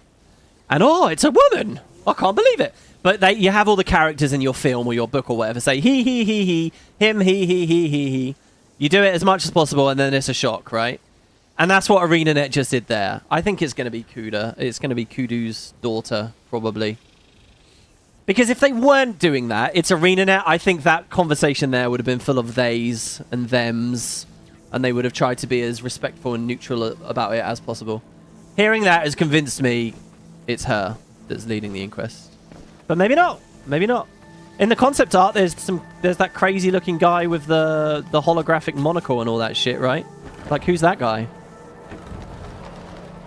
Columbo wouldn't fall for that? I still want to watch Columbo. I hear so much good stuff about Columbo. And not just people memeing about the just one more thing. Apparently it's good. It's actually well written. Alright, Beachcomber Sparktail. Oh, it's this guy who was looking at the wreckage. Hi, I remember you. These are my gadgets. Keep your paws off, got it? And before you ask, they ain't for sale. Just looking for Don't worry, I've got my own. Have you made any high-tech acquisitions of late? Something a person like Oh, myself so good. We picked the right race, guys. Picking an Assura for this is so good. Born here, but I wasn't born yesterday. The thing is, I am pretty forgetful. Snag me some doodads from that wreckage out there. Might jog my memory. Columbo watching stream when... You know, if it's public domain, I'd be tempted. But... No, can you imagine how interminable it would be listening to me fucking watching a show like that? Because, like, what's the idea? Like, to chat about it as it goes, right? I wouldn't just sit there in silence. So I'd be forced to talk. So you'd be hearing inane, bullshit, awful, terrible theories that never go anywhere. It would be me pausing and going on and on and on about stuff seconds before it's revealed. Anyone who already watches the episodes and knows, it would be the most aggravating thing you could possibly watch. There is no way that would be good. I mean, you can watch my The Raven Let's Play for a taste, but at least there I have a companion to keep me in check. That would just not be good. Alright, let's get some salvage. There's a million first watch channels. It's a really popular genre. You know, 2 years ago when I watched every single Pokemon episode and I wrote that crazy review, but in the end, like, pussied out of the review, really. So I've now just got effectively a novel's worth of information and nothing to do with it. I kind of just want to go back to that, but just do a watch party thing each time. Just watch an episode and do a mini review at the end of each one. You know? And I can reread my previous book of information as, like, you know, sort of almost like a look ahead kind of thing for, like, big picture, so I know where I'm going or whatever, or where I felt before. I feel that often. Like I'd love to do that with 90s Trek, too. Here safely. I wonder how many ships they lost. Oh, that's a good little observation there from Liz. Like, I'd love to do a 90s Trek watch, right? Where we do all of TNG and all of DS9 and all of Voyager. And maybe even Enterprise, actually, early 2000s. Because I really think, as media... Because, well, usually with those things, I'm less interested in the stories as I am just how the media was created and how it was juggled and how the worlds were built as a part of, like, these franchises that were becoming more or less serialized and... yeah, they were really, really, really interesting. But it's like, you know, it's not until I'm like a few seasons deep that I start feeling it really strongly. And by then it's like, oh, I don't really want to rewatch them all again. But at least with Pokemon, I've got everything written down. I've got it all written there. So it is ready to go, really. But I don't know how rights and stuff work with all of that stuff. I really don't. I know that, like, on Twitch, because of the whole Amazon ownership, you could do actual watch parties on Twitch, right? Through Amazon. Like Amazon TV shows. If it's on Amazon and you have Prime or whatever, you could do it and it would just... You were allowed and it was legal and everything because you paid for it. So you just happen to be watching with the streamer. That was a thing, right? I don't follow Twitch anymore, so I don't know whether that's still, like, a part of it, you know, because they've removed certain features over the years, haven't they?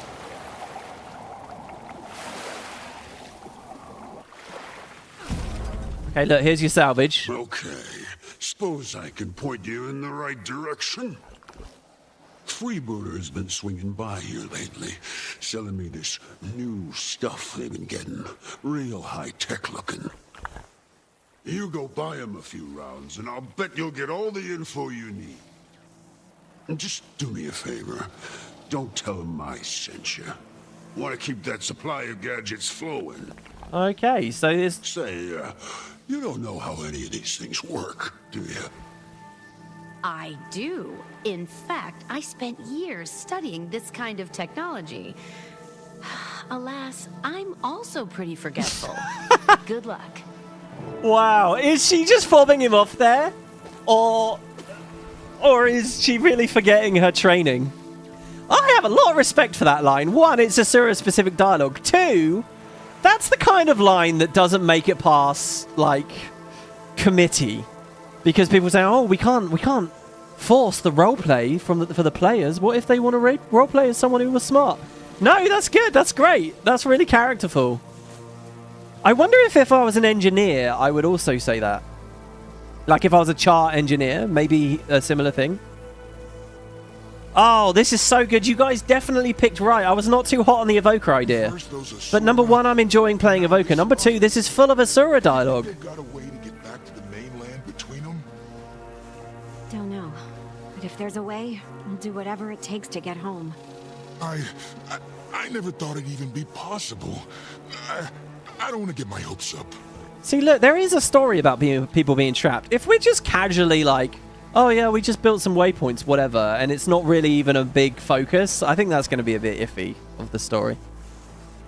Ah, look at how good Guild Wars is when it's not too complex and they're not tripping over themselves and the lore. There's a message in the bottle over here. Whoa, what was that? Flying a kite. Oh, I just had to hit a special action here? Yay, that's cool. I'm actually holding the... Hey! Oi! Somehow I don't think so, sir. inverter.